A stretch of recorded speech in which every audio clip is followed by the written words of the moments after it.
Our story begins on the battlefield exactly at the moment after the most epic battle in history, but battles are never beautiful. The protagonist looks around and confirms that all his friends are dead. The culprit behind all of this did the same to him. Furious, he swears that Chayama will not survive either. The man in front of him is the demon who terrorized the world, the leader of the demonic cult known as Chayama.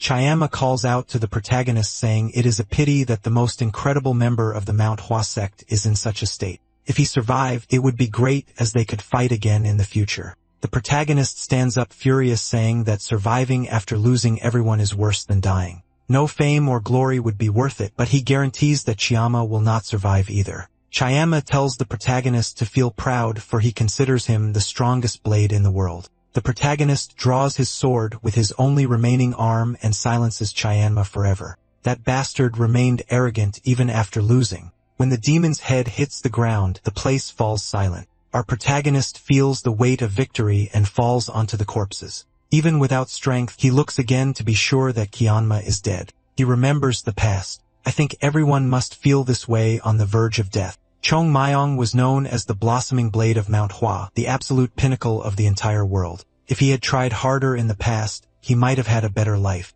The protagonist was abandoned at the sex gate and raised by the masters, but he was always a terrible student. The master said many times that martial arts used without ethics were just violence. Back then, he was angry at those teachings, but today he knows. If he had dedicated himself more, he could have saved at least the life of one of his friends today. He had countless regrets, but someone in his memory says he did not need to have regrets because all of this was part of the destiny of the Manhwa sect, and he was sure they would continue to exist. The scene shifts. A man receives a blow to the head that shakes the whole house. Inside a tent, the boy tries to figure out where Chayama is. The man holding a stick claimed he didn't know who Shangma was, dismissing him as just a disgusting stray dog, while noting that everyone else was begging for money while he had been trying to sleep. The boy, feeling confused and threatened by the beggar, demanded that he lower his weapon immediately or face a beating. The beggar simply laughed in response, which infuriated the boy who felt that no one on earth should dare to disrespect him. When the beggar raised his stick and warned him that he was in trouble, the protagonist reached out, intending to teach the man a lesson. However, he quickly realized something was wrong. As the stick came toward him, he wondered why his arms felt so short. He was unable to block the blow and took a hard hit to the head. The boy attacking him wore an expression full of hatred and continued to land consecutive blows, shouting that there was a limit to a person's patience. Suddenly, another person watched the scene from a nearby tent with a worried face, and after a shout, said they would come back later. While wiping his injured nose, the protagonist thought about how cruel the boy was and decided that one day he would deal with the beggars from the Beggars' Union who were part of one of the 10 great sects. Standing with his feet in the water, his body trembled slightly. When he looked at his own reflection, something deeply unsettled him. He didn't recognize the child he saw, no matter how closely he looked. Pulling at his own face with his hands, the young man tried to understand if this was the reincarnation mentioned in Buddhism and thought that if he had known, he might have chosen the Shaolin Temple. Suddenly, someone called his name, interrupting his thoughts. Chung Myung recognized the young man who had arrived while he was being beaten in the tent. The boy approached and said that Wang Cho always acted that way, but that today he had gone too far. Raising a finger, the protagonist asked for a moment and said he wanted to ask 2 questions, his eyes full of curiosity. The other boy watched confused as Chung Myung with a firm but doubtful voice asked if he was a beggar. The boy replied that it was obvious just by looking at his clothes. In despair, the protagonist crouched down unable to believe the situation, but he decided to ask his second question, asking if the boy knew who Chunma was. The other hesitated, commenting that he thought he was acting strangely because of the beating, but now he seemed even worse. Annoyed, the protagonist demanded a straight answer. The boy crossed his arms, thought for a moment, and replied that he knew who Chun Ma was, the leader of the demonic cult who died 100 years ago. Chung Myung's eyes widened even further, unable to believe it as the words echoed in his mind. He couldn't contain himself and shouted, repeating what the boy had told him. Grabbing the other boy's collar, the protagonist questioned with a trembling voice if it had really been 100 years since Chun Ma's death. The other boy replied that he had nothing to gain by lying. Sweat began to run down Chung Myung's face as he slowly released the boy's collar. His mind collapsing as he realized it had taken him all this time to be reborn, left all alone in this world. Bringing his hands to his face, the young man despaired. But his thoughts soon turned to the Manhwa sect, and he decided to ask what had happened to it. The boy, however, replied that he didn't know what he was talking about, leaving Chung Myung with an expression of dread and confusion. The protagonist insisted, reminding him that as a member of the Beggars' Union, he should know about the Manhwa sect, which was part of the 10 great sects. The other boy, however, answered without hesitation that there was no sect with that name among the 10 great sects, and that, in fact, it didn't even exist anymore. Chung Myung was left completely stunned, unable to comprehend what was happening. Unable to believe what he had just heard, Chung Myung grabbed the boy's collar again and began to shake him violently. His voice was filled with indignation as he pointed out that even the Southern Island sect and those country bumpkins from a distant island had become part of the 10 great sects. He concluded that this could only mean the Manhwa sect had been excluded. As he was being shaken, the boy reacted with confusion, but then he grew thoughtful, commenting that he might have heard that name before in relation to a map of the Shaanxi province. Chung Myung immediately stopped shaking him and asked if there was anything else he knew. The boy brought a hand to his chin, thinking hard for a few seconds before answering that, as far as he knew, the Manhwa sect had already fallen. In that instant, Chung Myung's world seemed to collapse. His expression filled with despair as he couldn't accept that the sect, once one of the 3 greatest in the world, had met such an end. Losing all his strength, Chung Myung let go of the boy who fell backward and hit his head on the ground. While the boy winced from the impact, the protagonist remained paralyzed, his face a mask of pure desperation. Refusing to believe it, Chung Myung declared that he needed to see it with his own eyes. He clenched his fists, affirming that he would go to Manhwa immediately. Confused by this sudden determination, the other boy scratched the back of his neck and said he wouldn't do that, as it would just be a reason to get beaten again. He suggested that Chung Myung should just go beg somewhere else. However, Chung Myung raised his voice, insisting that he still had questions and demanded answers. Placing a hand on his abdomen, he asked about his current body and what this person's name was. As he got to his feet, the boy answered casually that a beggar doesn't need a name, but that people usually called him Cho-sam. Analyzing his own face, Chung Myung stretched the skin and asked about his age, guessing from its firmness that he must be between 15 or 16, but the boy said he didn't know. The protagonist then decided to press further, wanting to know the names of both the boy he was talking to and the one who had attacked him with the bamboo. The boy answered without hesitation that his name was Ku Chil, and the attacker was named Ku Pal, though he was better known as Wang Cho. After taking a deep breath, Chung Myung told Ku Chil to listen carefully, declaring that he repays favors twice over and grudges 10 times over. He ordered the boy to memorize his name, Chung Myung of the Manhwa sect, and warned that when they met again, he would repay what happened today. With that, he turned and began to walk away with firm steps, but he suddenly stopped and came back as if he had forgotten something important. He then asked for the way to Manhwa in the Shaanxi province. Ku Chil just sighed in disbelief, realizing he was dealing with someone truly different. The scene changes, and we see Chung Myung running with all his might through the grass. He had decided to travel on foot since even in his past life, he never trusted slow mounts. His face was red and his breathing was heavy as he pushed himself to the limit. But suddenly, his body failed him and he collapsed. The young body couldn't handle so much pressure and was completely exhausted after only a few minutes of effort. He knew there was no other way to get there, but if he continued like this, he might pass out or even die on the way. With his face pressed into the dirt, the young man lay motionless and wondered how he would ever make it to Shaanxi province. With a suspicious laugh, the protagonist realized this was the moment his cunning could come into play. He lifted his face from the ground and began to laugh with uncontained excitement because all he needed to do now was train his martial arts. He knew that few would understand what an incredible opportunity this was. Even those who had reached the peak of their abilities regretted their youth when they should have focused more on the fundamentals. He remembered how they lamented the times their masters insisted they train, wishing they had at least pretended to be dedicated. They certainly shouldn't have been caught drinking their master's hidden liquor. As he thought of this, Chung Myung paused for a moment and decided to ignore that detail since that liquor had been truly delicious. But now, none of that mattered. Everything was new again and he had to start from scratch. First, he decided to find an isolated place where he could avoid any external distractions, and his eyes landed on a tall, perfect-looking tree. The boy sat at the base of the trunk, took a deep breath, and began to think about his first lesson. His mind held countless advanced theories, complex martial techniques, and numerous methods of cultivating internal energy.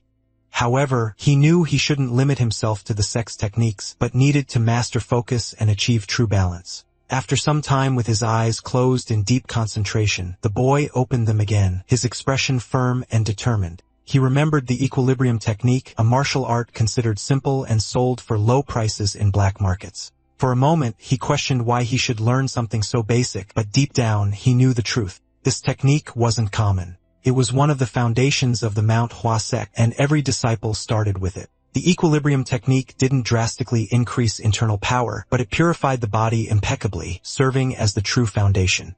Knowing there was no reason to rush, he understood he needed to build a solid base capable of supporting everything that would come later. Calmly, he began to organize the energy around him, refining each fragment with precision, as if aligning delicate threads in a complex fabric, eliminating any impurity he found. The energy began to concentrate inside him, gathering in the center of his body. A subtle light appeared in his abdomen, and the boy realized he had achieved enough concentration.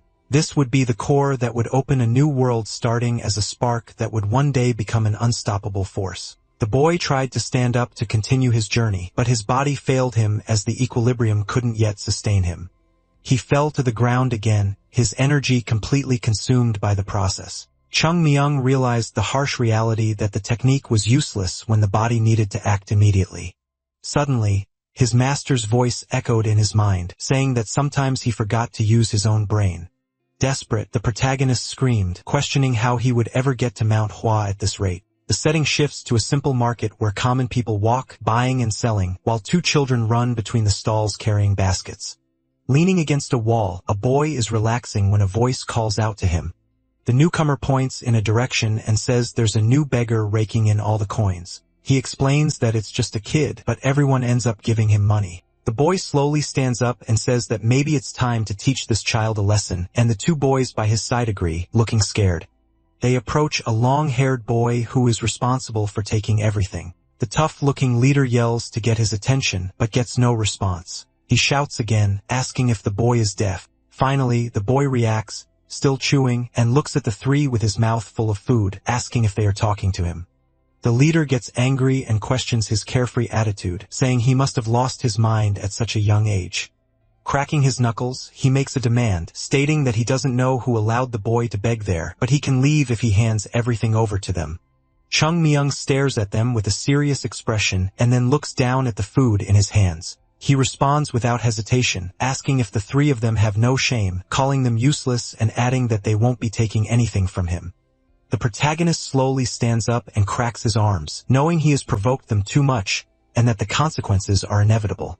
He begins to warm up, stretching his arms, adapting to their size, and repeatedly opening and closing his hands to prepare for combat. Chung Myung knows his core isn't perfect yet, but he believes it will be enough. Now used to this body, he provokes them one more time, saying that he's weak and might not even be able to hit hard, but that the three of them are still going to get beaten up a little. These words leave the leader of the beggars furious, and he orders the other two to advance and kill him. One of them prepares a powerful punch, but the blow only cuts through the air as Chung Myung dodges with a slight movement of his head, his eyes tracking every detail.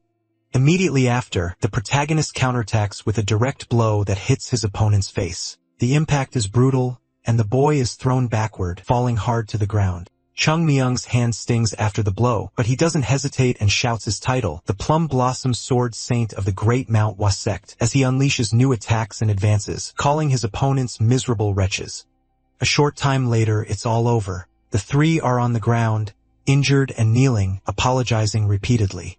Chung Myung looks at them and asks why they are calling a beggar boss. The boy just bows even lower, pleading for forgiveness. The protagonist wipes his hands and then has an idea, asking if any of them know the fastest way to Shaanxi province. With a swollen face, one of them replies that it's obvious since the three of them are beggars. They wouldn't know that kind of thing, suggesting he ask someone smarter. Chung Myung laughs with a carefree expression, realizing he was looking for answers in the wrong place. The boys also laugh, relieved, and the mood becomes relaxed. Suddenly, everything changes. The protagonist grabs the leader's collar. His gaze turns cold, and he gives him a warning in case they ever meet again. He says that if he asks a question, there had better be an answer or the consequences will be fatal. Then, he shoves him away and tells the three of them to disappear immediately. Sometime later, the sky is tinged with orange as the sun begins to set. A man with a long beard observes the landscape. Someone calls out to him, addressing him as the sect leader. The person introduces himself as Am, and the man permits his entry. The door opens slowly, letting in the light. Han explains the situation, saying that it's nothing urgent but that a child wishes to see him. Curious, the two look toward the entrance. Then, a figure emerges dirty and bruised, but with a confident smile. The protagonist introduces himself as Chung Myung and declares his desire to join the Manhwa sect. A man with gray hair and a beard watched Chung Myung's posture intently. He then turned to Am and asked if he had already informed the boy that they were no longer accepting disciples. Ahmad explained that the child didn't care about the refusal and had insisted on meeting him personally. Meanwhile, Chung Myung continued to hold his pose with a forced smile, but inside, a tremendous irritation was growing in his heart. To understand his frustration, it's necessary to go back in time. Exhausted and sweating profusely, the boy leaned on a stick, realizing he had finally reached his destination, Mount Hua. The shortcut the beggars had shown him was completely useless, and he swore he would never forgive them if he saw them again. Tossing the stick aside, Chung Myung filled himself with determination, knowing it was time to begin the long climb up the great mountain. With hurried steps, the boy started his ascent up the steep and dangerous terrain, pouring all of his resolve into the climb as if his life depended on it. At a critical moment, however, one of the rocks he was holding on to began to give way, causing him to lose his balance and swing precariously in the air. The stone plummeted to the ground with a loud crash, making Chung Myung worry about what would have happened if he had been the one to fall. Still, our hero knew that anything was possible with persistence. So his hand quickly found another hold, and he resumed his climb. After some time, the setting sun began to paint the sky orange. The boy was utterly exhausted from the difficult journey, but upon reaching his goal, he noticed something important was missing. The sign for the Mount Wasek, which Cyan Jongmun used to clean so meticulously every morning, had simply vanished. The sight of the entrance without its sign made Chung Myung feel like he was going to lose his mind, and his shouting finally drew someone to the door, who opened it cautiously to see the unexpected visitor. The man who answered was surprised to see a child and asked how someone so small had managed to get there alone. Chung Myung ignored the question, instead asking if the man was a martial practitioner of the Mount Hua sect. The man confirmed that he was, giving Chung Myung hope that the sect hadn't disappeared completely. Hearing this, Am invited the young boy inside, explaining that while they didn't normally accept outsiders, it was far too late and dangerous to make the trip back down the cold mountain at night. As soon as Chung Myung stepped through the gates, his expression changed completely. The ground, which was once made of clean, luxurious marble, was now worn down and covered in dirt. The boy decided to hide his surprise, commenting to Emim that the place seemed quite spacious. As they walked, he noticed something else was wrong. The golden celestial palace was also gone. Unable to conceal his shock, he pointed to the empty space and asked if something wasn't supposed to be there. Am confirmed that a palace had indeed once stood in that spot. He proudly remarked that it was admirable for a boy his age to notice such a detail, adding that while it might be embarrassing for a martial artist to admit, the missing palace was like a scar of glory. Chung Myung, however, cut him off, stating that there was no glory in it at all. Am didn't quite understand what the boy meant, so the protagonist decided to drop the subject. As they continued on, Chung Myung thought to himself that none of this was Uman's fault, as everyone there had likely been through the worst trying to keep the sect from disappearing. Finally, the two arrived at the Yuan Temple, which to Chung Myung's relief appeared to be intact. Since the Mount Hua sect is a martial arts sect, guests have their duties. While opening the door to a room, Am told Chung Myung to enter and prepare to pay his respects to the ancestors. But as the boy looked around more closely, he noticed something else was different. Gazing at the area where the incense was kept, he realized that important items were no longer there. In the past, there had been a golden candlestick granted by the emperor of the Jin dynasty and a handwritten scroll from the ancestor. In addition, there were gold-plated decorations and numerous paintings that had once filled the room, all of which were now gone. With wide eyes and an expression of pure shock, Chung Myung began to stammer, frantically searching for a specific flower that was supposed to be there. Impressed, Am asked how the boy knew about that and stroked his chin thoughtfully. He then recalled that there was once a plum blossom flower made of a strange white metal, but it had been sold some time ago. According to him, it had no use, didn't fit with the temple's aesthetic, and was just taking up space. At this declaration, Chung Myung fell to his knees. His heart ached as he remembered Young, thinking that the Manhwa sect was truly finished. That flower was one of the sacred artifacts that maintained the sect's righteous spirit, and the people now in charge had sold it off as if it were nothing. Resolute, Chung Myung decided he needed to intervene as quickly as possible before they made an even bigger mess. So while kneeling respectfully, he pleaded to meet the sect leader and at the top of his lungs shouted that he wanted to join the Manhwa sect. Returning to the present moment, the sect leader resumed the conversation about the boy's request. He asked if the boy was already familiar with the sect, and Chung Yong, a bit incredulous, began to wonder if it was really going to be this easy to get in. Regardless, the boy already had a whole scenario prepared in his mind. He would simply use the name of Chung Jin, a disciple who had disappeared during a war. The story would be that Chung Jin fell from a hill and was found by a woodcutter who tended to his wounds. In gratitude, Chung Jin taught the woodcutter the sect's martial techniques, making him a disciple. Chung Myung would claim to be a descendant of this woodcutter, which would grant him a high position in the sect on the same level as the leader. The boy closed his eyes, waiting for the inevitable rejection or questioning.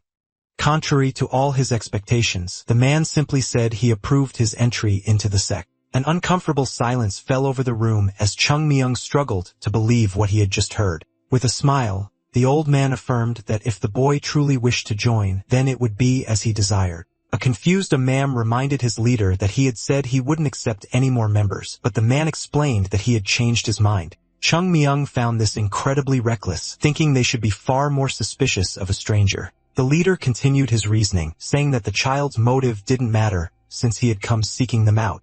He compared the situation to not turning away a small bird seeking refuge from the rain, and for that reason, they could not deny a child entry. He then asked Amam to prepare a place for the boy and the entrance ceremony. The protagonist was so skeptical of the situation that he could barely speak, realizing his planned position in the sect had just plummeted. Sometime later, Yumam handed the boy a uniform, explaining that it was the clothing of a third-rank disciple. Chung Myung tried to recognize the room, but only remembered it being used for guests, which was strange. In the old days, aspirants would form a bond with their teacher and stay in their master's room. Curious, he wondered if other people were staying in these rooms, but was startled when someone demanded to know who was there. Slowly, the boy looked back and saw another boy his age who was furious and asking why he was snooping around someone else's room. A short while later, a few students began to gather, and one of them quickly explained to a senior disciple that Chung Myung had been snooping around his room. The commotion soon attracted the attention of an older man who appeared and demanded to know what was going on. With a firm voice, he scolded the young men, reminding them that it was still training time and they should not be causing a disturbance. Immediately, all the students bowed, apologizing to the great Sasek, the junior of the masters. It was then that the Sasek noticed Chung Myung, who formally introduced himself. The man recognized him as the newcomer to the White Plum Pension, and seeing how late it was, told the young man to rest for the day, but to be sure to join the training the following morning. He then ordered everyone else to return downstairs at once. Before leaving, the irritated boy from earlier glared at Chung Myung, warning that he would deal with him later and teach him a lesson. Left alone in the hallway, Chung Myung tried to calm himself, remembering that these boys were his successors in the sect. He knew he needed to give them proper attention even if his methods were a little different. When night fell under a star-filled sky, the same irritated senior ordered Chung Myung to take everything off. Shocked, the protagonist asked what he meant by that. The young man explained that he was to remove all his clothes, claiming it was how men grew closer and built bonds with their seniors. Chung Myung's expression, however, made it clear he was not happy with the idea. Before doing anything, he said he had just one question and asked where the pension's instructor, Sasuk Un-gum, was. The senior replied that the instructor didn't train at night and that they would start with a little warm-up. However, before the young man could act, Chung Myung called out to him and told him to flex his neck muscles. The boy barely had time to react before an unexpected punch landed on his cheek. The impact was so fast and powerful that it took him a moment to realize he had been hit, and a loud crash echoed from the temple roof shortly after. The other students stared with wide eyes, shocked by the scene as the punch had launched the boy with such force that he ended up stuck in the ceiling. With a sadistic expression, Chung Myung asked if they really wanted to start with a little warm-up, then began screaming, calling all the seniors bastards. The tension escalated so much that the surrounding birds flew away in fright. A while later, a senior named Yoon Jong was massaging the protagonist's shoulders.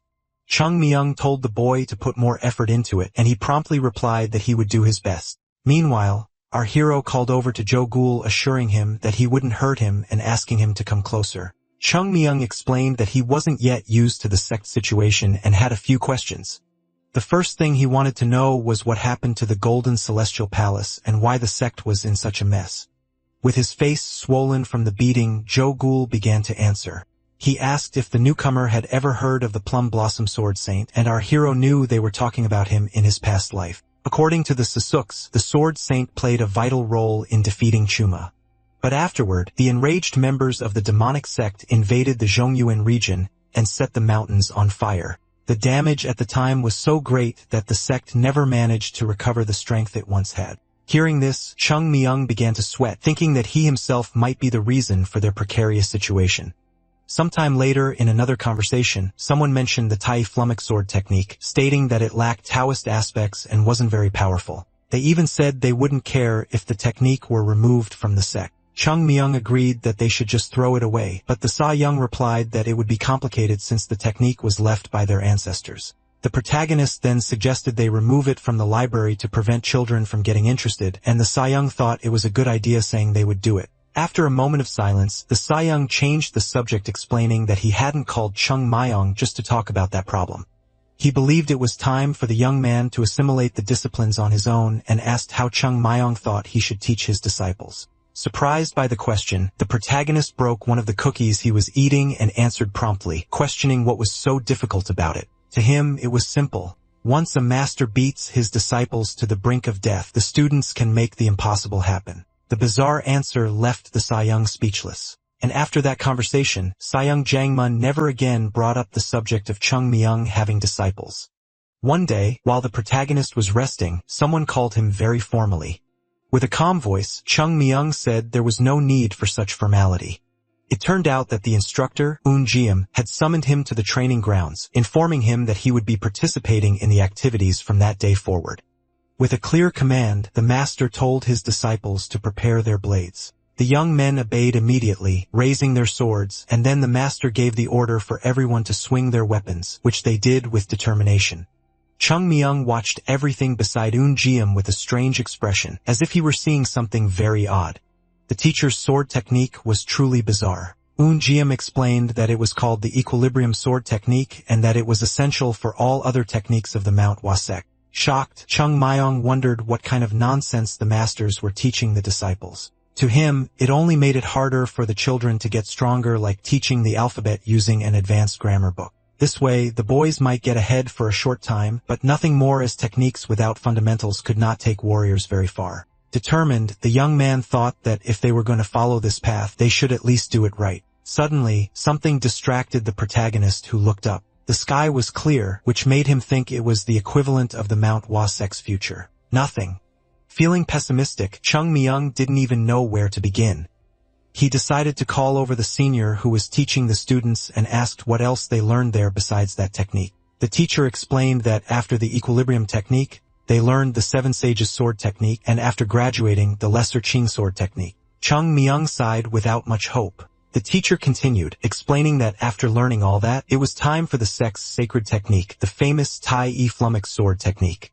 Hearing this, the protagonist was shocked. He remembered the conversation he had with Shangman, where they both agreed that this technique wasn't good enough for warriors and that they wouldn't mind if it were removed. And yet, this was the technique they were learning at the highest levels, instead of something truly important like the 24-movement Plum Blossom sword technique. As the teacher walked away shouting and asking who was chattering again, the day began to grow dark. Later, someone called for the senior Jo-gul, who was surprised. The boy tried to be as respectful and formal as possible with Chung Myung, but the protagonist said it wasn't necessary and got straight to the point, asking if he could ask for a favor. He asked Jo-gul to tell everyone to be in front of the Plum Blossom Pension at 5 in the morning the next day and to prepare a few things he was about to list, starting with 5 people of specific types. The night wore on as they talked. Scratching the back of his neck in confusion, Jo-gul repeated the order to be sure. Chung Myung noticed the boy's unease and asked if he wouldn't be able to do it, but the young man confirmed that he could. Praising his enthusiasm, our hero said he could leave. After the conversation ended, Chung Myung began to reflect. In their current state, the sect members had no physique, technique, or talent, so it wouldn't be surprising if the sect disappeared overnight. Of the three characteristics, the only one he had control over was talent. The current third generation of disciples didn't seem very talented, but as they say, a journey of 1,000 miles must begin with a single step. Watching Joe Ghoul walk away, he knew that educating these untalented seniors would be his first step. As arranged, a group of people gathered at the location Chung Myung had requested. Many were still sleepy, and one of them wondered why a freshman was able to manipulate his seniors as he pleased. Joe Ghoul, however, thought that this disgruntled guy most likely wasn't at the pension when they got beaten up last time. Just then, Chung Myung appeared, asking if that was the freshman the boy was complaining about. Everyone was surprised to see him there, and the complaining boy's eyes widened. Angrily, he replied that it was him because making seniors wake up at 5 in the morning showed no respect at all. The protagonist closed his eyes, remaining calm. With a sweet forced voice, he began to speak to his seniors, apologizing and saying that he was wrong in his perception. As an apology, he asked to speak with the boy inside the pension. He quickly gathered a few students and led them into the building, closing the door so no one outside could see what was happening. The students who remained outside watched the scene in silence, not quite understanding what was going on.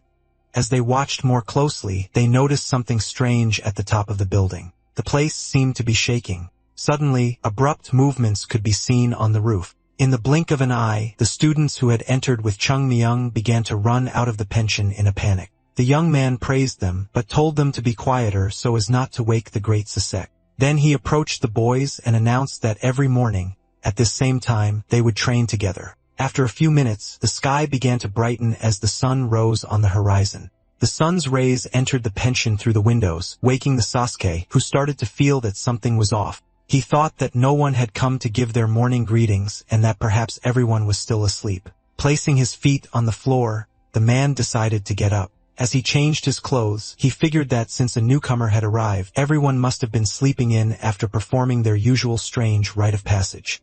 Soon, the man left his quarters, and while walking in the courtyard thinking he would teach them a well-deserved lesson this time, something caught his attention. The man's eyes widened when he saw all the disciples lying on the ground, injured and calling for help. The great Sasek was confused, trying to understand what had happened to everyone, and he shouted at one of the students demanding to know what was going on. The boys looked at each other, seeming hesitant to speak, which made Gum even more confused. Soon, he spotted Joe Ghoul, who looked completely exhausted, while carrying a wooden sword on his shoulders. Behind him was the newcomer, carrying a sword with 2 gigantic stones tied to it. The rope was nearly giving way under the weight. The boy began to squat, supporting the weight on his back. Sweat dripped from his face as he tried to breathe slowly. His legs were trembling, but he didn't give up and lifted the stone, using all his strength, counting that as squat number 10,085. Drenched in sweat and breathing heavily, Chung Myung faced the man in front of him. Upon realizing it was the great Sasuk, he immediately greeted him. Jiam observed the boy in complete astonishment, noting that the child was far too strong. Even with his legs trembling, Chung Myung remained standing, showing no intention of stopping. Turning away, Jiam shouted for someone to bring water at once, ignoring Chung Myung's protests. As soon as he received the container, the boy began to drink greedily. Once the boy had recovered, Gum resumed his serious posture as there was something that needed to be explained. He asked what had happened, pointing out all the people lying on the ground. With his mouth still full of water and his body exhausted, Chung Myung replied that it was nothing serious, just a morning training session they had decided to start that day. He claimed that since it was their first time, everyone had gotten a little carried away. Gam glanced around to confirm the story, but the other students shook their heads in denial, stopping immediately when Chung Myung glared at them. The great Sasuke understood instantly that they were all afraid of the newcomer. Jiam reflected on how his students called themselves disciples of the Flower Mountain sect, yet they trembled before a new arrival. He brought a hand to his chin considering a reprimand, but instead shifted his focus back to Chung Myung, questioning his audacity. The Plum Blossom boarding house had clear rules, and no one had authorized training at that hour, much less sacrificing the students' rest. Despite the scolding, Chung Myung remained silent with a calm and serene expression. He replied peacefully that if it was the master's will, the training could stop, an answer that surprised Jiam. Noticing the great Sasuk's reaction, Chung Myung maintained a gentle smile as if nothing were wrong. Jiam found himself in a dilemma. If he punished the boy, he would make his own students look weak for being pushed around by a novice. But if he ignored the situation, his authority would be compromised and he would look like a fool. Suddenly, Chung Myung broke the silence and asked for 1 month. With a smile, the boy requested this opportunity from the great Saesok, promising to prove his worth in that time. Chung Myung continued, saying that he deeply admired and respected his seniors because even with such intense training, not a single one had complained. He raised his hand enthusiastically and asked the other boys if that was not true, and they all confirmed it at once. Eun Gum watched the scene carefully and understood that no one there dared to contradict the young man. Still, there was something different about him. The man observed his slender body and wondered where someone like him could have come from. The great Sasek then said it would not be an easy task and asked why he insisted so much on training every morning. Without hesitation, Chung Myung answered that the young disciples could become strong with the teachings, but they would advance much faster with extra effort even if it meant sacrificing a little rest. Eun Jiam then asked what the most important aspect of training with the seniors would be, and the boy smiled, replying that it would be courtesy. He affirmed that he would treat the words of his seniors as sacred teachings. At that moment, Eun Jiam realized the boy did not intend to challenge the hierarchy, but rather to dominate it with respect and intelligence. A faint smile appeared on the man's face as he understood the boy was not joking. Eun Gam turned toward the students and stomped his foot firmly on the ground, his expression changing completely. The great Sasuk raised his voice, saying he was impressed and admired such determination. He declared that if they continued like this, they would achieve great results, and therefore, he permitted them to continue with the extra training. With distressed faces, the students trembled, seemingly begging for help, but the great Sasek simply turned and walked away, leaving them behind. Meanwhile, Chung Myung cracked his knuckles and faced the seniors calmly, saying he did not intend to destroy them, but that they should have a better talk back at the boarding house later. The seniors froze, their faces showing pure terror. Shortly after, sounds of sudden movements and shaking structures began to echo from inside the building. A few days passed. The protagonist was seen concentrating energy at the base of his abdomen, thinking that the disciples' energy cores were still small, but were already showing progress. During this time, Chung Myung discovered that the White Plum boarding house was a type of private dormitory just as he had expected. The sect leader came from a respectable lineage, but was just another weakling whose strength could not compare to the leaders from 100 years ago. His disciples reflected this, with most being third-class members who had joined merely for social convenience. As he focused, Chung Myung reflected that none of this mattered because he was here now and he was determined. After finishing his concentration, the boy stood up, his feet firm on the ground, ready for the next step as he remembered the strongest sect in all of Kango. Sometime later in the dining hall, the students were having their meal. One of them was trembling so much while holding his chopsticks that he could barely keep control, letting his food slip. The boy complained that they had trained so hard they could no longer even eat properly and turned to Joe Gould, asking him to speak with the crazy master of their morning training. Joe Gould lowered his head, closed his eyes, and replied that the boys there talked too much.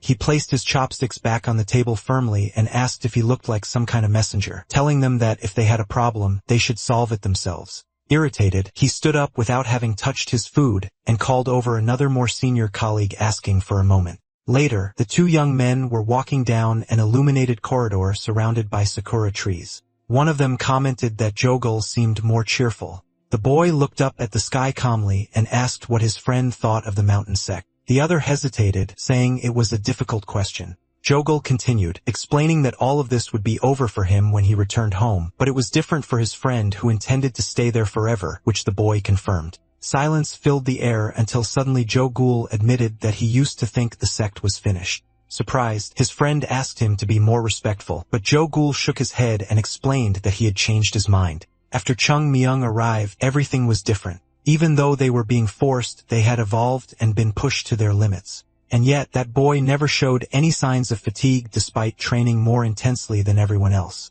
Seeing this, Jogul had decided to truly put in the effort. He turned to face his friend and, with a confident look, declared that he wanted to become strong enough to lead the world. His friend offered a warm smile and said that he felt the same way. As they talked, someone was watching them from the top of a tree. It was Chung Myung who had listened to the entire conversation in silence. A confident smile appeared on his face as he knew that two more had been won over.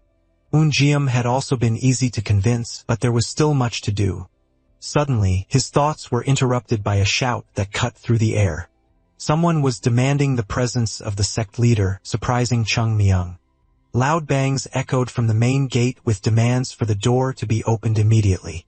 The men outside struck with such force that they eventually broke it down, and individuals carrying torches with hostile faces began to pour in. Staff members tried to stop them, saying they could not enter like that, while Chung Myung watched everything from the tree, not understanding what was happening. The invaders lost their patience, shouting that they had already waited long enough. Then they began to demand payment, wanting to know when they would get their money back. In that moment, the boy understood everything. The sect was drowning in debt. The invaders continued to shout, demanding that the sect leader appear at once. In response, the door opened and the leader finally emerged, facing them as they stared back with harsh expressions, making the atmosphere heavy. Chung Myung silently approached and watched everything closely as the leader asked what brought them there at this hour of the night. Chung Myung analyzed his posture, noting an impeccable presence worthy of a true leader of the Manhwa sect. A refined aura emanated from his every gesture, and each word carried authority as if he were born for the role. The invaders, however, were not impressed and questioned his attitude. One of them raised a hand to his mouth, cleared his throat slightly, and with a forced smile asked how the leader had been. Jang Mun replied calmly, saying he hadn't expected a visit from the owner of the Kong Pavilion. The man in turn claimed he didn't want to be there either, but was pressured to come as climbing Mount Hua again was quite a hassle. He then got straight to the point, reminding them that the payment deadline had passed a long time ago. The pavilion owner explained that they had tried to be patient, but there were limits. According to the contract, they could demand severe fines, but considering their past relationship, they had decided not to be so harsh. He then set a condition, giving them 7 more days to make the payment. If the debt was not settled by then, they would confiscate everything from the Mount Hua sect. The news was so shocking that a small sound escaped Chung's mouth, causing everyone to look in his direction. One of the men commented that the child had seen something he shouldn't have. Sometime later, the disciples were talking among themselves about the merchants from the Hua district, leaving Chung Myung quite worried about the consequences of having witnessed that scene. Jo Gul approached and asked if the Hua district wasn't located just below the mountain, and the other boy confirmed it. He suspected that the sect had borrowed money from the merchants, but his friend couldn't say for sure. The boy then revealed that he knew the owner of the Kong Pavilion, who also owned the Taiwa Pavilion, the largest in the Hwarem district, and an influential man in various business sectors. Hearing this, Chung Myung reacted and asked about the pavilion. The others were surprised to see the tension on the young man's face, telling him to calm down because his expression was twisted with anger. But Chung Myung had already figured it out. The Taiwa Pavilion had originally been a possession of the Mount Hua sect. He suddenly grabbed the boy's collar and forcefully asked if that man was really the owner of the Taiwa Pavilion and was still trying to confiscate their temple after lending them money. The boy confirmed it. Chung Myung slowly released his collar, his mind racing. If the Taiwa Pavilion belonged to the sect, it made no sense that they were now borrowing money from it. Something was very wrong, and he felt they had been on the wrong path from the very beginning. With a firm gaze, Chung Myung turned to Jo Gul and made a direct request asking him to bring that thing. Jo Gul understood immediately and with a slight nod ran off saying he would get it right away. Shortly after, he returned with a different black kimono and handed it to a still confused Chung Myung. Jo Gul asked what he planned to do with it, and Chung Myung calmly quoted an old Buddhist teaching. He explained that the phrase, "If you meet the Buddha, destroy the Buddha," was not literal but meant to abandon any attachment that blocks one's path. As he adjusted his clothes, he repeated the words, stating that to walk the true path of the Tao, one must learn to break from their own path. Prepared to leave, he announced he was going to find the true path, but his friends reacted, saying he looked ridiculous dressed like that. Chung Myung ignored them completely and without looking back, leaped from rooftop to rooftop, moving like a shadow in the night. A short time later, the boy stopped atop a roof and observed the city below. His target was a luxurious and brightly lit building. Meanwhile, inside, the merchants were gathered, eating and talking about the sect leader. One of them mentioned the value of the debt, which was over 100,000 riang, while another commented on the impact of Kong's presence. Soon, the pavilion owner himself spoke up, saying that although he sought profit, he disliked the situation because of a long-standing multi-generational relationship with the sect. Another merchant agreed, but added that the owner had already been far too patient and had ignored the situation several times. Everyone praised his generosity, and the pavilion owner said he hoped that was indeed the case. As he drank, the man thought about how naive and carefree these merchants were. He knew the Manhwa sect was not to be underestimated, as its strength lay not only in combat but also in its history. In the Shaanxi province, almost everyone had some connection to it. Even so, the sect had weakened greatly and now seemed fragile, like something that could fall apart easily. He mentally compared the sect to the skin of the duck he was eating, which fell apart easily even without any force from his chopsticks. One of the merchants, already tipsy from the alcohol, asked what would be done with the temple after they took it, suggesting they take something else instead. The pavilion owner disagreed, stating that the temple was worth much more than it seemed. It might look old and simple, but it held immense value. As he chewed, the man thought about how foolish these merchants were. He then placed his chopsticks on the table and spoke firmly, saying he couldn't reveal everything directly, but they could use the sect's enemies to their advantage, as many other sects would pay a high price to erase Manhwa for good. He looked around and assured them that everyone's investment would be worthwhile. Excited, one of the merchants stood up and praised his cunning, and soon sack was being poured for a toast to prosperity and health. After a while, the drunken man left the party, his steps unsteady. His mind wandered, thinking that if he could recover the money from the sect, he would have enough to live comfortably for the rest of his life. As he walked, he looked up at the sky and noticed the moon was missing, guessing it might be a new moon. He thought to himself that he should stick to the main roads on dark nights like this. With his face flushed from the drink, sleep began to weigh on him until something caught his attention. A figure appeared in front of him, but his vision was still blurry. He squinted and then saw it clearly. Someone dressed in black like a ninja was standing before him. The figure spoke with a firm voice, telling the man to wait. The drunk man found the situation almost comical. The person looked like they had stepped out of a comic book, and on top of that was short. The man crossed his arms and asked if the boy was a thief. Chung Myung replied calmly that he had no interest in money. He just wanted answers and promised to let him go without any trouble if he cooperated. The man sighed and said it wasn't a matter of wanting to answer or not, but that he wasn't alone. Immediately, several figures emerged, men who approached quickly. They were his guards. Chung Myung realized they were experienced bodyguards. One of them asked what they should do, but the drunk man told them not to overdo it, just to capture the boy while making sure he could still talk. The man continued walking, thinking that he disliked violence, and moved on without even looking back, only hearing the sounds of the battle, impacts, strikes, a sharp crack, and even the sound of bones breaking.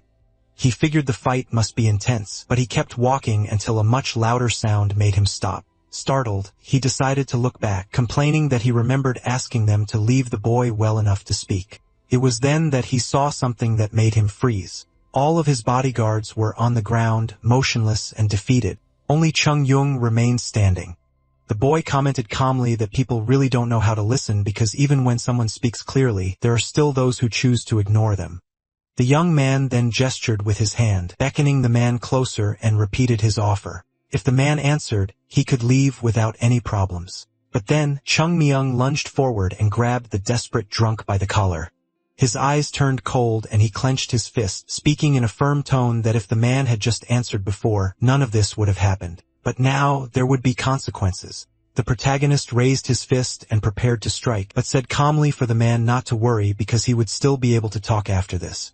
A short while later, the drunk man, his face completely bruised, was reluctantly providing the necessary information, speaking with difficulty due to his injuries. Threatening him with a raised fist, Chung Myung firmly ordered the man to answer properly or suffer the consequences again. The boy then asked if he had really loaned over 100,000 yongs to the Manhwa sect, and the drunkard confirmed it. Chung Myung crossed his arms and let out a long sigh before shouting to get the injured man's attention. He argued that even if they sold everything in the place, including every piece of clothing, the total value wouldn't even reach 10,000 yangs. Yet this man claimed to have loaned 100,000 to a sect on the verge of collapse. The drunkard tried to justify himself, explaining that the high interest rates caused the debt to grow if it wasn't paid, continuing to increase until it far surpassed the initial amount. Irritated by this explanation, Chung Myung struck the man hard on the head, telling him it was nothing to be proud of. Next, he asked another question, confirming if the man owned a fabric shop in Hwaam, which he did. Chung Myung then wanted to know when he had acquired the business, but the heavily injured man replied confusedly that his family had owned the shop for generations. This surprised Chung Myung, as he knew that shop, along with many of the district's best businesses, had originally belonged to the Manhwa sect. Everything had been taken while the sect was weakened. Filled with indignation at this thought, he continued to press and beat the man. Suddenly, a new voice emerged calling Chung Myung a coward and questioning his surprise attack. With a firm stance, a man armed with a sword rose from the ground and demanded to know the aggressor's identity. He introduced himself as an escort warrior named Young Bin. Chung Myung responded with a carefree attitude, saying it didn't matter and asking why he should identify himself. The man replied coldly that he needed to know the name of the one who would fall by his blade, even though he had already been defeated by Chung Myung before. Despite his injuries, the swordsman advanced, slowly drawing his blade from its sheath. His sword cut through the air with superior speed and power, demonstrating impressive force. However, Chung Myung remained unfazed by this difference in strength, knowing that brute force doesn't determine the outcome of a fight. With a precise movement, he grabbed a weapon from another fallen opponent and successfully defended against the bodyguard's attack, who was stunned that he couldn't keep up with the boy's speed. Chung Myung drew upon the vast experience from his past life as the legendary Plum Blossom Sword Saint. To compensate for his lack of physical strength, he used his enemy's momentum, redirecting his energy and sending him flying backward. Without giving the man a moment to recover, he prepared a final precise spinning attack with his eyes locked on the target. However, he stopped when he realized the man had already collapsed. The fight was over and Chung Myung told his opponent to come back when he was stronger, ending the combat by tossing the man's sword away and discarding his own. The battle had ended, but a shout echoed reminding him of the drunkard who had almost escaped. Chung Myung's body tensed as using his sword techniques could reveal his identity.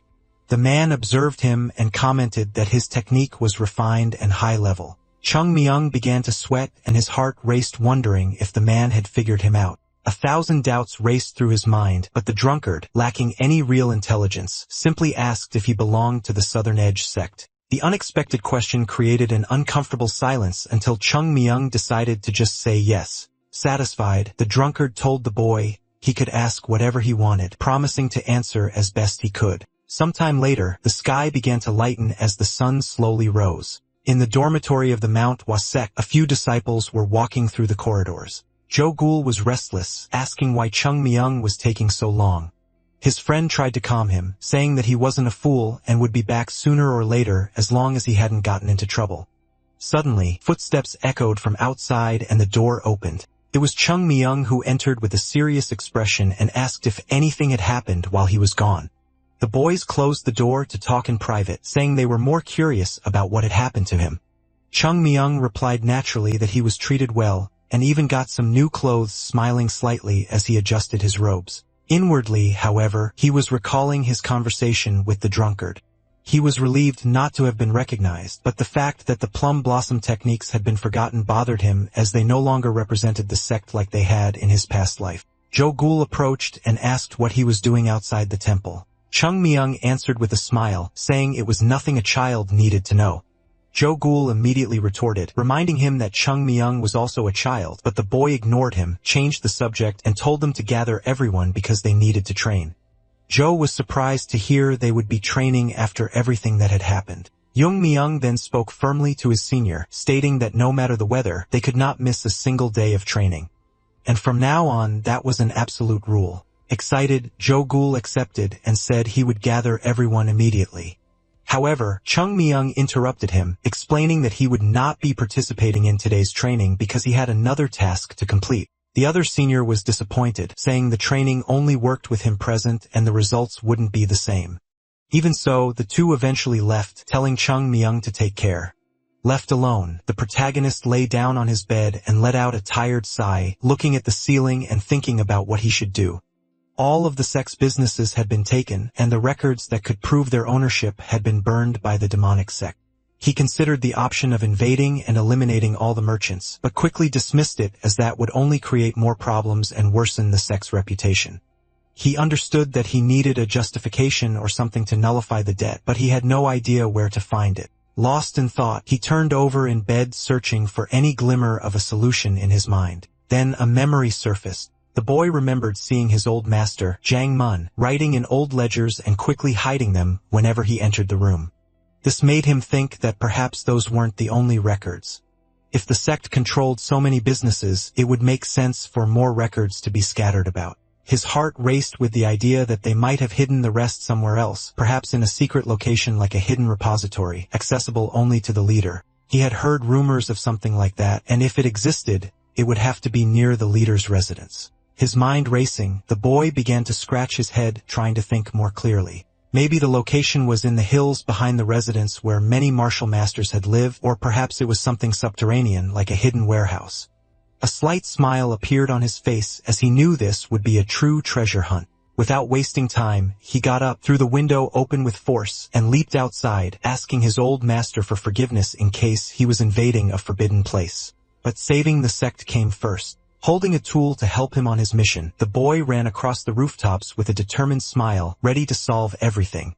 A blue light flashed across the mountains just before Chung Myung collapsed to the ground, completely exhausted. He knew that searching an entire mountain was no simple task and that he would die of fatigue if he kept this up. Pushing his body to its absolute limit, he struggled to gather his energy, concentrating all of his chi in his abdomen. Soon after, a bright blue sphere materialized and began to pulse intensely between his hands. With great difficulty, he slammed this energy into the ground, hoping the impact would reveal the large empty space of the warehouse he was searching for.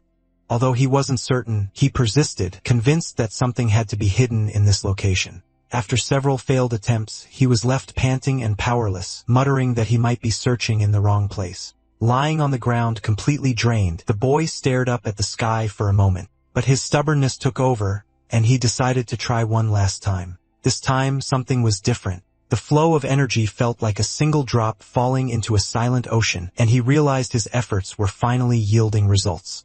The ground seemed to give way as if the energy were being pulled downward, and a jolt of excitement ran through him as he understood he had found the right spot. Mustering the last of his strength, the boy began to dig, determined to confirm what was hidden there with his own eyes. After a short while, his fingers brushed against something hard, and Chung Myung quickly realized he had found a brick structure. His heart began to race. This had to be the secret warehouse of the Manhwa sect. He carefully removed one of the bricks from the wall and leaned in to peek, spotting a dark corridor that confirmed his suspicions. But then, something made him freeze. He wasn't alone. Footsteps were echoing from down the hall, slowly growing closer. Chung Myung watched in silence, trying to identify the approaching figure. He soon made out a man with long hair and a beard walking calmly down the corridor. It was the sect leader, which meant he also knew about this secret location.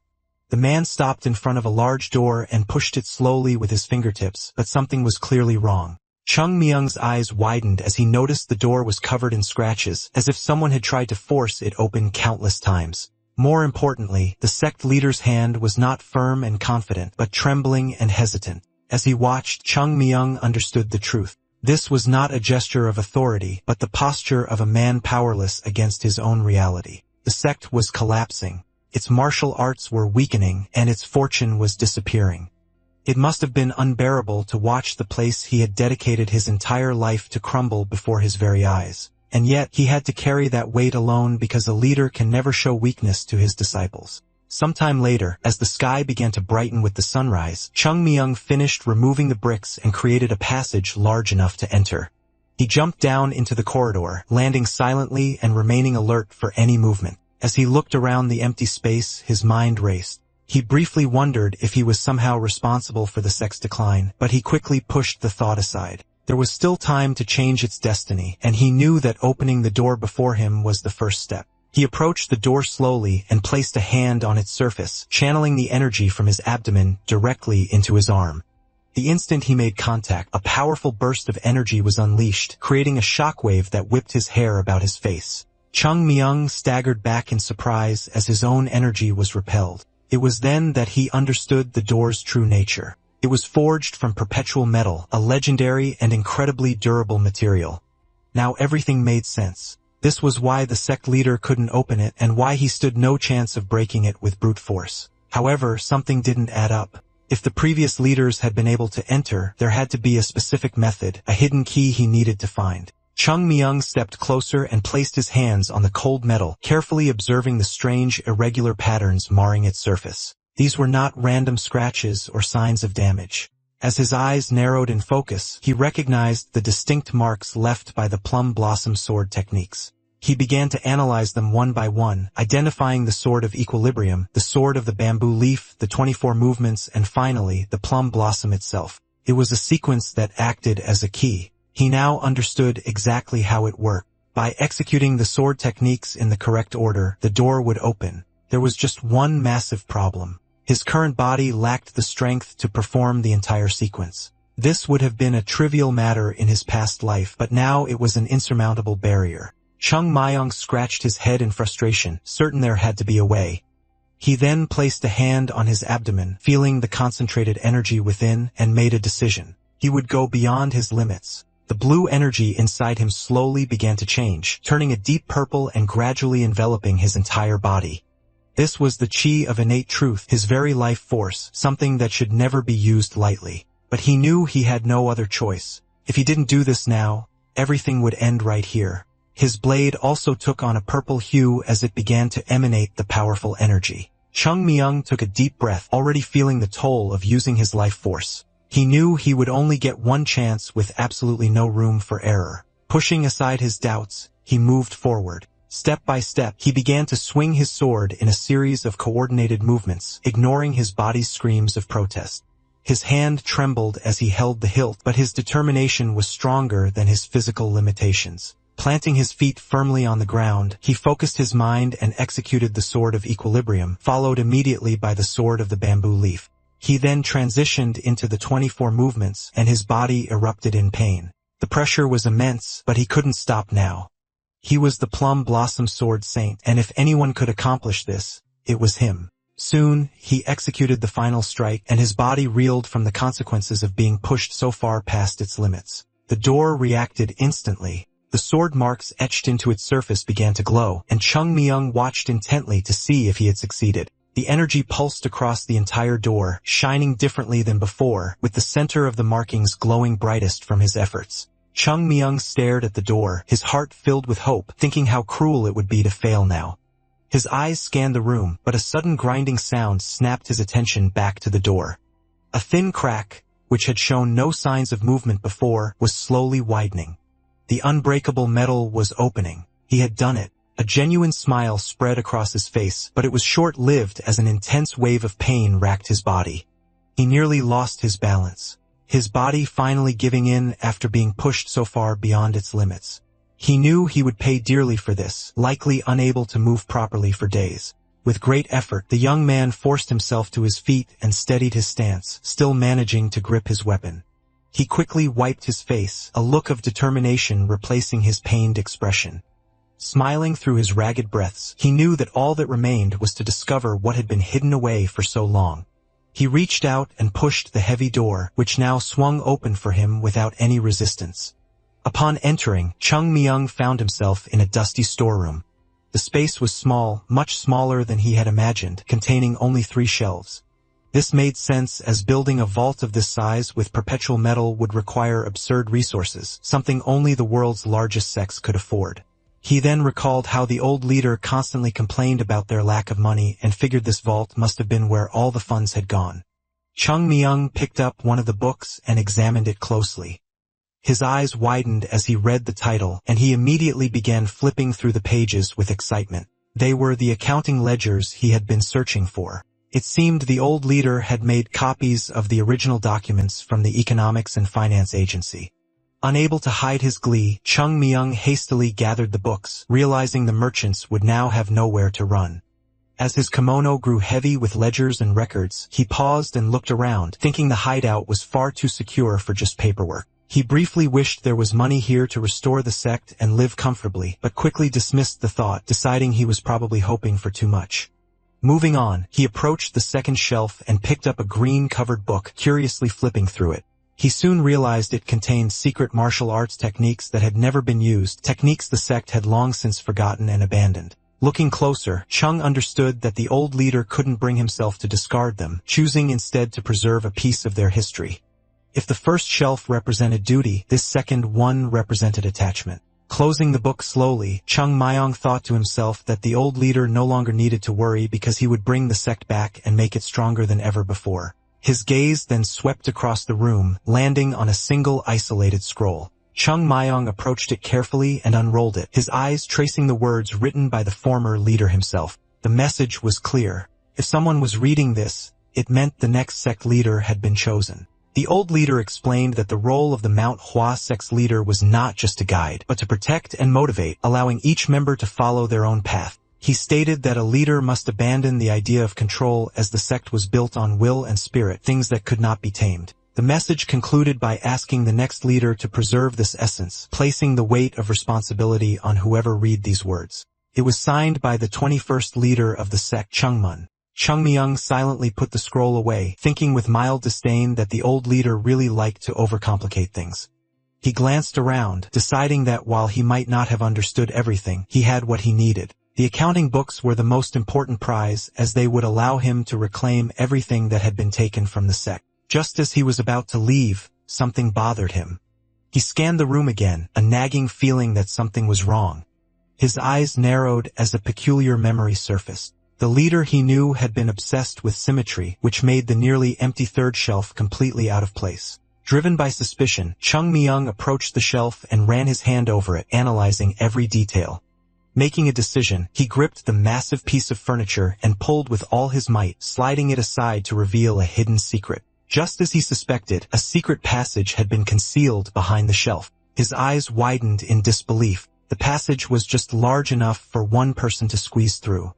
Without hesitation, he entered and descended, freezing in place at the sight before him. The hidden room was filled with treasures, stacked gold bars, the rarest swords he had ever seen, unknown jewels, and even more secret books. His eyes gleamed with a mix of greed and satisfaction as he realized it was all worth an unimaginable fortune. Chung Myung thought to himself that he was now incredibly rich. Meanwhile, elsewhere, the current sect leader was watching the sunrise as the sky slowly brightened. He sighed, contemplating his predicament. While it might be a beautiful day for some, for him, it was just another day of worry with only 5 days left until his meeting with the owner of the Kong Pavilion. Suddenly, urgent shout broke the silence, someone desperately calling his name. The leader quickly opened his door to find his disciple, Gum, looking frantic. The disciple said he would explain on the way, but insisted they had to leave immediately. Seeing the worried look on Gum's face, the leader agreed, and the two set off without delay. As they ran through the dense forest, the leader noticed people lying on the ground as if a fierce battle had taken place. Startled, he asked what had happened, but Gum explained it was just the children doing their extra morning training. They slowed their pace as they neared their destination, where they found Chung Myung crouched over some books. Gum called out his name, and the boy answered. When the leader looked over, he was shocked by what he saw. The boy's condition was deplorable.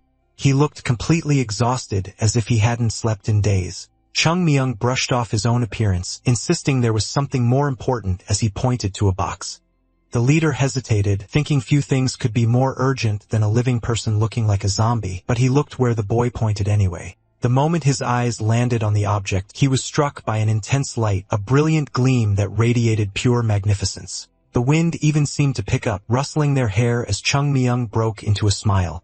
Before them was an unbelievable glittering pile of gold. The leader stammered, asking how this was possible, to which the boy simply replied that he must have trained too hard. But that wasn't all. There was something even more important.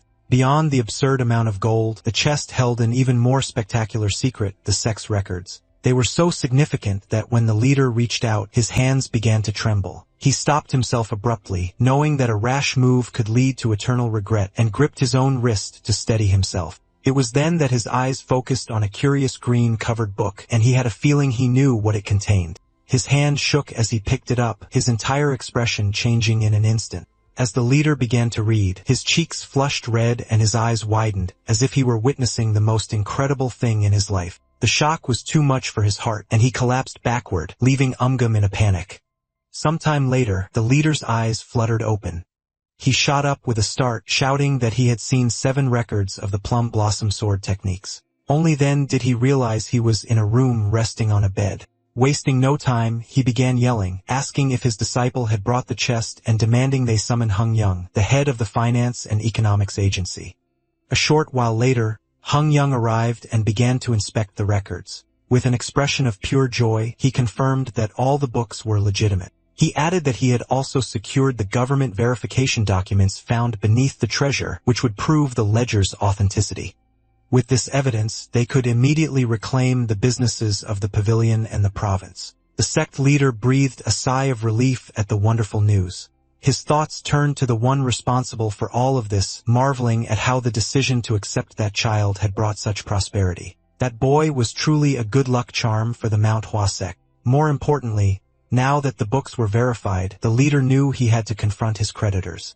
With a commanding shout, he ordered his men to bring him everyone connected to the business ledgers of the Hwarem province. Several days later, the scene shifts to the mountains leading to the Manhwa sect. Pavilion leader, Kong, accompanied by other merchants, struggles up the steep path. Looking back, he encourages the group, telling them they are not far and should maintain their pace to arrive soon. However, one of the completely exhausted merchants thinks to himself that as soon as he gets his money, he will never set foot on this cursed mountain again, muttering breathlessly that he never wants to see it again. As they climbed, another curious merchant asked the leader why he thought the sect leader had summoned them so suddenly. The man in front replied that hundreds of thousands of nyongs is not a small amount to come up with on short notice, stating that the sect leader was most likely desperate and had called them to beg for mercy.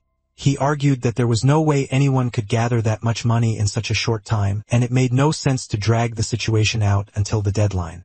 Hearing this, another merchant commented irritably that it would be extremely humiliating if they had climbed the mountain just to listen to pleas, while the tired man reflected that they might not even get their money after all this effort. The presence of someone from the Southern Edge sect at the location already showed that many were keeping a close eye on the Manhwa temple. Finally, after a long walk, the men arrived before the sect's gate. Upon their arrival, they all felt conflicted, knowing they were about to pressure the same institution that had protected the district for so many years. They were fully aware that if the sect leader did not survive the night, Manhwa would not last more than 7 days, but the need to recover their debts pushed them forward. A man from the sect approached the gate and faced the merchants who were waiting anxiously for their payment. With a respectful bow, he greeted them and informed them that the sect leader was already waiting, asking them all to follow him. Once inside, the sect leader observed them with a calm and serene expression. A tense silence filled the room as no one had the courage to speak first. Breaking the ice, pavilion leader Kong bowed slightly and greeted him respectfully. In response, the sect leader welcomed them and thanked them for taking the time to come all the way up the mountain. The merchant's leader replied that while they were busy men, they could never be busier than the leader of a sect, and it was an honor to have been invited. Just as the sect leader began to invite them for tea, the merchant's leader interrupted him. The man explained that since they were just humble merchants, he requested they set aside the formalities and get straight to the point. Noticing this attitude, the sect leader gave a slight smile and admitted that perhaps he was being a bit inconsiderate. He then revealed that the real reason he had called them was to inform them that the Manhwa sect's position regarding their business had changed. He explained that after contacting various people and places, he had been unable to find anyone willing to lend him money, and therefore, he would not be able to pay off his debt within the stipulated deadline. Hearing this, the merchant's leader took a surprised step back and immediately stated that they had already granted more than enough time. He emphasized that as merchants who depend on profit to survive, it was impossible to extend the deadline any further. The sect leader replied that this was precisely why he had brought up the matter, explaining that even though he could not pay the full amount, it was still possible to pay off part of the debt. Therefore, he asked that if anyone present was willing to postpone the payment date a little longer, they should show some compassion. With a deep bow, he pleaded for this favor, an act that left all the merchants visibly surprised. The atmosphere grew heavy, almost funereal, and an uncomfortable silence dominated the room as the situation began to take a strange turn. From a distance, Chung Myung watched everything attentively with a mischievous smile, thinking that this was how the leader intended to handle things. Still, he could not understand if this was an attempt to get rid of the merchants or a subtle way to manipulate them with cunning. But of one thing, Chung Myung was certain. Hyunjong was not a simple man. The most essential quality for a sect leader is patience. And even though Manhwa is a place of Taoists, its foundations are rooted in martial arts, making wise decision-making part of its nature. The protagonist then wondered if Hyunjong truly had what it takes to lead a sect. The merchant's leader broke the silence, stating that he had already made it clear he could not extend the deadline. However, the sect leader replied that he was not making this request only to him. Hyunjong explained that although the total debt exceeded hundreds of thousands of nyongs, he owed individual amounts to each of them, which is why he was proposing an alternative. He then asked if there was anyone there willing to show generosity and grant more time. Pavilion leader Kong frowned, realizing the man was resorting to questionable methods, and asked directly if the sect leader would be able to immediately pay those who refused the proposal. Calmly, the sect leader replied that even though the sect had declined, it did not mean it was completely helpless. He assured them that while they could not gather the entire amount, they were capable of paying at least a portion and would honor the payment of those who did not show compassion. One of the merchants stepped forward and questioned if, by accepting the extension, they would have a guarantee of receiving the full amount in the future. The sect leader confirmed without hesitation, but the man retorted, pointing out the obvious risk that the Manhwa sect could simply collapse overnight. Everyone there shared the same thought, knowing that if that happened, relying on words alone would be worthless. With a firm gaze, the merchant asked what the point of accepting such a proposal would be. Hyunjong let out a calm sigh and looked directly at the merchant. He stated that all they could offer was the name of the Manhwa sect and its long history, and that this alone should be enough. Suddenly, pavilion leader Kong began to laugh, and his laughter grew louder, filled with mockery, while Chung Myung watched the scene from a distance with slight contempt. The man continued to laugh and questioned if the SEC leader was not being unreasonable. Hyunjong then faced him seriously and repeated his words, asking if that was what he really meant. He followed up with another question, asking what the Manhwa sect meant to all of them, and who would dare treat the sect's name so lightly. Ignoring the weight of its history, Hyunjong continued, reminding them that the Manhwa sect had passed down its energy and spirit through generations, spreading its influence throughout the district. For that reason, he believed they should all reflect on the true meaning of the sect in their lives.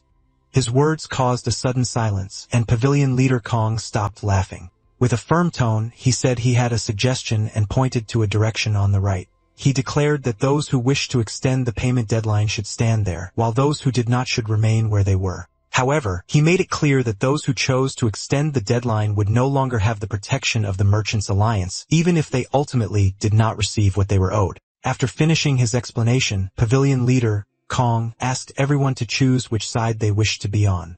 The decision created enormous confusion among the merchants. Some looked around undecided, and others scratched the back of their necks, clearly uncomfortable, but no one moved. Seeing this, a confident smile appeared on the pavilion leader's face. He opened his arms and declared that this was the final result and that, unfortunately, no one was willing to extend the deadline. However, before the man could finish speaking, someone moved. A merchant in green clothes, the owner of the used store, stepped forward and walked toward the right side with firm resolve. Hyunjong watched the scene with a serious expression while the pavilion leader immediately became agitated, asking what that man thought he was doing. The store owner asked him not to look at him that way and admitted that he knew his decision might seem stupid, but that there was a reason for it in his heart. He then recalled that pavilion leader, Kong, was not originally from the Hwyam district, and for that reason, perhaps he had never understood what the sect represented to the people. He explained that everyone who grows up there hears stories about the Manhwa sect from a young age with countless encouragements for children to join the sect and become strong warriors. This is part of the childhood of everyone born and raised in the region. And even as the years pass, these teachings remain alive in people's hearts. Even those who realize they do not have the talent to join the sect continue to hear stories about how it protected the world. The pavilion leader made a contemptuous expression and asked where he was going with this. The man continued, saying that the same had happened with his father and his grandfather. He argued that for the pavilion leader, postponing the payment might not make a difference as there were many cities like Hangzhou where he could spend his money. The pavilion leader retorted asking if the young man was willing to give up such a large sum for sentimental reasons and stated that he would surely regret it. The store owner admitted that he had spent all this time anxiously waiting for the money, dreaming of never having to work again, and that he felt a certain nervousness just thinking that he had come all this way to say those words. But deep down, he knew he already had enough to live on. Even if he did not receive the money, he could accept it with a small regret. However, if he were responsible for the fall of the Manhwa sect, it would be a regret that would follow him to his last breath. He concluded that he did not want to live carrying that kind of burden even if he had so much money that he would never need to work again. The pavilion leader opened his arms and said that if that was his decision, then so be it, as nothing would change just because one person decided to give up the money. Suddenly, someone questioned that it would not be just one person. Other merchants began to move, and one after another followed the example of the U-store owner. In a few minutes, there were 5 men on the side willing to forego immediate payment, which left the pavilion leader visibly surprised. Hyunjong, on the other hand, could not hide a slight smile, lowered his head, and let out a sigh of relief. He then declared he was satisfied that there were still people who maintained a significant bond with the Manhwa sect. Next, he gave an order and asked AM to bring it. The man appeared carrying a box full of notebooks and books, and those present quickly recognized what the documents were. Pavilion leader, Kong, realized with alarm that they were the accounting books of the Hwa-Eum district. Hyunjong then explained that for generations, the Manhwa sect had shown benevolence to them and their ancestors, but in return, they had all ended up betraying that trust by failing to fulfill their obligations. The pavilion leader's expression changed drastically, and contempt gave way to despair. Stomping his foot firmly on the ground, Hyunjong declared that from that moment on, based on the records, the Manhwa sect would take possession of all their businesses and all the finances accumulated down to the last cent. The merchants who remained stared at the sect leader in confusion, desperately asking what he meant and questioning if he was really trying to take over their businesses. The Kong pavilion leader intervened, stating that the sect leader had taken the joke too far. However, Yoonjong coldly replied that it was a shame he believed the great Manhwa sect's leader had time for jokes. Slamming one of the books shut, the pavilion leader shot back that there was a problem, demanding to know how Hyunjong could prove the records were authentic. Hyunjong asked if the merchant was implying the Manhwa sect had forged the evidence. The man replied that he didn't believe the sect would do such a thing, but he raised the possibility that the sect leader himself was being deceived by fake documents. With a slight smile, Hyunjong showed that he already understood where this was going and ordered AM to bring in the head of the financial agency. Shortly after, the man arrived and agreed that this was an extremely important matter and that the authenticity of the books should be considered, which excited the merchants who immediately voiced their agreement. However, the man continued with a very serious expression, explaining that the sect leader had anticipated this exact situation. 2 days earlier, he had already sent half of the accounting books to the Hwaem prefectural office for analysis. The revelation hit the Kong pavilion leader like a physical blow as he realized what this meant. If government officials started confiscating their businesses while the merchants were here, there would be nothing they could do. That was exactly why they had been summoned, to be kept away from their assets while the sect made its move. The pavilion leader understood that 2 days was more than enough time to verify the records. If only half were sent, it was obvious the other half would also be considered valid, meaning government soldiers were already prepared and just waiting for the right moment to act. His voice filled with fury. The pavilion leader roared the sect leader's name. Hyunjong, however, matched his tone and ordered him to lower his voice as he had no right to shout there. He then declared that a true alliance is built on mutual aid, but there was no reason to help those who had betrayed them. Yoonjong warned them to return immediately because by the time they reached the Hwan prefecture, everything would already be decided. He added that if he were being truly just, he would leave them with nothing. And it was only out of consideration that he was allowing them to take part of their fortune. The Kong pavilion leader's face twisted with hatred, seeming to age years in an instant. With a voice full of resentment, he vowed that he would never forget this. Having no other choice, he turned and walked away as the other merchants watched him go, consumed by rage. Silence filled the room, and no one dared to say a word. Hyunjong then turned to those who had remained loyal to the Manhwa sect. He explained that their businesses still originally belonged to the sect and would naturally return to its possession. However, he would allow them to continue managing the businesses and keep the profits. Furthermore, he wished to discuss a new arrangement that would benefit both sides, inviting all who were interested to come inside. The owner of the U-store reflected silently that despite being in a better position than those who left, his situation had changed drastically. In an instant, he had gone from being an independent owner to a mere manager, and he let out a sigh. A slight regret filled his heart as he remembered his grandfather's teachings. Meanwhile, Chung Myong was fuming as he recalled Hyunjong's words. The boy couldn't accept that the leader had allowed the traders to take any part of the sect's fortune. Leaping from a rooftop, he angrily questioned who Hyunjong thought he was to give away something that belonged to the Manhwa sect. Sometime later, a caravan of carts made its way down the road. The merchants traveled with what little fortune they had left, their faces heavy with frustration and anger. They had discovered that all their businesses had already been seized by government soldiers, and if it weren't for the sect leader's mercy, they would have lost everything. Now they all knew the Kong Pavilion leader was to blame, and many regretted trusting him. One merchant, overcome with anger, demanded answers. Reminding the pavilion leader that he was the one who had told them to just trust his word, the pavilion leader shot him a cold look and asked if he was being blamed for everything, causing the other man to hesitate. Suddenly, the pavilion leader dropped his cart and turned around, stating that there was no reason to despair as the situation was only temporary. He was convinced that the accounting books were fake and had been forged by the sect leader himself. Another merchant argued that the documents were validated by the prefectural office, but the pavilion leader insisted it was all a setup. He concluded that their best move was to retreat to the city of Luoyang and seek support from even higher authorities. Suddenly, a voice interrupted their conversation, and everyone turned around to see Chung Myung dressed in a dark, stealthy outfit. The pavilion leader narrowed his eyes and asked if he was the one who had just spoken. Chung Myung let out a slight cough and replied that he didn't see anyone else around. The man observed the boy who, despite being dressed like a thief in broad daylight, carried himself with the strange posture of an experienced old man. The pavilion leader assumed he was after their fortune and advised him to leave before he lost his life for nothing. Chung Myung laughed and asked if they really thought he was there for money. With an irritated glint in his eyes, he replied that he hadn't come to steal, but simply to take back what was already his. The declaration made the leader realize the boy belonged to the Manhwa sect, and he considered it a perfect opportunity for revenge. But before he could give an order, several other warriors appeared surrounding them. Without hesitation, they advanced on Chung Myung with their weapons drawn. Alone against several opponents, the boy showed no fear, only raising a calm and confident gaze. In the next instant, he leaped and dodged their attacks with ease. Before they knew it, he was face to face with the warriors.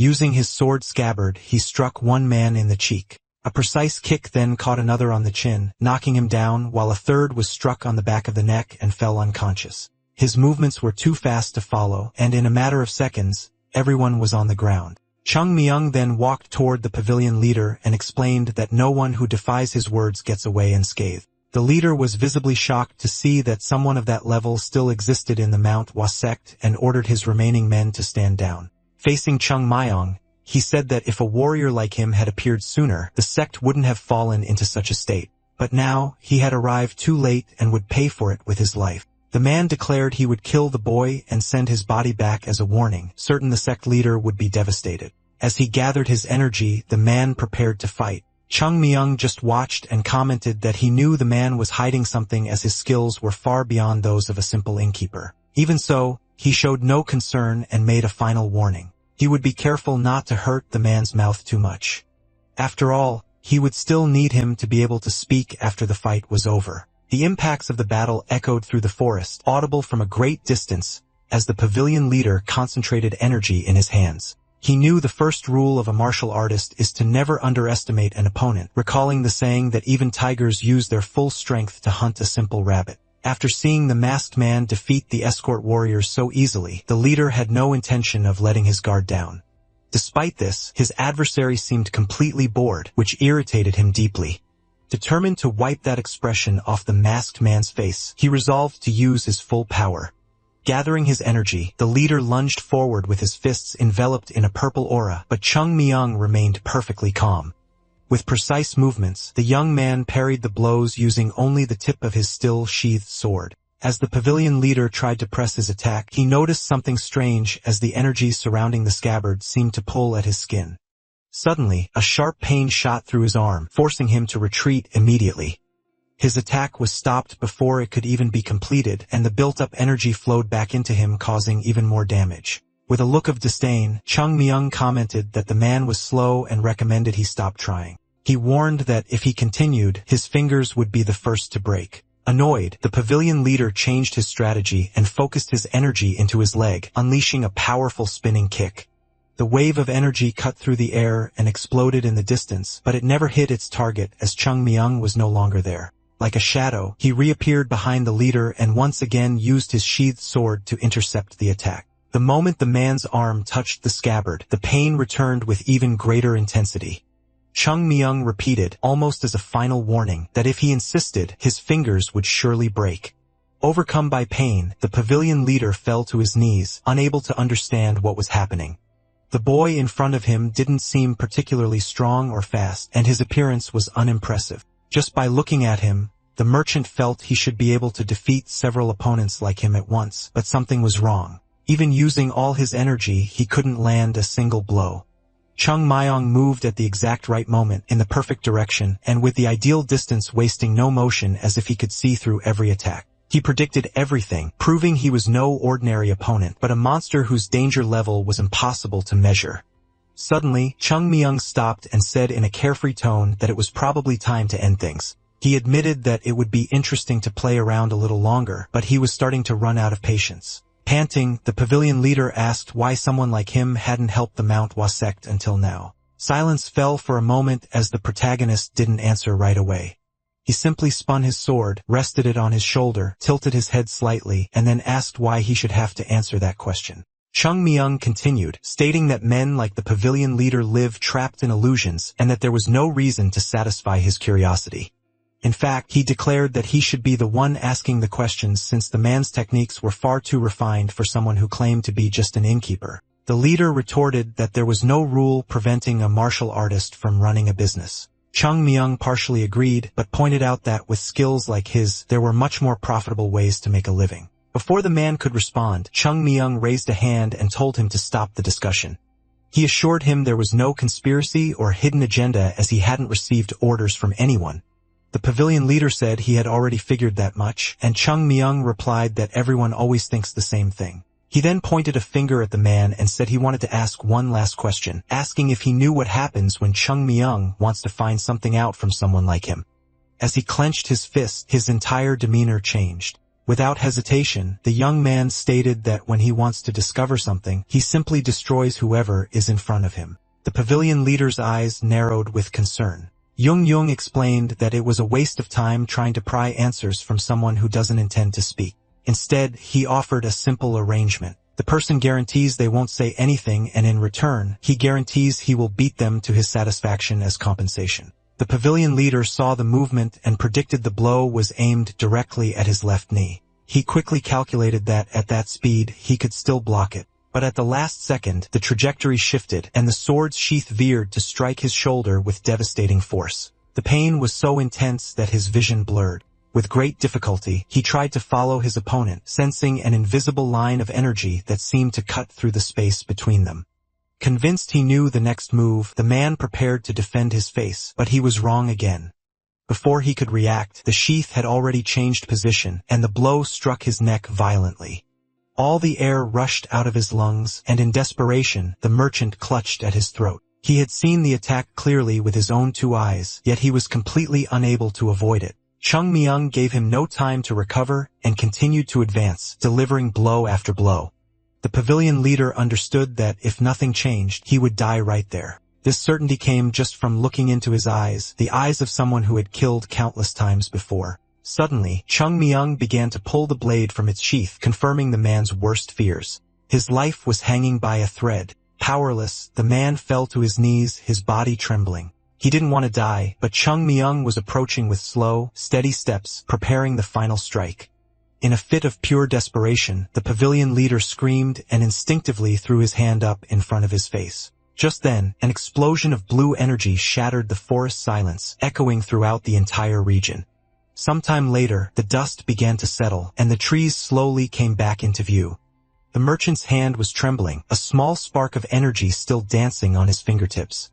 He stared at his own hand in disbelief that he was still alive. The technique he had just used was the Tai Divine Palm. Kneeling beside him was Chung Myung, observing everything with rapt attention. His eyes were now red as he stared at the man.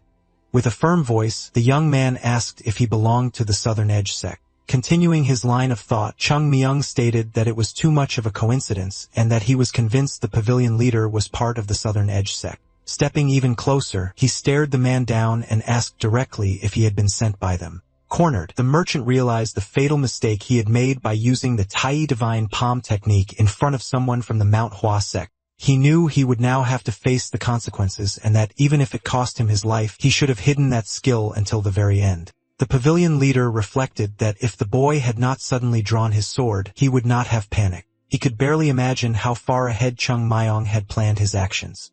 Meanwhile, the young man began to rise slowly, pondering that the man's refusal to speak might be out of loyalty, which was respectable in a way. Still, Chung Myung knew he could not underestimate the Southern Edge sect, as an organization of that level would not act so carelessly. Letting out a sigh, he murmured with contempt. Chung Myung commented that even in the most difficult times, the martial arts world was not so dishonorable, and that it was sad to see one of the 10 great sects trying to rob another using such dirty methods. With little to say in response, the pavilion leader simply closed his eyes. Even so, he tried to argue, questioning if this was not deep down better for the Manhwa sect. He claimed there was no hope left for them, as they had already lost their techniques and would never return to what they once were, being condemned to disappear. Chung Myung listened to those words with a curious look and denied them, stating that the sect had not lost its techniques. Faced with the man's insistence, the boy's eyes shone with firmness as he repeated that this was not the case. His voice rising, Chung Myung scolded him, saying that no one should spread rumors without first confirming the facts, and reminded him that many of these stories only existed because people disliked Manhwa. He recalled the times he had defeated members of the rival sect, aware that when two such similar great sects coexist, it is inevitable that one of them is destined to fall. The man shouted, claiming he did not belong to the Southern Edge sect, to which Chung Myung sarcastically replied that he did not belong to the Manhwa sect either. Suddenly, the tone of the conversation shifted and the air grew heavy. Coldly, Chung Myung said he would show the man something interesting in exchange for revealing the Tai divine palm. The merchant tried to get up, but his body trembled with the blade threatening his life. Chung Myung continued, saying it would be a shame if the man could not see the interesting experience through to the end. With his eyes red and filled with malicious intent, he demanded that the man say exactly what he had reported to the person who sent him there. Chung Myung's hands gripped the sword firmly, and the blade touched the pavilion leader's neck. Suddenly, the boy began to move only his arm at a speed impossible to follow. The wind generated by the movements was so intense that the man almost lost his balance. Even without advancing, just by swinging the sword, Chung Myung created an overwhelming pressure, though no cut directly struck his opponent's body. Calmly, the young man explained that plum blossoms reveal their most intense essence when they bloom in the snow, and that even in winter, the spirit of Manhwa does not disappear. In a single motion, a slash cut through the air, and Chung Myung passed his opponent like a flash of lightning, stating that everything would change when spring arrived. The trail left by the sword began to glow, and the confused pavilion leader lowered his hands from his face. Suddenly, the environment around him transformed completely. His eyes widened as he saw the mountain covered in hundreds of thousands of plum blossoms that seemed to have emerged from the protagonist's sword. They fell from the sky without stopping, leaving the man paralyzed and hypnotized as if he were witnessing a divine work. As the flowers fell, the world around him was dyed red until the man finally understood the technique. It was something much greater than the simple blooming of flowers. It was one of the 24 plum blossom movements, the plum blossom fall. Unable to accept what he was seeing, his knees gave out. Chung Myung sheathed his sword firmly, and in the same instant, the pavilion leader's body collapsed to the ground, strengthless. However, Chung Myung did not escape unscathed either, as his own body weakened. He knew that if he kept pushing himself like that, he could die, because that single move, which would have been trivial in the past, had now consumed almost all of his internal energy. Suddenly, the boy realized someone else was there. He turned his head quickly and called out to the intruder, a frightened merchant who was hiding. With a gesture, Chung Myung beckoned him closer and soon saw that it was not just one, but several men who had watched everything from a distance. Facing them with his arms crossed, he casually asked who wanted to get beaten before leaving. When no one answered, he asked who wanted to leave unharmed. Immediately, everyone raised their hands and begged to be left in peace. Chung Myung nodded, commented that they were quite cooperative, and as soon as he finished speaking, they all started to run. The boy did not move, simply watching the men flee cowardly before giving a single warning for them to stop. Instantly, they all froze, not daring to continue. He then asked if they really did not know how to use their brains, as it would be impossible for him to take all those carts by himself. Next, he ordered them to report how much money was in each cart. One by one, the merchants obeyed and revealed the amounts while Chung Myung listened in silence. After thinking for a few seconds, he opened his eyes and made a decision. He ordered one of them to go to the city of Zhenjiang to convert everything into cash with no names and no records. Chung Myung warned that if he found out they did not follow the agreement, he would kill them all. One of the men, trembling, asked what would happen if the person sent to Junjiang did not return. With a contemptuous laugh, Chung Myung retorted, questioning what they would do after running away since they would be without money and with nothing but the carts. He concluded that, if they wanted to recover what was left, they would have to come back. Another merchant raised his hand and asked what would happen if they reported him to the government. Without answering directly, Chung Myung lifted his leg and slammed it into the ground, causing an impact that made the earth tremble. A loud boom echoed through the forest, startling even the birds. Only then did the protagonist reply that they could try, but that they had better flee to the other side of the continent because he would find them wherever they went. Silence fell over the group, and they all came to the conclusion that there was no escape. So they simply obeyed under Chung Myung's watchful eye. Sometime later, the protagonist held a wad of cash and sniffed it with satisfaction. His eyes shone and a smile spread across his face. Without wasting any time, he ran towards a wall, leaped over it lightly, and went on his way to store his new fortune. By the banks of a crystal-clear river, Joe Gull wrung out his kimono before leaving it to dry. Around him, all the other disciples were also tending to their clothes, commenting on how exhausting the day's training had been. Observing the scene with a slight smile, Joe Gull felt satisfied, noticing a real change in himself and his companions. They finally looked like a true group of martial artists. The senior disciple Yoon Jong approached and asked about his smile. Joe Gull stared at the river for a moment before replying that he felt they finally seemed like real practitioners, even though it was strange to think that way since they always had been. To his surprise, the senior shook his head and admitted he felt the exact same way, which made Joe Gull laugh. Just a few days ago, the students couldn't have imagined training so hard at the Manhwa sect. Before, they just killed time as real training wasn't part of their routine. Everything changed with the arrival of Chung Myung, who was undoubtedly responsible for this transformation. Although his influence still felt like a gentle breeze, no one knew if it would stay that way or soon become a hurricane. Later, as Joe Gull approached another area, he heard shouts and orders. The environment was chaotic, with workers carrying pieces of wood from one side to the other, while a man complained that something shouldn't be placed there and that he had already told them to organize everything after bringing the materials. The disciples approached in confusion, trying to understand what was happening, and then they saw the great Sasek energetically coordinating everything. Noticing the students' presence, he stared at them. Yoonjong stepped forward and asked what was going on, and Sasuk replied with an animated smile, explaining that these were workers hired to renovate the temple, something that had been planned for a long time. After all, as everyone knew, the place was old and in urgent need of repairs. Suddenly, Sasuke's tone changed as he asked why the boys were still standing around. He harshly ordered them to start helping immediately since the workers were exhausted from carrying materials up the mountain. Then, laughing, he pointed in a direction and told them to get to work. When the sun set, it was time for dinner. On the table, a beautiful piece of roasted chicken, golden and juicy, made the disciples' eyes sparkle.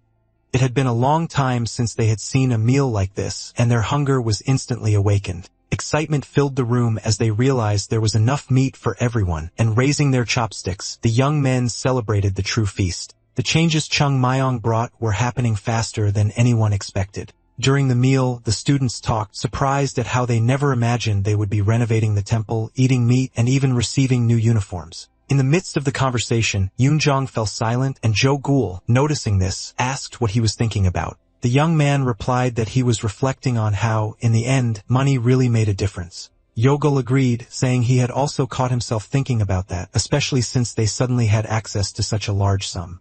Yoonjong commented that the superiors probably didn't enjoy living in poverty either, but had no choice. Still, he had never seen the great Sasuke gum smile like that before. Jogul then asked his friend what he thought they should do from now on, and the other replied with conviction that the Manhwa sect was changing rapidly, so they needed to prepare for what was yet to come. As he observed the new set of uniforms in his hands, Jogul wondered what it would take to keep up with these changes. Yoonjong added that it wasn't just about financial prosperity, as the secret martial arts books that had been stored away had also reappeared. The scene had been almost comical, with Chung Myong pretending to trip to reveal the chest with the books and gold bars.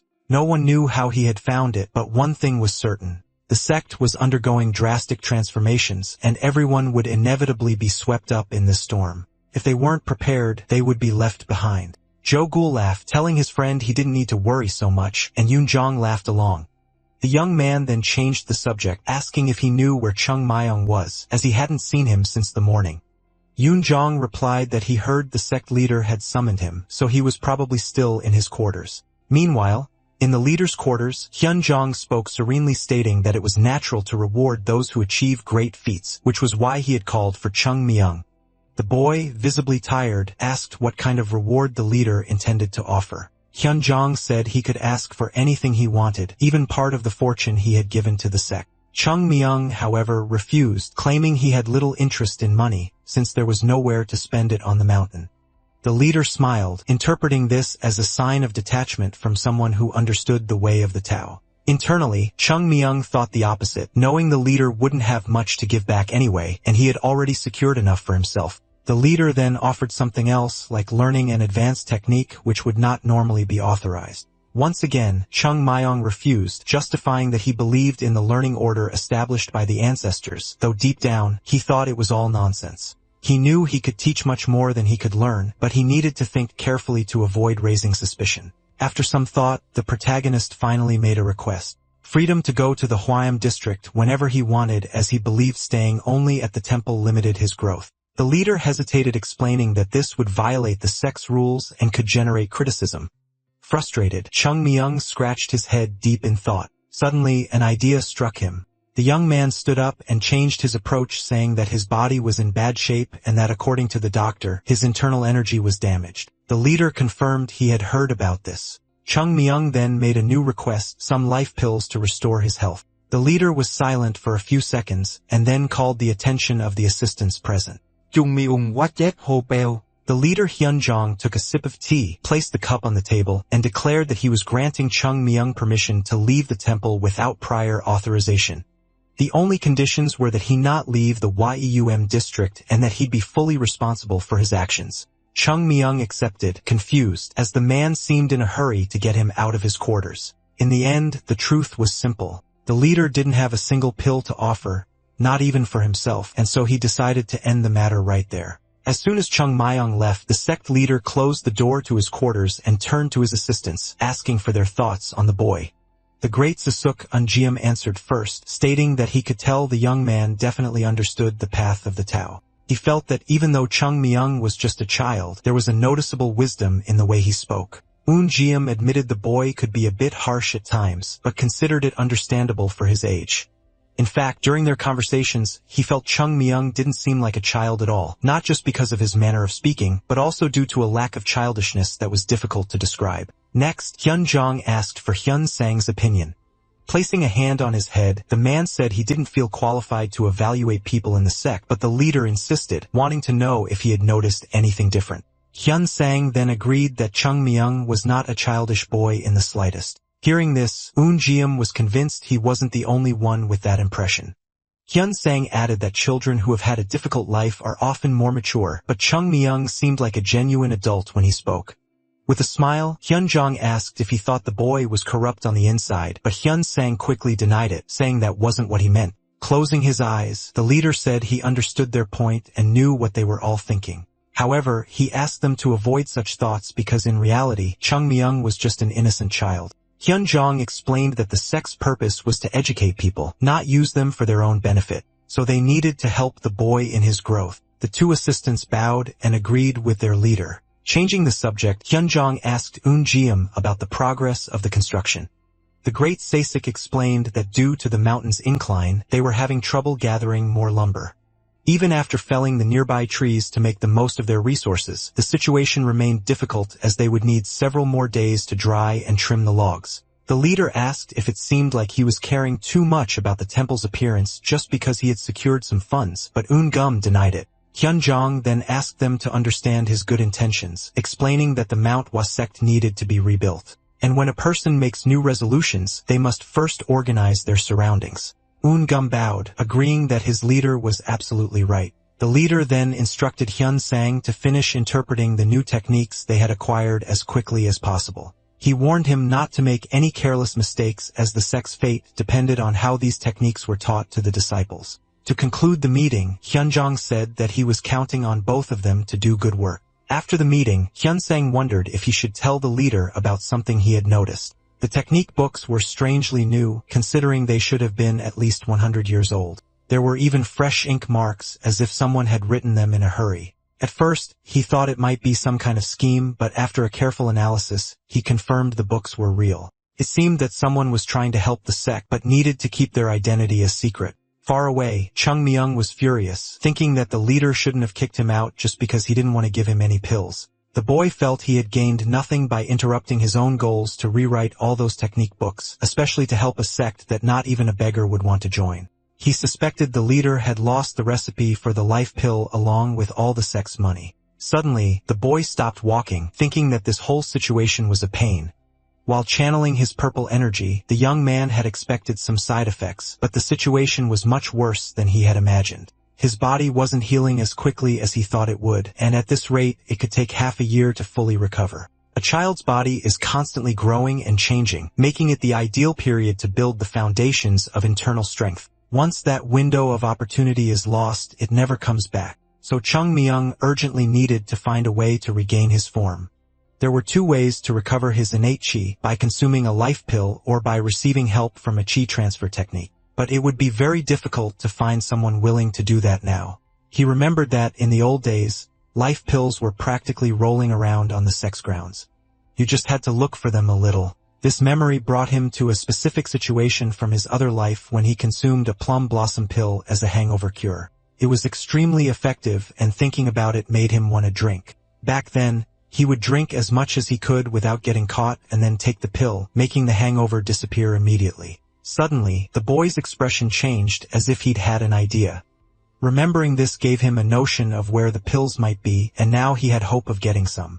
In a rush, Chung Myung started running in the direction he remembered. His steps hurried as if his life depended on it. Having a bad memory like his sometimes helped. Night fell, and the forest was faintly illuminated by the moonlight. Panting after his run, our hero stopped and looked up, facing a large stone wall in front of him. It was a cliff known as the most dangerous and steep even among the 5 great mountains. There was a secret place here that only Chung Myung knew about in the entire sect. Since the area was off limits for disciple training, he considered it the best place to hide from his seniors, where he could drink, take a nap, or eat meat without being seen. He questioned why his SA Hyung had let him live, since he didn't seem like a worthy person.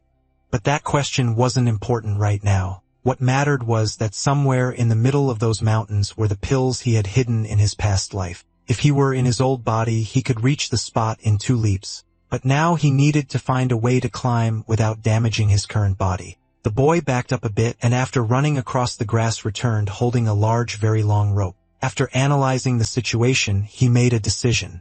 Instead of climbing up, he would climb down, which was approximately 10 times more dangerous. Even so, Chung Myung decided to face the challenge, thinking that you only live once, although this was technically his second time. The young man tied the end of the rope to a very thick tree trunk at the edge of the cliff. In a situation of extreme risk, he wondered why it was so difficult to revive the Mount Hoi sect. The incline wasn't the only reason the place had been banned for training, as the cliff was called the disconnected uneven cliff for a reason. There was simply nothing to hold on to or step on along its walls. Because of this, as soon as he began his descent, the boy quickly lost his footing. This cliff was extremely difficult to climb, and our hero began to fall, held only by a thin rope. In desperation, the protagonist screams as he plummets from the cliff, believing he is truly going to die as he watches the top grow more and more distant. He thinks these might be his last moments, but then the rope tied to his waist catches him. His body ricochets violently, and the rope immediately begins to swing him dangerously from side to side, threatening to slam him into cliff wall. To avoid the collision, Chung Myung concentrates energy in his hands and uses the chi suction technique the instant he reaches the wall. The impact makes his bones creak and some of them break, sending a wave of pain through his entire body. Despite this, he manages to cling to the cliff, internally complaining about how his bones now feel as fragile as twigs. Looking to the side, something catches his attention. The entrance to the hideout is finally visible, but the rope does not quite reach in that direction. He realizes he will have to swing himself over there, which means abandoning the chi suction technique and using the rope's own momentum to gain impulse. The rope creaks dangerously as he begins to move, swinging from one side to the other with each motion increasing his speed. Chung Myung pushes even harder, needing enough distance for the jump. When he feels he has reached the ideal momentum, he decides to go for it, but the rope can no longer take the strain and snaps. The boy's eyes widen as his only salvation disappears. His body plummets like a stone, fast and without control. Desperate, he uses the chi suction technique again, but the pressure nearly shatters the bones in his fingers, preventing him from getting a firm grip and causing him to slip. He is thrown violently to the other side, slamming against a small stone platform, but still sliding dangerous ly toward the void. Then, like a miracle, the broken end of the rope snags on a sharp edge of the cliff, and the sudden jolt halts his fall. Now, the boy is left dangling right next to the hideout he built in his past life. His entire body aches from the numerous injuries sustained during the descent. Even so, using the last remnants of his strength, he begins to climb slowly. When he finally reaches the cave entrance, he breathes heavily and starts complaining out loud that the Plum Blossom Sword Saint was a complete lunatic because no one in their right mind would build a hideout in such a place. He concludes that the man must have gone crazy after so much training.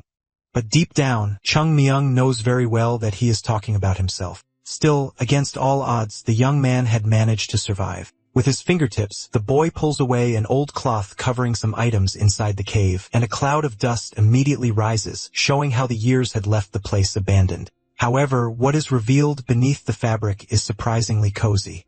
Chung Myung had been careful and also left a nightlight crystal for illumination. The boy observes this and praises the intelligence of the person responsible, but soon realizes he is just complimenting himself. After looking around the hideout more carefully, he finds some things destroyed by time, like spoiled food and rotted fabrics, until his eyes land on something important, a chest. Instantly, he understands that this is where the plum blossom pills must be. The precious pills he hid in his past life that will be essential for restoring his body. Carefully, Chung Yung slowly opens the chest. As soon as the lid moves, an intense red light escapes from within. When the chest is finally opened completely, the light covers his face and a rich, refined fragrance of plum blossoms fills the cave. These are the priceless snowflower pills, even rarer and more valuable than the plum blossom pills. Chung Myung even mutters an apology to his former superior, but at least he did not hide the life pills here as well. Without hesitating, he picks up one of the snowflower pills, knowing his body needs to be restored as soon as possible. And if possible, he wants to rebuild his internal strength in the process. Without a second's hesitation, the young man places one of them in his mouth. He feels the difference almost immediately, as if it were already taking effect before being digested. A burning sensation courses through his insides and a small red flame is born within him, beginning to travel throughout his body and fill voids that had long been forgotten. The pill melts completely before he can even chew it, and its elegant essence explodes within his system. But Chung Myung has no time to admire it. He immediately closes his eyes, knowing he must concentrate and focus all his attention on controlling that energy. He cannot allow even a fraction of the snowflower pill's chi to escape uselessly.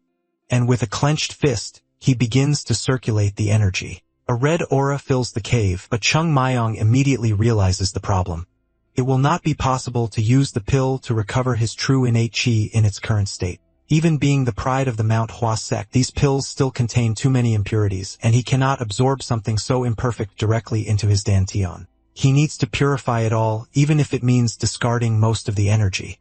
He knows he is choosing the most difficult, slowest, and most painful path, but it is also the most perfect one for building the ideal foundation.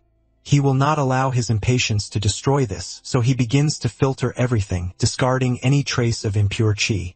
After a long process, only a minuscule amount remains. It is an absurd waste, but it is exactly what he wanted. Chung Myung gathers these small refined fragments and guides them to the deepest parts of his dantian. The remnants slowly begin to condense, unite, and compress until they form a small brilliant sphere resembling a tiny but absurdly powerful star. The instant it is complete, a colossal wave of energy explodes through the cave, and a blue aura begins to spread in all directions.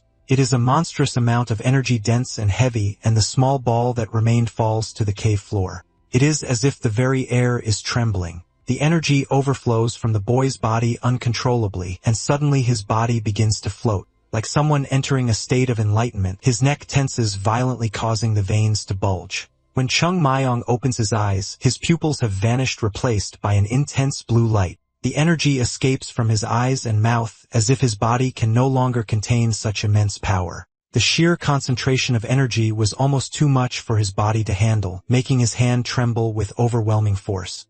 Yet Chung Myong's perseverance was absolute, and he finally managed to clench his fist. The cave fell into a deep silence, illuminated only by the power radiating from his body. With his eyes still closed and his focus unwavering, he slowly opened them to reveal a startling transformation.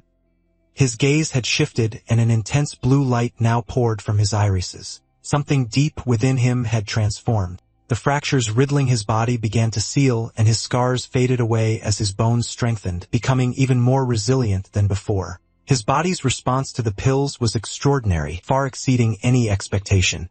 Impurities were expelled through his pores, and with every breath as each part of him purged accumulated waste. Simultaneously, his meridians expanded like rivers that had finally been given space to flow freely. Suddenly, his heart began to race, followed by a sharp pain that exploded in his head like an electric shock.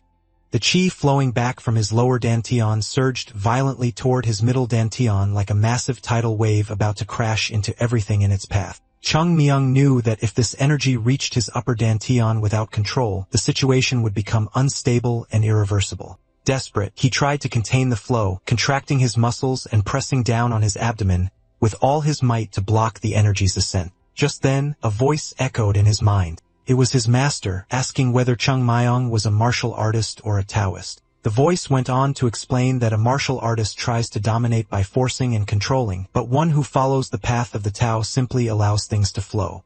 The master warned him not to think he could dominate the flow of the world. If you try to dam a river, the water will only overflow and find its own way. The ideal is to let things go, because then everything will flow as it should. Since humans are also a part of nature, one should not try to control but simply let be. The words echoed, penetrating deep into his mind. The tension in Chung Myong's arms began to fade and his fingers loosened. Suddenly, everything went black for an instant. When he regained consciousness, he found himself in another place, standing on a surface that resembled water in a silent, empty space. Looking around in confusion, he saw a closed-off area above him, crisscrossed by thin lines of blue energy. He then understood that he was inside his own upper dantian, a place he had entered instinctively. Before him stood a cracked and completely unstable wall, a reflection of how damaged his body truly was. Chung Myung approached and placed a hand on it, closing his eyes for a moment to sense the energy on the other side. He felt an absurd pressure, a massive flow of chi on the verge of breaking through, a force that could not be ignored. He knew it was only a matter of time. The situation was perilous. If he didn't open a path, everything would collapse. But if he opened it all at once, the sheer force of the impact would destroy his upper dantian. Taking a deep breath, Chung Myung realized there was no simple choice. Once again, his master's words about trying to dam a river echoed in his mind. He understood that if he tried to contain the energy, it would simply destroy him. So this time, he slowly opened his hand and a red energy began to flow out. At the same moment, the blue fissure before him expanded, as if finally allowing everything to escape. The two forces, red and blue, collided. He thought back to how he never used to pay attention to his master's words, dismissing them as nagging. A bright light emanated from the impact, but the two energies didn't conflict. Instead, they intertwined and balanced each other. And in that instant, he finally understood what his master meant. The flow of chi inside Chung Myung transformed completely. And for the first time, he felt true harmony. Meanwhile, outside the cave, the sun was rising over the horizon. Time had passed without him even noticing. Suddenly, his eyes snapped open to find his body floating, suspended in mid-air. But as soon as he fully awoke, the levitation failed and he dropped right onto his mat. A dull pain shot through his body and he grumbled in confusion, wondering why he had been floating. He then raised his hand and stared at it. The same hand that had been so grievously injured was now completely restored. Memories of the colliding energies flooded back, and he could feel that his meridians were unblocked and his strength had fundamentally changed. Chung Myung found it hard to believe his young body had endured such an ordeal, as even the slightest mistake would have been fatal. Deep down, he knew he couldn't have succeeded without his master's teachings. And now he felt it had all been worth it. He hadn't just recovered his innate chi. He had refined it, expanded his meridians, and elevated his entire foundation. In short, his body was on a completely different level. Perhaps it was the effect of living a second life, or maybe he was finally beginning to understand the Tao. His master's words returned to him, speaking of the martial artist who tries to control versus the Taoist who allows things to be. In his past life, Chung Myung had been only a swordsman. Now, he understood that the Manhwa sect was not just a sword sect, but a Taoist one as well. This was its true essence, and he could finally comprehend it completely. Chung Myung focused his gaze on the horizon, lost in thought. He wondered if someone like him could truly restore the sect, but he resolved to try his best. He opened the chest containing the pills again, realizing they were now useless to him.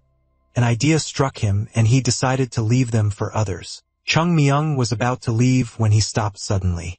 Remembering something, he quickly ducked back into the hideout and emerged just as fast, carrying a special extra load. He now had a few small bottles tied to his waist. It didn't mean he was a drunkard. He was just extremely curious to taste a 100-year-old liquor. Stepping out of the cave, he looked around and thought about how much the sect had changed, yet this cavern remained exactly as it had always been. For some reason, this brought him comfort, making him feel as if he were reliving his past. A wave of nostalgia washed over him, and a pang of longing tightened in his chest. He decided he should try to come back here more often. Without a second thought, he bent his knees and leaped with an absurd amount of force. His body shot into the air, reaching an impressive height before he landed lightly and effortlessly on another part of the slope. Now he ascended the mountain using only his feet without needing his hands for support. His movements were fluid and natural, his body responding perfectly through a series of jumps, spins, and bursts of speed. He gave one last push, planting his feet firmly on the ground. With this final leap, he soared high enough to nearly touch the clouds. From that vantage point, he watched the slowly rising sun create a magnificent view on the horizon. Then he descended, landing from the absurd height without taking any damage. He dusted off his clothes and noticed how light his body felt, as if it were free from any weight, a sensation he had always longed for. Chung Myung took a deep breath, intending to savor the fresh mountain air, but his face immediately scrunched up in disgust. A horrible smell invaded his nostrils, and it took him a moment to realize the stench was coming from his own body. It seemed it was definitely time for a bath. Discontent was brewing in the sex temple. One student complained about how cold it was, while another said his body was so tired that the fatigue just wouldn't go away. A third grumbled about being too sleepy to rest properly. Amidst the complaints, two boys whispered about the protagonist, Chung Myung, commenting on how strange he had seemed lately. With his face a mess and looking completely out of shape, he didn't even seem like the same person, and he had stopped participating in their training sessions. One of the boys asked his friend if the rumors about Chung Myung suffering from an internal overload could be true, since his physical condition was only getting worse by the day. They reasoned that if he was missing training due to health problems, then the other students shouldn't have to train either. The atmosphere was thick with suspicion, and some students swallowed hard at the thought. Before, everyone did what Chung Myung said because they knew it was impossible to fight him. But in his current state, the idea seemed like a joke. Perhaps if they all worked together, things could be different, and they might be able to fight back against the tormentor who forced them to train non-stop. Noticing the conversation, Yoonjong approached Gojul and told him to leave the boys alone, stating that while they were naive, they would eventually discover the truth. Just then, the door behind them began to open. Light from the room spilled outside, and everyone turned to see who it was, their anticipation growing with each second. A person approached with slow, confident steps. To everyone's surprise, the figure had glowing skin and silky hair, radiating perfect health. The martial artists stood with their mouths agape because it was Chung Myung standing before them, looking like the very picture of health. Witnessing the scene, they all realized they would die if they tried to fight him, as the boy looked completely renewed. Chung Myung then got their attention, saying he couldn't express how bad he felt for them. He explained that he had no choice but to neglect their training because of his health, and he felt a deep sense of responsibility for his actions. Observing the situation, the students began to sense that something bad was about to happen and tried to console him. But the young man placed a hand on his heart and said he knew they had all been training hard in his absence. He continued, stating that even if mistakes are made, they can always be compensated for. And if what they lacked was training, they would simply have to train more than usual. With a gesture, Chung Myung pointed his thumb behind him toward a huge steep mountain that was difficult to climb and uttered a single word for everyone to run. The group was thrown into a state of deep confusion, unsure of what to do. The protagonist then clarified that the first to arrive would be the first to be rewarded, and the slower half would have to run it again. The students were stunned, realizing that Chung Myung wanted them to climb Lotus Mountain. Suddenly, one of them started moving. It was Yoon Jong, followed closely by Jo Gul, both ready to accept the challenge. They leaped over the temple wall with great determination, and soon more students followed their lead. Everyone remembered that if they finished too far behind, they would have to run again, so they all began making their way to the mountain with all their strength. Once the dust from the stampede settled, Chung Myung commented to himself that it was cute to see his friends conspiring against him. Deep down, he admired those who had the courage to try something like that. However, he believed that if they didn't have the skills to back up their plans, they were nothing but trash. If they wanted to earn the right to speak their minds, the first thing they needed was skill, and Chung Myung was more than happy to help them get it. He reflected that in the 1,000-year history of the martial arts world, there had been countless individuals who had single-handedly risen to become one of strongest in the world. But a single person can never make an entire sect prominent. For that, all its members need to be strong. The protagonist wanted to restore that strength so the sect would become even more powerful than it was in the past. His dear beloved Mount Hua sect would prosper again. To boost his colleagues' motivation, Chung Myung shouted that the last one to arrive wouldn't get breakfast today. The sun was just beginning to rise over the mountains, but the martial artists of the Mount Hua sect were already a wreck. Even Jo Gul, who always showed more energy than the others, was collapsed on the ground, panting and utterly exhausted. Yoon Jong managed to stay on his feet, but only barely. His colleague admired him for being able to stand after such a rigorous session and now understood why that boy had been named the Great Sae Young. It wasn't just about his outstanding skills, but also his mental fortitude which pushed his limits. Meanwhile, Chung Myung approached carrying a huge rock and asked why it felt so light. He called out to those who had finished the training to hand over all their sandbags, then acted surprised to see them all lying on the ground. He questioned how they could be tired when they had barely done anything. Grumbling, the protagonist said that kids these days had no tenacity and that it was different in his day even though everyone knew he was the youngest one there. Placing 2 enormous rocks on the ground, Chung Myung ended the training and told them to come back later, warning that if they ran away, he would make the next session 10 times worse. On top of that, they all had to clean the training equipment properly, which made the other boys furious. A while later, everyone was having their meal. Yoon Jong asked why his colleagues weren't eating. One boy replied that he couldn't as he felt like he was going to throw up. Another looked at his senior with a sad expression, and soon another did the same as if pleading for help. They all asked if their senior didn't think these training sessions were too extreme. The Saeyoung himself realized he couldn't eat because his hands were shaking too much. Everyone at the table began to beg Yoon Jong to save them. The boy decided to ask his colleague Jo Gul what he thought about it. Jo Gul stopped eating and thought for a moment before answering. He acknowledged that the training sessions were getting more intense by the day and had reached a point where their bodies were suffering greatly.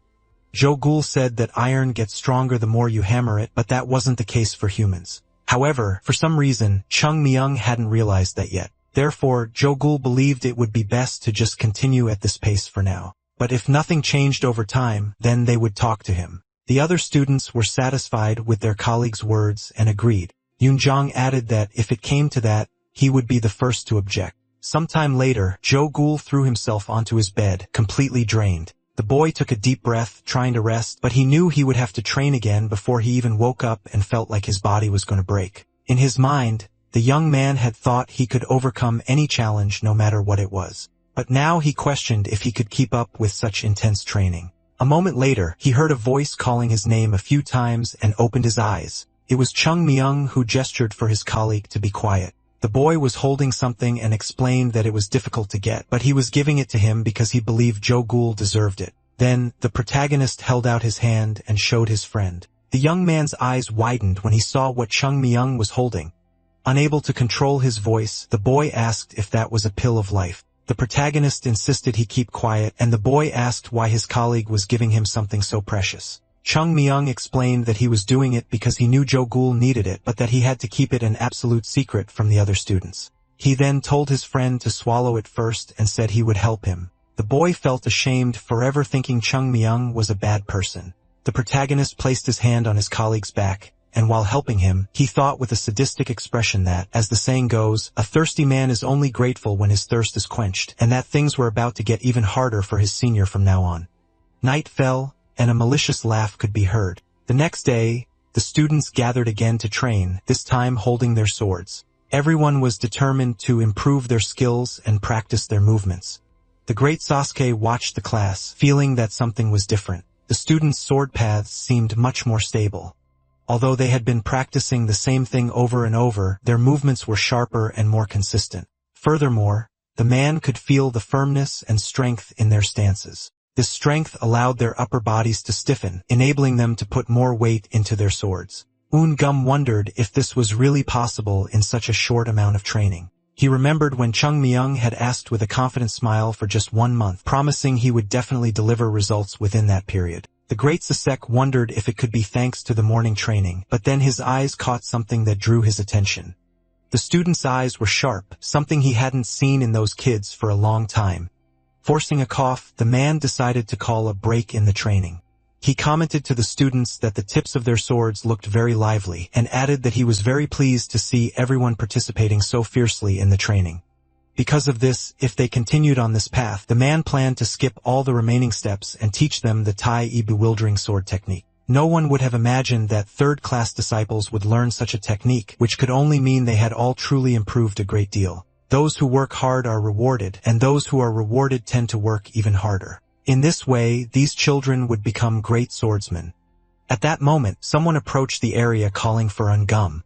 It was the sect leader who seemed to be in a great hurry. The two stepped away from the students to talk, and the great Sasuk asked what brought the leader to the White Plum Blossom boarding house. Lowering his head, Hyunjong said that he thought they had a problem. He showed him the Equilibrium Sword Technique book, which had been inside the chest Chung Myung found, and asked the man to read the last page. Gum quickly flipped through the book and stopped at the final page. What he read made his eyes widen, and he turned back to the sect leader, unable to understand what he had just seen.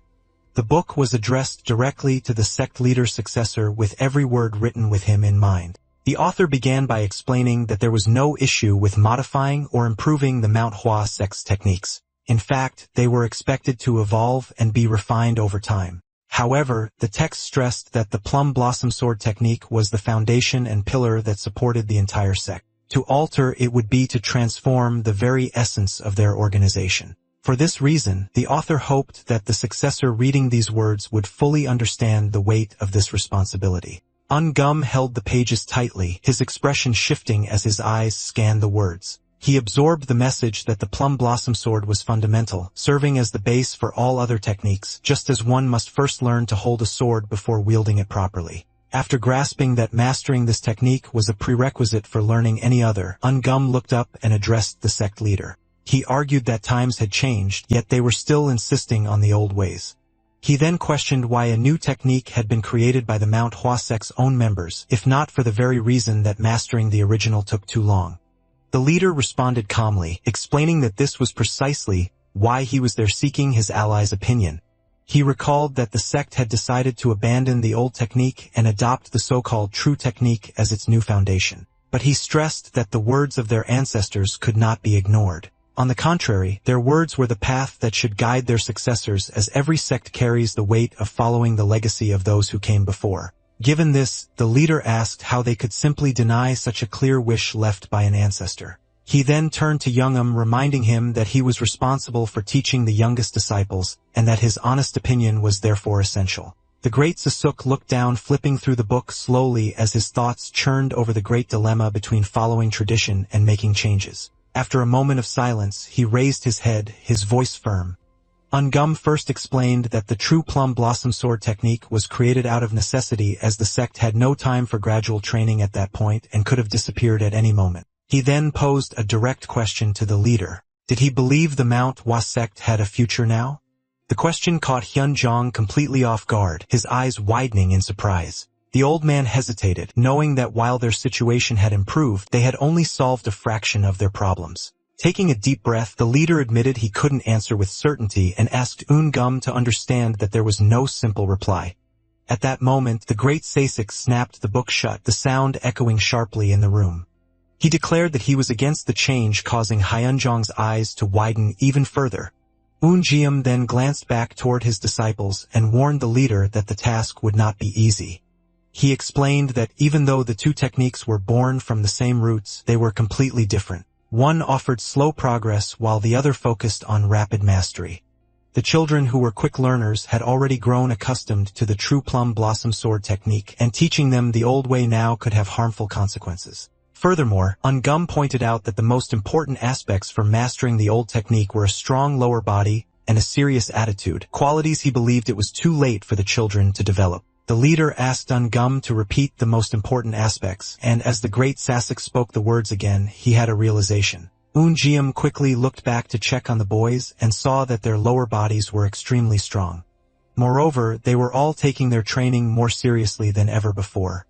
Hyunjong commented that apparently they were all doing quite well in those regards. Confused, Eungeum confessed that he hadn't done anything different recently to achieve this result. Then his eyes were drawn to a specific figure in the group, Chung Myung, who was casually picking his nose. Deep down, the great Sasek knew that much of the boy's progress could be thanks to this child. Realizing this, the man excused himself from the sect leader to speak with someone.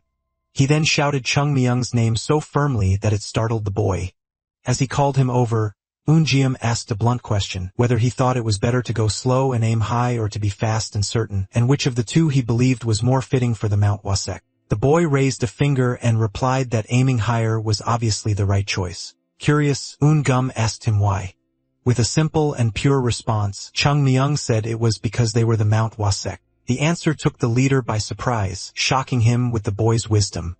As an ideal that had existed in the sect long ago had just spoken by the youngest disciple in the class. Chung Myung elaborated on his answer saying that if it were any other sect, the other option would be correct, but that wasn't the case for them.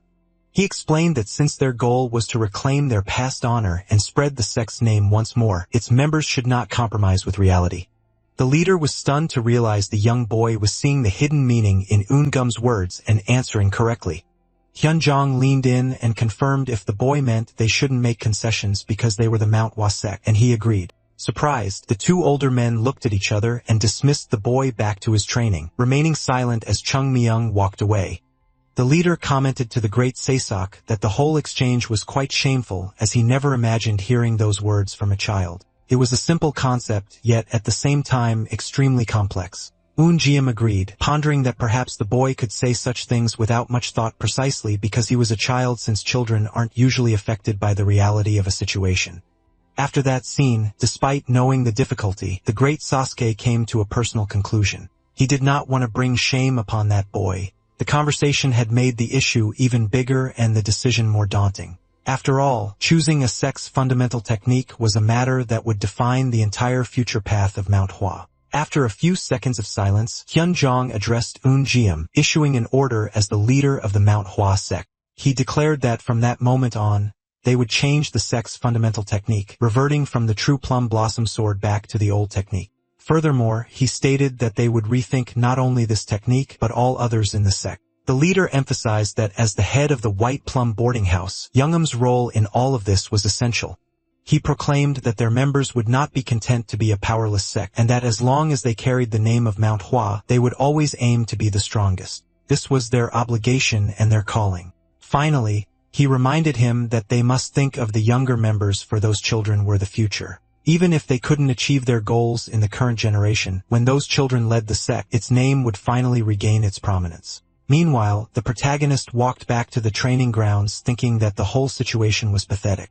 He reflected that it was absurd for a sect leader to ask a boy a question like that, feeling as though on top of putting food in everyone's mouths, they were now asking him how to chew it. Disappointed, Chung Myung thought that these men couldn't do anything right and were probably messing up everything he had done so far. Because of this, the boy decided he would need to visit the Wyam district soon, since they were likely ruining the businesses there as well. In the end, he let his thoughts slip out loud, grumbling that the sect was truly lost without him. After a long period of hardship, the Manhwa sect finally seemed to have found peace. Their financial problems had been solved and new techniques were established, paving a new path to a future where laughter should have filled the temple. At least, that's how it was supposed to be. But the reality was quite different. Seeing that the place was an absolute chaos, Chung Myung sighed and called one of his seniors over for a talk. Gul approached and Chung Myung got straight to the point, asking if it was true that he was the youngest son of an influential merchant family. Chung Myung wanted to know if his family owned any major businesses on the continent, but Joe just rolled his eyes, explaining that they were just a small merchant family and nothing special. Playfully, Chung Myung insisted that the young man should realize what was happening and that perhaps he was hiding some special talent. Confused by the insistence, Gul didn't understand. So his junior decided to drop the subject, telling him to forget it. The two then turned to observe their surroundings, and the sense of unease only intensified. The customers were dissatisfied, with one complaining that the tea was bitter and another saying he had received the wrong order. With his arms crossed, Gul commented that the former administrators of the place were crooks. However, despite being corrupt, they knew how to manage the business and had a good reputation with their employees.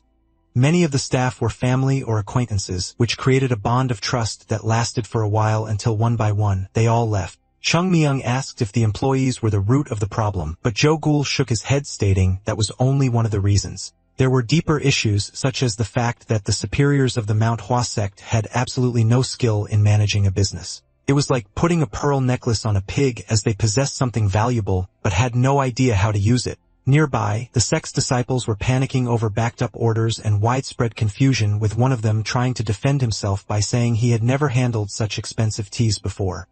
Observing the scene, Gul sighed and continued his explanation, saying that running a business was far from simple. It was necessary to carefully choose every item and material, because if they opted for high-quality products, they wouldn't make a profit. On the other hand, if they chose cheap items, the customers wouldn't return. Furthermore, if they hired other people to manage it, those people could end up taking all the profits, leaving the sect with nothing. Chung Myung then asked if they should just start learning how to run a business now. Gul stared at him and answered with another question, asking if he would teach martial arts to 40-year-old men starting from scratch. He argued that even if they tried to learn, they would continue to be cheated, as suppliers would quickly notice their lack of experience and take advantage, draining all the sect's money. Discouraged, Gul lowered his head, convinced that everything was doomed from the start. In silence, Chung Myung watched thoughtfully until a memory of his old master surfaced, making him realize just how great that man truly was. Frustrated, he remembered how prosperous the businesses were when his master was alive, even thinking it would have been better to stay dead than to deal with this. Tired, Chung Myung asked Gul what the solution was, but his friend replied irritably that he already said he didn't know. He claimed that if he had the skill to solve something like this, he would already be a great merchant, and that not even his own father could handle such a situation. Worried, Chung Myung asked if it was really that serious. His senior confirmed it, explaining that to run a business of that size you needed history, tradition, and a reputation, all things they lacked. Sighing, Joe commented that if Elder Huang were still active, things would be completely different. The name caught Chung Myung's attention, as he had never heard of such a person. Gul explained that Huang was a great merchant, famous throughout the region, and one of the most prominent in the Shaanxi province, a man who traded from the East Sea to the Western lands. Moreover, he had been a patron of the Mount Hua sect for a very long time. Surprised, Chung Myung sarcastically asked what that man saw in the sect, since they didn't even have worthy disciples. Gul got angry at the comment, but they let the argument go. Continuing, he said he heard the elders sponsored many different places, and that if he were around, it would be a great help to ask for his advice. Excited by the idea, the protagonist stood up, saying the problem was solved. They just had to ask Huang for help. However, Gul quickly crushed his enthusiasm, explaining that it wasn't possible. The man had been bedridden for a year, and there was even a rumor that he was unconscious. Hearing this, Chung Myung sat down again, losing his last shred of hope. Suddenly, the silence was broken by a voice calling his name. It was the great Sisek, holding an envelope. The two disciples bowed respectfully to their master, who announced he had something very important to discuss. He said it would be necessary for Chung Myung to return to Mount Hua. The boy disliked the idea, complaining about the arduous journey. He tried to negotiate, saying his body was the youngest and therefore the weakest, but Jiam retorted that he was also the only one not doing anything. The young man laughed and argued that he had swept the garden earlier, but seeing there was no escape, he asked the reason for the trip. Handing over the envelope, the great Sisuk explained that he needed the boy to deliver it to the sect leader, as it seemed to be something urgent and very important. The sender was the Yunhe Merchant Guild, so he should handle the matter with great care. Upon hearing the name, Gul whispered to his friend that this was the guild Elder Huang belonged to. With this new information, Chung Myung suddenly became very interested in the task. He accepted the envelope and was told by his master to leave immediately. With a determined expression, the young man promised he would deliver the letter as quickly as he could. Our hero then promptly began his journey, starting the long walk back to the sect. Worried about the cargo he was carrying, he glanced from side to side, paying close attention to the path. Carefully, he took the letter from inside his robes to take a peek. It was the letter from Elder Huang's guild. And since rumors said the elder was unconscious, he probably wasn't the one who wrote it. The curiosity to read the contents was immense, but the letter was sealed with an official seal. Despite this, a dark idea crossed the boy's mind. He thought it would be normal to want to see what was inside such an important letter and that his master might even support him, but he quickly imagined his master's disapproving face. Turning the envelope over, he saw it was addressed to the dear sect leader. If a letter came from a person who was supposedly unconscious, it meant something important had happened. He rationalized that everyone should help each other at a time like this and that, besides, he could receive a great favor in return. Without further hesitation, Chung Yung opened the letter and began to read. He skipped the polite greetings and went straight to the real reason. Apparently, it was Huang's son who was writing, explaining that his father's condition was worsening. Old age had brought new illnesses and his qi veins were acting uncontrollably. His body had turned completely red and the man had lost consciousness, becoming unable to move. And then a black spot had appeared on his forehead. Upon reading about the black spot, Chung Yung recognized something he hadn't seen in a very long time, the mark of a known enemy. The Yunhe Merchant Guild had hired many famous doctors to treat Elder Huang, but none of them could diagnose his mysterious illness. As a last resort, his son sent a letter to everyone connected to his father, asking them to get in touch if they knew anything. The man promised a tremendous reward in the guild's name to anyone who could provide information on how to treat the sickness. With that, Zhang Jiai Huang, the guild leader, waited anxiously for good news. As Chung Myung read the letter, a mix of thoughts filled his head. He knew it was impossible for ordinary doctors to cure this type of illness known as the demon flower. Outwardly, its symptoms resembled severe poisoning, which was likely how the doctors had tried to treat it. However, the real reason the protagonist was so nervous was something else entirely. The demon flower was connected to his old acquaintance, the feared Chun Ma, as it was a symptom that appeared when someone was struck by specific techniques of the celestial demon sect. Angrily, the boy gritted his teeth and blamed the demonic sect. For a while, he had believed most of them were eliminated in the Kilian Mountains, but it seemed their lineage had survived. The problem was that, if those fiends were still alive, they must be plotting something in Zhongyuan. Still, something else worried him more. Perhaps these demons still held a deep grudge against the Mount Hua sect as they continued to cause trouble even after so much time. Of all people, they had decided to attack Elder Huang, a figure who could greatly help their current situation. Chung Myung stared at the letter lost in thought. He wasn't absolutely certain it was the demon flower just from the description, so the best course of action was to confirm it with his own eyes. Besides, the words tremendous reward echoed in his mind, fueling his desire to go. According to Joe Gould, the Yunhe Merchant Guild possessed an absurd fortune, so a reward from them would be truly substantial. On top of that, there couldn't be many people who even knew about the demon flower, meaning the competition was practically non-existent since those who knew anything were wiped out in the great battle. While resealing the note, the boy considered that he didn't know what had happened all this time and that someone else might still recognize the disease. If the letter fell into the wrong hands, it could turn into a huge problem. He couldn't let that happen, so he needed to act before anyone else. Quickening his pace, he decided he had to resolve this as soon as possible and, of course, secure his reward. He then broke into a full sprint and let out an excited shout, warning that no one should dare steal the prize from the great Chung Myung. After a long journey, night finally fell and the sky filled with stars. The disciples were wearily climbing the mountain and some began to complain about how difficult it was to do this every day. Yun Zhang led the group in silence until someone suddenly called his name with urgency. It was Zhou Gul running toward him in a complete panic. Yun Zhang narrowed his eyes thinking his colleague was becoming more and more immature, but something about his desperation caught his attention. The boy arrived out of breath and unable to control himself, yelled that it was an emergency involving Chung Myung. The moment he heard that name, Yun Zhang's demeanor changed completely. Without a second thought, he shot forward, running as fast as he could. The two of them reached the boy's room and threw the door open, only to find the space empty. Worried, Eunjong frowned, wondering where that maniac had gone now. Jo-gul then pointed to the bed where a small note lay. Without wasting time, Eunjong grabbed the paper and began to read. The message said that Chung Myung would be away for a few days and asked them to invent an excuse for his absence, while also demanding they not skip their training. A vein instantly popped on Eunjong's forehead as his patience reached its limit. Jo-gul, completely lost, looked at him and asked what they should do.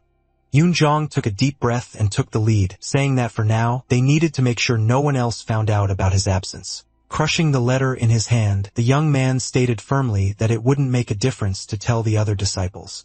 Since Chung Myung said he would be gone for a few days, it was best to hide it for as long as possible. If no one started to search for him, the superiors wouldn't even notice since he was just a third-class disciple. Jo-gul swallowed hard, saying he had no idea what would happen if they were caught. Eunjong turned slowly to his friend and asked if that was really his biggest concern right now. Because in reality, there was something much worse. The senior was more curious about what kind of mess that maniac had gotten himself into this time and what sort of trouble he was about to cause. Meanwhile, far away, the scene shifted to a dense forest that stretched as far as the eye could see.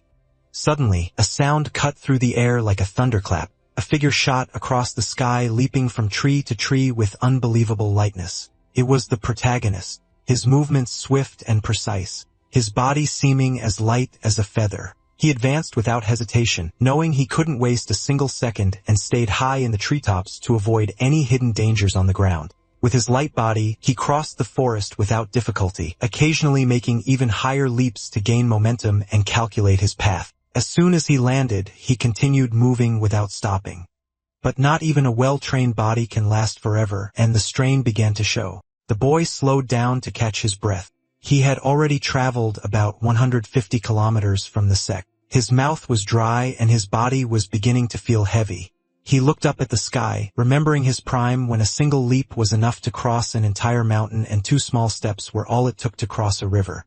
Back then, even walking slowly was incredibly fast. But now, all the young man wanted was a huge glass of ice water. Chung Myung wiped the sweat from his face, and his thoughts shifted as he recognized the place. Down below, the city of Xi'an shone brightly, alive, and bustling as he watched it all from the mountain top. This place held many memories, and one of them surfaced immediately. He saw himself in his past life holding a bottle of liquor. At that time, he was known as Chung Myung, the great second-class disciple of the Manhwa sect. Walking through the streets completely carefree, he thought there was nothing better than drinking in secret away from the elders. Laughing and living without a worry, he was already a bit drunk after a few drinks when his shoulder bumped against someone else's. The bottle, still half full, slipped from his hand and fell to the ground, grabbing his attention. The young man turned and met the gaze of the person he had bumped into.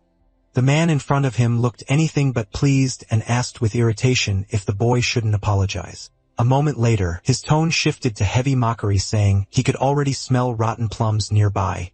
He stared at the boy with contempt and asked if he was another fool from the Manhwa sect. The spilled drink bottle still lay on the ground from the collision. The protagonist watched in silence, waiting for a reaction from the man who had bumped into him. When nothing happened, he coldly ordered the man to pick it up. But in response, the man just gave a sarcastic smile.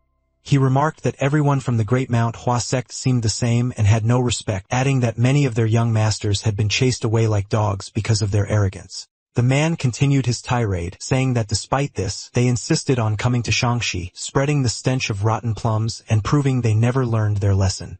With a threatening expression, he declared that the Southern Edge sect would teach them what happens when someone causes trouble in their territory. Upon hearing this, Chung Myung's gaze transformed completely, consumed by hatred and absolute focus.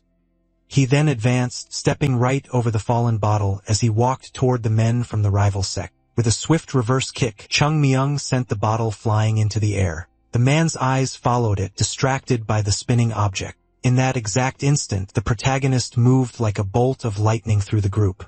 He landed a quick blow on the first man, moved past the second so fast he only felt a rush of wind, and the last one could barely even track his movements. At the end of the sequence, Chung Myung extended his hand and caught the bottle with perfect precision.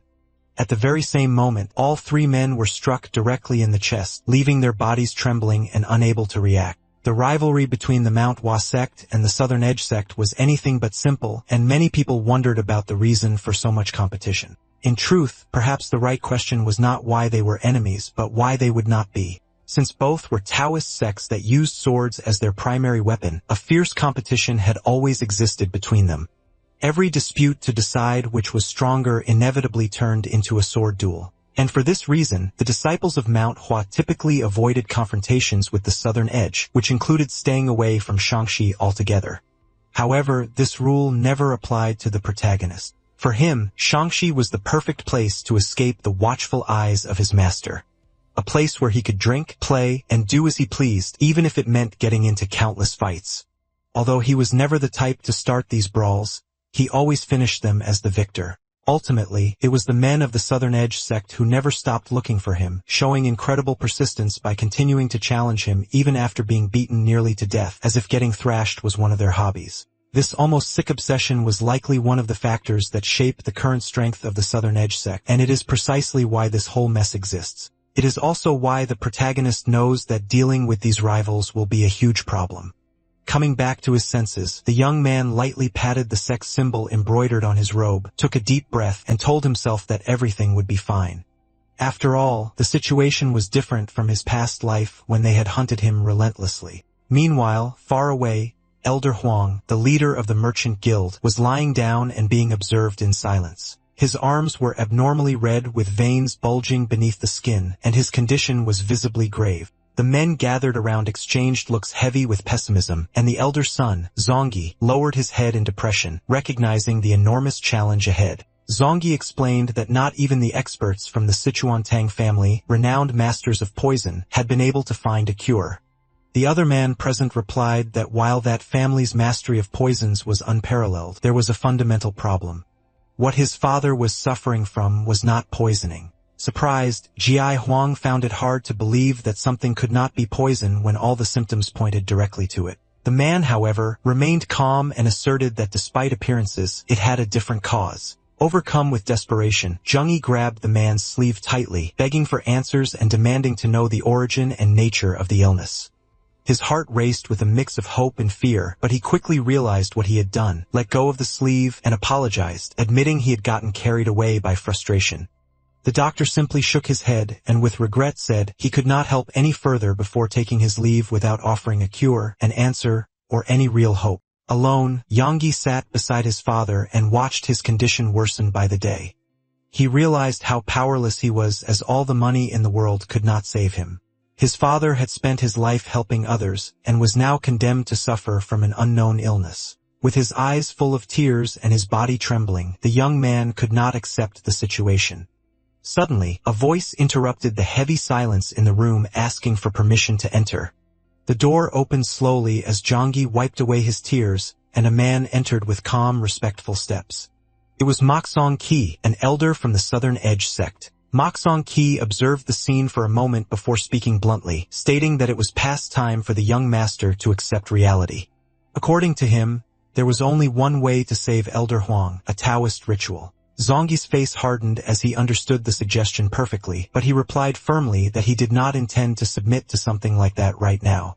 The elder insisted, saying it was not common for a great leader of the Southern Edge sect to offer to perform personally, but Zongyi explained that he wanted to wait for the replies to the letters he had recently sent. This clearly irritated the sect leader, who complained that waiting was completely useless, making Zongyi uncomfortable. As he closed his eyes tightly, Zhengyi thought the comment was extremely rude, but he knew there was nothing he could do. Moxong Qi was an elder from the Southern Edge sect, one of the 10 great sects, which had recently become an unrivaled force. When an elder from such a sect made a suggestion, the son of the guildmaster could not simply refuse. He imagined they would charge a fortune for the ritual, but money was not an issue if it could save his father. However, he suspected they would ask for payment after the cure, which meant they were after something else entirely. Moxong began to lecture him, saying that waiting for letters would not help, but he was interrupted by an employee who shouted his master's name in an anxious voice. The employee came running in, clearly frightened, and announced that someone from the Manhwa sect had appeared. Zhengyi immediately remembered that this was the last sect he had sent a letter to. The message should have only just arrived, and yet someone was already here. Upon hearing the sect's name, Moxong Qi's face twisted in contempt. He declared that the sect was collapsing and insisted they must be plotting something, adding that they should not have the audacity to show up. Placing a hand on Zhongyi's shoulder, the man spoke coldly, saying it was a waste of time and there was no reason to receive someone from a failed sect, questioning if Zhongyi truly believed they could cure Elder Huang. Zhongyi remained calm and explained that since he was the one who had asked for help, he could not bring himself to turn away someone who had traveled so far without at least greeting them. Moxong fell silent for a moment, his gaze hardening, but he eventually accepted and slowly removed his hand from Zhongyi's shoulder. The guild leader then headed down the corridor accompanied by a servant and asked where the visitor was, as they should not keep someone who came from afar waiting at the entrance. To him, even in the midst of chaos, manners still mattered. As the two approached the main gate, the leader's son gripped the handle and took a deep breath, thinking that perhaps this was the chance to save his father. A moment later, he opened the gates, bowed deeply, and apologized for the disrespect. He introduced himself as Zhongjie Huang, young master of the Yunhe Merchant Guild, taking full responsibility for his subordinate's failure and asking the visitor to forgive their rudeness. The visitor replied naturally, saying that he understood and had not come expecting hospitality. Zhongjie's gaze first fell to the person's feet, where he noticed something strange. The visitor was balancing on just one leg. As his eyes slowly traveled upward, his expression changed completely. Standing before him was just a boy, a disciple of the Manhwa sect. The silence hung heavy in the air, uncomfortable, and unexpected. Zhongjie was the first to break it, asking where the others who had come with the young man were. Chung Myung simply replied that he had come alone, which only deepened the surprise. The boy repeated his claim, stating that he knew a method to cure Elder Huang and asking to be taken to the man immediately. Without the slightest hesitation, he also added that he would like to see the tremendous reward mentioned in the letter. His words echoed in the courtyard, leaving Yonggi even more bewildered and unsure how to react. The silence returned heavier than before as Chung Myung stood his ground, and a new question formed in Zhongjie's mind. Who was this brat? Incredulous, Zhongjie repeated the question, needing to confirm if the boy had truly come by himself. Chung Myung offered a tranquil smile and said that he had, but Zhongjie, unable to process the answer, asked yet again. Patiently, Chung Myung maintained his calm expression and confirmed once more that he was alone. The elder son then exchanged a confused glance with his subordinate, who could only shrug, just as bewildered as his master. An uncomfortable silence settled over them as the young disciple simply waited outside the gates. Zhang Yi began to wonder if the Manhwa sect was looking down on the Yunhe Merchant Guild, or perhaps if there was some hidden strategy or provocation at play. Suddenly, a derisive laugh cut through the air. It was Moxong who approached slowly and asked sarcastically if this wasn't exactly what they should have expected. He declared that dealing with the fools from Manhwa was always a waste time, as they insisted on meddling in affairs that didn't concern them, only to send a single boy in the end. Moxong added that while he'd heard the Manhwa sect leader was a wise man, he couldn't be that impressive if he resorted to such cheap tricks. Chung Myong listened to the insults in silence. Deep down, he understood that his youthful appearance made such reactions inevitable. Deciding it was time to raise their expectations of him, the young disciple stepped forward and gave a respectful bow, apologizing for the delayed greeting. He then clearly introduced himself as Chung Myung, a third-class disciple of the Manhwa sect, and confirmed that their letter had been received. He went on to state that he had come because he recognized the symptoms described and believed he knew the nature of Elder Huang's illness. The word struck Zhang Yi like a physical blow, and his eyes immediately widened. Unable to hide his excitement, he asked if the boy truly knew something about his father's condition, to which Chung Myung confirmed. Zhang Jiai's heart pounded as he clenched his fist. This was the first time anyone had spoken with such certainty. Numerous renowned doctors had visited, but none could identify the illness without examining the patient first. The conviction in the young man's voice sparked a flicker of hope in Zhongyi, but Moxong quickly intervened with a look of pure contempt. He sneered that it was ridiculous for a brat to be deceiving people at his age. Turning to Zhongyi, he warned him not to listen to any more of it, insisting they were wasting their time and should leave. Before they could leave, Chung Myung politely asked for a moment. With his hands clasped behind his back, he faced Moxong directly and asked why he was being called a brat. The uncomfortable silence immediately returned. The leader of the Southern Edge sect pointed to himself, asking if the question was directed at him. Without hesitation, Chung Myung replied that no one else was calling him by that name. Moxong's expression twisted into pure irritation, and he raised his voice, declaring that a disciple of the Manhwa sect should show more respect. As Mak Sung shouted, Chung Myung casually stuck a finger in his ear. He then asked if the man was from the Southern Edge sect, commenting that he had assumed he was a doctor since he was acting like such a know-it-all. If that was the case, Chung Myung continued, then he must have a way to cure Elder Wang. Feeling challenged, Mak Song scowled and replied that the elder was suffering because he had strayed from the path of the Tao, and the only solution was a Taoist ritual. Chung Myung immediately retorted that if that were true, they should hurry and call for the Wudong or Kunlun sects since they were the experts in such matters. After all, it was obvious that neither the Southern Edge sect nor the Manhwa sect specialized in that field. Looking directly at Jeongi, Chung Myung added that the best course of action was always the one with the best cost-benefit to avoid being swindled. He then asked if the elder's son didn't agree. This comment left Mak Song absolutely furious. His face red with rage, he demanded to know if the boy had never learned to respect his elders. He then spun toward Jeongi questioning if he was really going to continue dealing with such a brat. Jeongi, however, simply took a deep breath. After a few moments of silence, he finally stated that this was the Una Merchant Guild, not the Southern Edge sect, and it was his decision alone how to treat their guests. Jeongi then turned back to Chung Myung, saying he wanted to ask a few questions first to hear more about this supposed clue. Chung Myung stated that he'd heard Elder Huang traveled frequently and guessed that just before falling ill, he must have visited the Kilian Mountains. He finished with a smirk asking if he was correct. Surprise flickered in Zhang Jiai's eyes, but he replied that the boy was wrong. Shocked, Chung Myung asked if Huang had been ambushed during his travels, but Zhang Jiai denied this as well, stating his father hadn't been cornered in the last 5 years. Confused, the young disciple tried to figure out where the elder could have possibly been struck. Whatever little hope Jungi had was instantly extinguished, and Mak Song burst into uncontrollable laughter. He gloated that he had warned them it would be a waste of time, claiming the Manhwa sect was full of charlatans trying to deceive people, which was now more obvious than ever. Zhang Jiai turned to Chung Myung once more, and said that while he appreciated the boy's ambition, he couldn't risk his father's health on an amateur who might make things worse. As he turned away, he told the young man to return to his sect and said he would pass along his thanks to the sect leader for their concern. However, Chung Myung was not ready to give up. Before the gates could close, he stopped one with his hand and asked if Elder Huang's body was becoming reddish and growing colder. The question startled Zhang Jiai and his expression shifted. The boy continued, describing how pressing on the skin would cause it to turn white before the red color returned. He added that just before losing consciousness, the elder must have felt intense chills, as if he were trapped in an ice cave. Finally, he mentioned that there were black spots not just between his eyebrows, but also on the back of his neck and on his skull. Hearing these details, Zhang couldn't contain himself. He grabbed the gates, threw them open, and demanded to know how the boy knew all of this. With a confident smile, Chung Myung simply asked if he could continue. Bowing deeply, Zhang Jiai urged the young man to come inside, saying he would lead him to his father. The sudden turn of events left Mak Sung dumbfounded.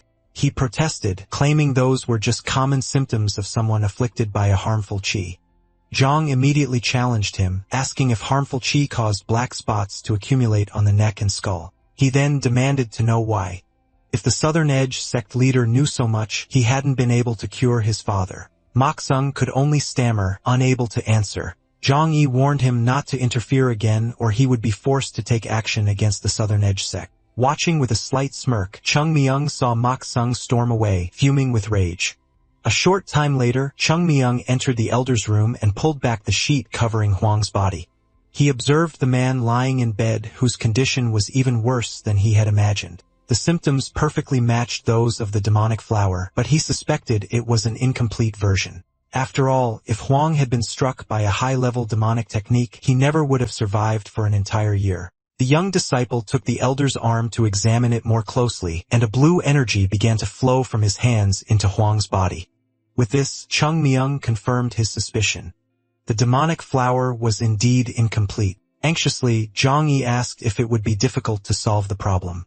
Zhang Myung replied that he didn't think treating Huang would be very hard. Zhang Yi, however, misheard him and began to lament how difficult it would be, only for the words to finally register a moment later. He let out a startled cry, realizing the young man had said it would not be difficult. Chung Myung simply widened his eyes and repeated that it would not be a hard task. And because he had already taken some preliminary measures, the elder was no longer in danger of dying.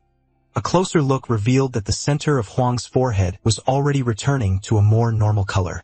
Chung Myung explained that a full recovery would take time and require several stages of preparation. Shocked, Zhang Jiai asked what kind of preparations were needed. Looking up, the boy listed the very first thing on his list, breakfast. Sometime and several empty bowls later, Chung Myung was happily devouring the hearty breakfast provided by the guild. Still anxious, Jung asked again about the preparations. The hungry hero took a moment to swallow his food before explaining that the treatment required a great deal of energy, so it was crucial for him to eat a proper meal. This explanation made Zhang Qi a bit suspicious, but Chung Myung simply used the moment to praise the delicious food. After what he had witnessed, Huang's son knew he had little choice but to trust him. Chung Myung then admitted that, to be honest, treating the elder was not the main problem. The real issue was discovering why he had gotten sick in the first place. To that end, he needed to ask a few questions. His first question was about who was closest to Huang, someone who was with the elder at all times, both at home and on his journeys, but not Zhang Jiai himself. The man was confused and asked why, but Chung Myung simply said it was for treatment purposes. Zhang Jiai thought for a moment, replying that he was not sure. Many people served his father and were always near him, and he could think of at least 5 individuals who fit that description. As he bit into a piece of juicy chicken, Chung Myung concluded that finding the right person was going to be difficult. After cleaning the meat off a chicken bone, Yong-yi asked what exactly the boy was trying to find. Chung Myung took a moment to finish chewing before he answered. Judging by the elder's condition, he explained, Huang had not been attacked by an outsider. In other words, this was an act of cruelty committed by someone very close to him. Furious, Jiangyi shot to his feet and slammed his hands on the table, warning the young disciple to watch his words. He insisted that everyone in the Unimerchant Guild was like family and deeply respected his father. Setting down his chopsticks, Chung Myung calmly replied that if he was wrong, then it would be a great relief for everyone, a point with which Jung he had to agree. Chung Myung told Jung he not to worry, assuring him that everything would be revealed after a short investigation. He explained that someone who had incompletely practiced demonic arts had been exposing the elder to demonic chi over a long period. In the beginning, there would have been no noticeable effects. As he casually picked his teeth, Chung Myung continued to mull over the possibilities. Zhang Jiai asked how he planned to conduct this investigation, and the young man replied that he would do it by talking right there in that room just as they were now. All Zhang Jiai had to do was sit back and watch. With an eager smile, Chung Myung said he knew things were about to get interesting. He then asked a favor of his host, who promised to do his best. The boy held up a bottle with a long thin neck and asked the man to bring him another bottle of Yun Tai liquor. Meanwhile, in another location, someone else was eating a meal, his heart filled with resentment. His hatred was so intense that he snapped his chopsticks in his hand. It was Mok Song, the leader of the Southern Edge sect, who was grumbling about how a brat from the Manhwa sect had been allowed into the Merchant Guild. He felt the boy's name was familiar, and then it hit him. He clearly remembered the name associated with the Plum Blossom Sword Saint. Song Bek Lee, a second-class disciple of the Southern Edge sect, asked his master if he was talking about the Plum Blossom Sword Saint. The leader's reaction was immediate and violent as he slammed his fist on the table and angrily shouted that the scoundrel did not deserve such an honorable title. Meanwhile, the disciple watched silently, noting that his elder always lost control whenever the Mount Hua sect was mentioned. This intrigued the young man since the Plum Blossom Sword Saint had died over 100 years ago, yet his name lived on. Trying to calm the situation, the disciple urged his master not to get worked up, but the leader was unconvinced. He retorted indignantly that some arrogant brat had shown up claiming he could cure Elder Huang, yet his own disciple was asking him to just ignore it. More seriously, Songbek asked if the boy could really do such a thing. The leader, now more composed, replied that the elder's condition did seem to be genuinely improving. These words came as a shock to Songbek, who lowered his gaze. He knew that Elder Huang was known for honoring his debts, and if that boy actually managed to cure him, the Merchant Guild would be indebted to the Mount Hua sect. This would change everything, as the guild would never again let the sect struggle and would use all its resources to help them. Quickly grasping the weight of the situation, Songbek realized he had to stop this from happening at all costs. He turned to his master and declared that, if the boy was the problem, they just needed to get him out of the way. Songbek argued that even if the elder could not act directly, the disciples could, since a duel between them would not be unusual. A second-class disciple facing a third-class one would not be seen as anything out of the ordinary. The leader frowned, questioning if this would start rumors that they were picking on a child. However, Songbik countered that everyone in the region knew about the rivalry between the two sects. So no one would find a confrontation strange, as it could be justified as a chance encounter or as preparation for their upcoming conference. The room fell silent for a moment, and the now calmer elder began to tap his finger lightly on the table. He said he understood the disciple's point but would not allow it, explaining that the boy was still just a third-class disciple. Attacking someone in that position would tarnish the prestige of the Southern Edge sect. As the master questioned how they would be perceived for harassing a child from an already weakened sect, Songbek listened in silence with a sly grin. Ignoring the prohibition, Songbek picked up his sword, saying he would assume his leader never permitted such an act. As he stood up, he added that if a disciple happened to make a mistake, he would simply need to be properly punished afterward. In a calm voice, the leader replied that this was true and that he himself would punish anyone who laid a hand on that boy. Songbek understood perfectly what that meant. There was a punishment, but also an implied reward, and he had no intention of forgetting it. Shortly after, the disciple left the room and the door closed quickly behind him. While sipping his tea, the elder thought that it was natural for his disciple to underestimate the Manhwa sect because when Songbek was born, it was already in decline. However, when the elder himself was young, the Southern Edge sect did not even stand a chance against them. He was convinced that if it were not for the demonic invasion that befell Manhwa, the Southern Edge sect would still be in an inferior position to this day, and he could not let those dark times return. The elder reflected that seeing how the child had come all the way from Manhwa, it was safe to assume the sect had begun to spread its influence again. This worried him as Moksung had thought he had schemed enough to ensure they would never be able to rise again. Faced with this, the man decided he would speak with the sect leader as soon as this incident was over. Meanwhile, the two disciples were leaving the temple and walking down the street. Huang Go, a second-class disciple, asked his senior what he planned to do with the child. Songbak replied that he would try to convince him to go back home, explaining that while he did not like the idea of picking on kids, it would be far worse if one of the elders had to do it. Wingo then questioned what the Manhwa sect was thinking by sending a child on this mission, something that would be completely forbidden in their own sect. Songbik simply replied that the circumstances in the other sect were different, and that they could not forget their priority was to help the elder. Suddenly, Songbik stopped walking and looked ahead intently, saying he believed they would not even have to go out of their way to find their target. Just ahead, the two could see a boy wearing the uniform of the Manhwa sect, whistling carefree as he walked. It was Chung Myung himself. Songbek approached the protagonist to get his attention and gave a polite bow, saying he was more than honored to meet a disciple of the Manhwa sect. He then introduced himself as Songbek Lee, a second-class disciple of the Southern Edge sect. Without much courtesy, Chung Myung just nodded and said hello. Surprised by the boy's manners, Songbek asked where he was going, and the protagonist replied that he was on his way to see Elder Huang to check on his condition. This answer left Songbek even more stunned as he found the boy's entire demeanor incredibly brazen. After all, there was no way a child could cure Huang's illness when even proficient doctors had failed. Yet the boy spoke as if he could do it easily. With a controlled smile, Songbek held out his hand and politely asked if the boy could spare a moment to talk. He began to explain that the Southern Edge sect and the Manhwa sect had grown up amidst constant sword duels, an ancient rivalry kept alive through the Manhwa and Southern Edge conference. Songbek asked if Chung Myung knew about this, but he replied that he did not as he had only recently joined the sect. Resting his hand on the hilt of his sword, Songbek thought that if the boy had witnessed the conference, he would not be acting so arrogantly. As the wind began to pick up around them, he continued, saying that experiencing the swordsmanship of the Manhwa sect would be extremely helpful for his training, and asked if Chung Myung would be willing to grant him this honor. Though inwardly he was sure he would be refused. But before he could even finish the thought, Chung Myung interrupted him with a sneer.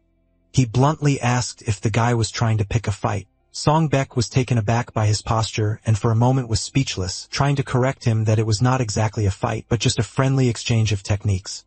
The protagonist, however, became even more cutting and called it all a load of nonsense, impatiently asking if it was not obviously a fight. He told him to stop beating around the bush, declaring that he would accept any challenge as long as the other guy did not regret it later. The wind grew more violent, and leaves began to swirl through the air as the two youths backed away, creating distance between them. The duel was now inevitable. Gripping his scabbard, Songbek asked for the boy's monastic name, but Chung Myung, with his hands in his pockets, replied that he did not have one, and that his name was just Chung Myung. Song Baek nodded in agreement and decided to offer one last piece of advice since the other was still young and inexperienced. He said that even if Chung Myung thought he was right, the world did not operate simply on right and wrong, and advised him to return to the Manhwa sect before he got into bigger trouble. However, Chung Myung cut off the lecture, his patience worn thin, and asked if his opponent was going to fight or not, taunting that the Southern Edge disciples seemed to prefer words to swords. The provocation deeply irritated the other disciple, who clenched his fist in anger. However, Songbak raised a hand ordering silence. As he gripped his sword, his hand trembled slightly, and he realized he was not as calm as he should be as his anger was taking over. At the same time, he thought that maybe there was no reason to hold back anymore since all he could think about was beating the pulp out of that brat. He adjusted his stance, prepared his body, and with his hands filled with a unique energy, he declared loudly that Song Baek Lee of the Southern Edge sect humbly requested a sword duel against Chung Myung of the Manhwa sect. Just before their match began, Chung Myung asked his opponent to wait a moment. A confused Song Baek asked what the problem was this time, but the protagonist explained that he wasn't talking to him. Instead, Chung Myung pointed behind Song Baek, indicating he was addressing the other disciple. The young man in the back pointed to himself in confusion as Chung Myung held out his hand, asking to borrow his sword. The request left both disciples from the Southern Edge sect in shock, as lending a sword is unthinkable for a serious practitioner. The very first lesson for any swordsman is to never let another person touch their weapon. Song Baek questioned what kind of swordsman didn't carry his own blade, and Chung Myung replied that he simply hadn't expected to fight there. He added that if they couldn't lend him one, he could just improvise with something else. Understanding the situation, Song Baek intervened and told his companion to lend him the weapon, stating it would be shameful to face an unarmed opponent. Shortly after, the other disciple called out to Chung Myung and tossed the sheathed sword in his direction. The blade flew through the air, and the protagonist caught it with ease, thanking him before resting it casually on his shoulder and asking if they could begin. Intrigued, Song Baek asked if his opponent wasn't going to unsheathe the sword. Chung Myung replied that there was no need since they weren't trying to kill each other, but added that if his rival wanted to, he was welcome to do so. Song Baek felt his patience wearing thin, realizing that all his mental training seemed useless against this kid. He had only planned to scare him a little, but now he understood that wouldn't be enough. With a changed expression, Song Baek warned his opponent not to let his guard down because by the time he realized the seriousness of the fight, it might be too late. A visibly bored Chung Myung just told the guy to stop talking and get on with it. Song Baek finally assumed his combat stance, beginning to move his sword with precise, refined, and calculated motions. He then lunged forward with so much force that the ground beneath his feet cracked from the momentum, launching him at high speed toward Chung Myung. Even so, the protagonist's expression didn't change as he calmly watched the attack approach.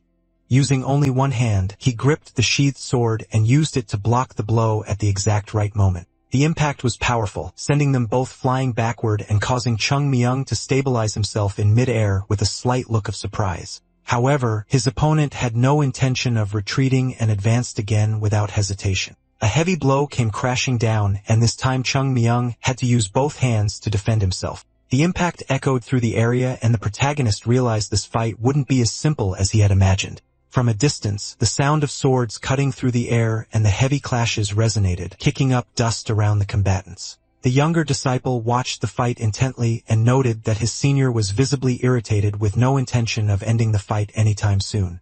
That kid had really managed to provoke him, and it seemed he had picked the wrong person to mess with. The disciple thought that even if the child was managing to hold on, it must be taking everything he had. Song Baek could end the fight at any moment, but if he did, it would look like he was just bullying a child. So he was holding back his strength, using just enough to pressure his opponent and delivering blow after blow without giving him room for a proper defense. He was teaching him a lesson little by little, and although the younger disciple thought his senior was being a bit too gentle, he just hoped he wouldn't overdo it. The fight continued intensely, with Song Baek's sheathed sword getting closer and closer to Chung Myung's body.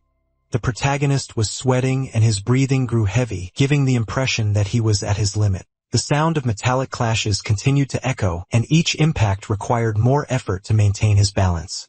Suddenly, the two retreated for a moment. Song Baek was also breathing harder now, with sweat dripping down his face when he realized something strange had happened again. Once more, his attack had been blocked and deflected with precision even though he was using a heavy sheath sword. Only then did he notice something important. The boy had blocked the previous blow as if he already knew where it was going, as if he had predicted the blade's trajectory. Songbak narrowed his eyes, wondering if his opponent was reading his movements. Even if he was exaggerating, the kid couldn't be more than 15 years old, and it was absurd to think someone so young could pull off such incredible moves. On the other side, Chung Myung stared firmly at his opponent, now taking the fight more seriously. Songbek, however, refused to give up and lunged forward again, cracking the ground with the force of his push-off. The young man cut across the battlefield, rushing Chung Myung with everything he had. But the protagonist used some quick footwork and turned his sword just before his opponent got close. Then, with only one hand, he managed to block the rival's powerful strike. Songbek realized the boy was indeed deflecting every single one of his attacks and decided to back off slightly. With a surprised expression, he began to observe his opponent more carefully. His own talent with the sword was considered among the best in the Southern Edge sect, yet he was struggling to land a single hit on this child. The boy's anger began to build, and his hand tightened around his sword. A blue energy started to emanate from his body, surprising Chung Myung. It was as if his hands were concentrating all of his chi into the sword, and soon both his hands and the tip of the weapon were glowing bright blue. Songbek's eyes reflected his indignation at not having landed a single blow yet. This concentration of power began to stir the wind around him as his glazed eyes fixed completely on his opponent. He declared that he possessed a blade that could cut the world itself. Concentrating to perform the 36-movement sword technique, one world for all, he charged at the protagonist. His fellow sect member shouted for his senior to please calm down and not do it. Songbek's gaze seemed to show he had come back to his senses, and he immediately began trying to control his movements and momentum.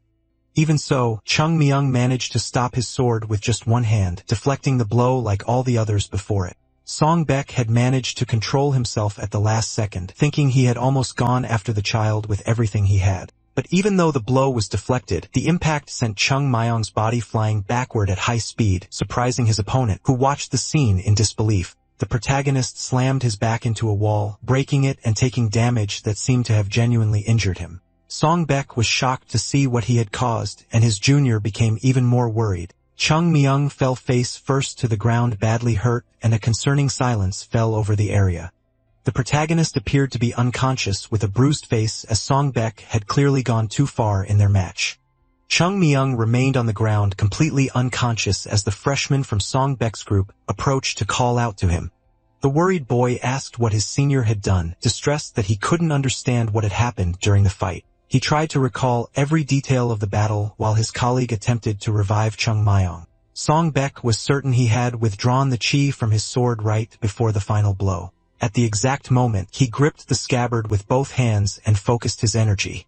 Still, something strange had occurred when their swords collided, as Chung Myung was sent flying backward with incredible force. This was particularly odd considering that during the entire fight, Songbek hadn't been able to land a single scratch on him, even when attacking at full power. It was inexplicable that the boy had been thrown so violently by a sword without any chi. Suddenly, like a geyser, Chung Myung began to spew jets of red liquid from his mouth, sending the poor freshman into a panic. Songbek thought he had never imagined something like this could happen to a person, and the sight sent a strange, uncomfortable shiver down his spine. Just then, a new figure appeared on the battlefield, and upon hearing his voice, Songbek knew immediately that he was in deep trouble. The freshman, who was holding the blood-soaked protagonist, was also shocked, his eyes wide with the realization of who had just arrived. It was Yoonga Wang, who began shouting and demanding to know what was going on. The courtyard was a complete mess, with parts of the ground completely destroyed. Shortly after, a few medics arrived to examine Chung Myung. One of them stated that the boy's condition was extremely delicate, explaining that his insides were in total disarray and that he required immediate treatment. Without wasting a moment, the medics rushed away, carefully carrying the boy with them. Meanwhile, Songbek was overcome with guilt, wondering if there was any possible justification for his actions. He thought that not even his grandfather, Zhuge Liang, could find an acceptable explanation for what had happened. Zongi began to speak, remarking that the members of the Southern Edge sect claimed to be prominent. Yet one of them had just used a deadly technique against a child. He, who had always considered the sect to be honorable, now wondered how he should handle the situation unfolding before his eyes. Turning to the disciples of the Southern Edge sect, Yonggi stated in a firm, harsh voice that he would never forget what happened today and ordered the two of them to leave at once. Suddenly, another presence emerged. The moment Songbik heard this person's voice, he began to sweat. The figure was his master, Mak Sung-ki, who appeared asking what was going on. His eyes scanned the scene before him, noticing a sword lying in a pool of red liquid on the ground and one of the temple walls destroyed by the impact of Chung Myung's body. A heavy silence fell over the area. Internally, Mak Sung thought his disciples had been completely reckless, but he still tried to calm the situation, telling Young Yi that it all seemed to have been an accident. Young Yi, however, responded sharply, questioning if this truly looked like an accident. After all, the child who was treating his father had nearly lost his life at the hands of Mak Sung's disciple, and yet the man dared to call it an accident. He continued, stating that an accident is something that happens without intention. Songbek tried to intervene to de-escalate the situation, claiming it was all a misunderstanding and that he never intended to use so much force.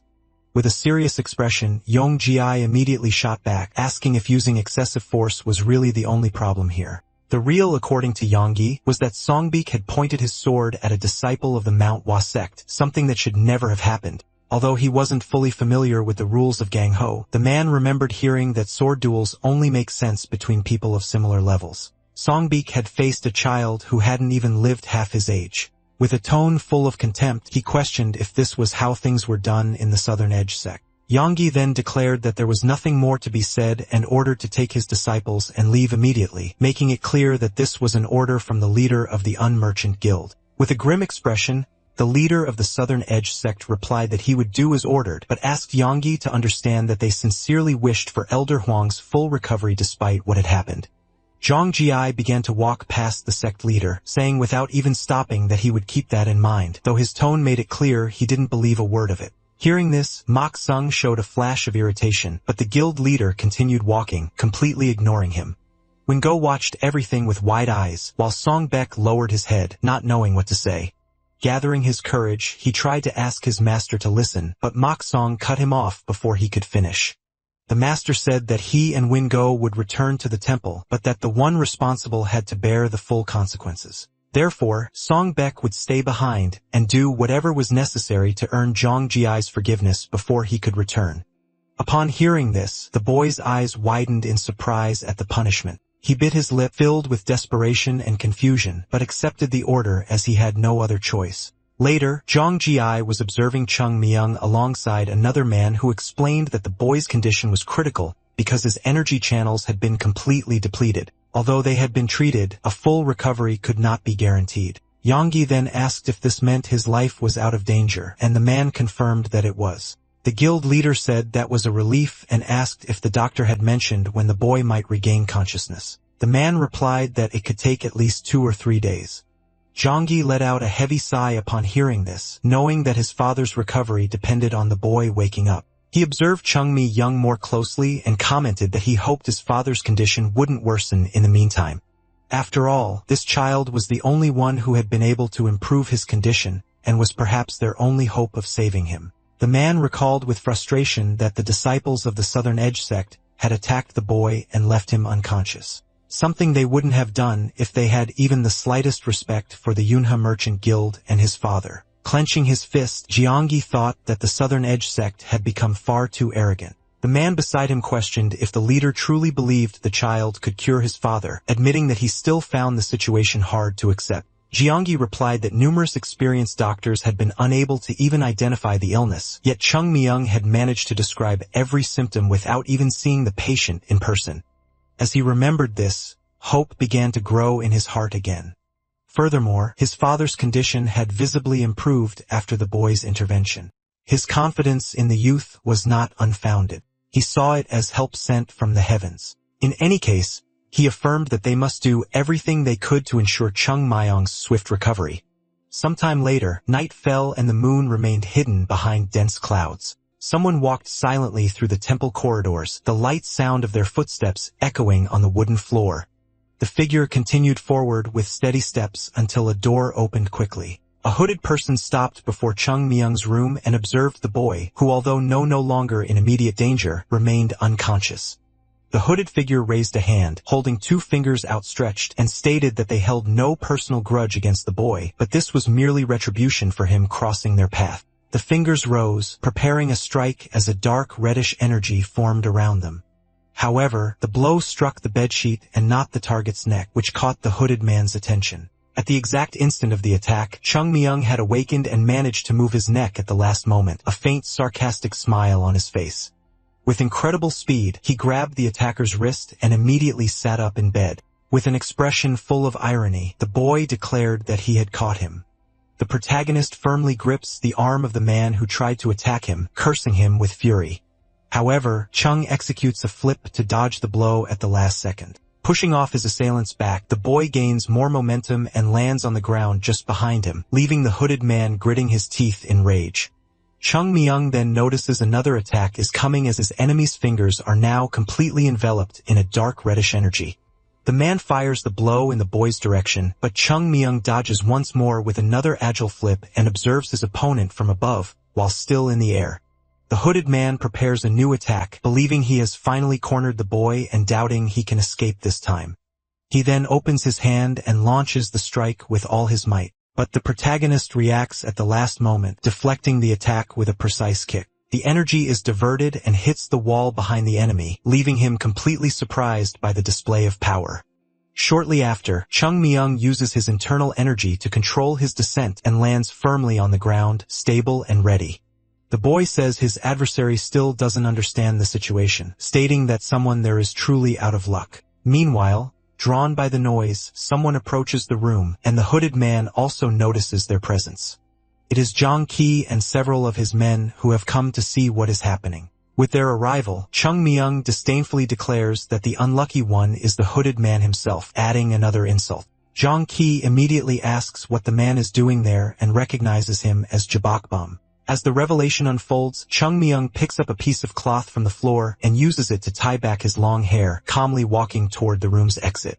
With a confident smile, the young man says he told them the suspect would appear on his own. Jong Ki replies that although he had his doubts before, there is no denying it now, as the general was the last person they expected to be behind such a low attack. Now exposed, Jabokbum glares at the boy and asks why Chung Myung suspected him.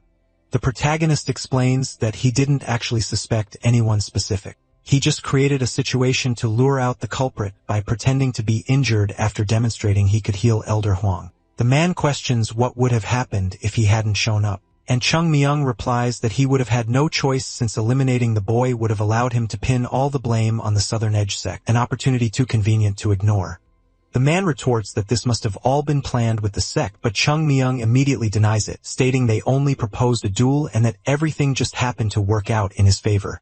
The hooded man then asks about the boy's injuries, since the doctor had claimed he lost consciousness. Chung Myung ironically replies that if he couldn't even fool a doctor, he never would have put this plan into motion in the first place. The boy comments that the man seems to have a lot of questions, but makes it clear they are not there to answer them. The important thing is that he fell into the trap, and now everyone knows who poisoned Elder Huang. Hearing this, the man flashes a sarcastic smile and then begins to laugh out loud, leaving Yonggi and the others confused by his reaction.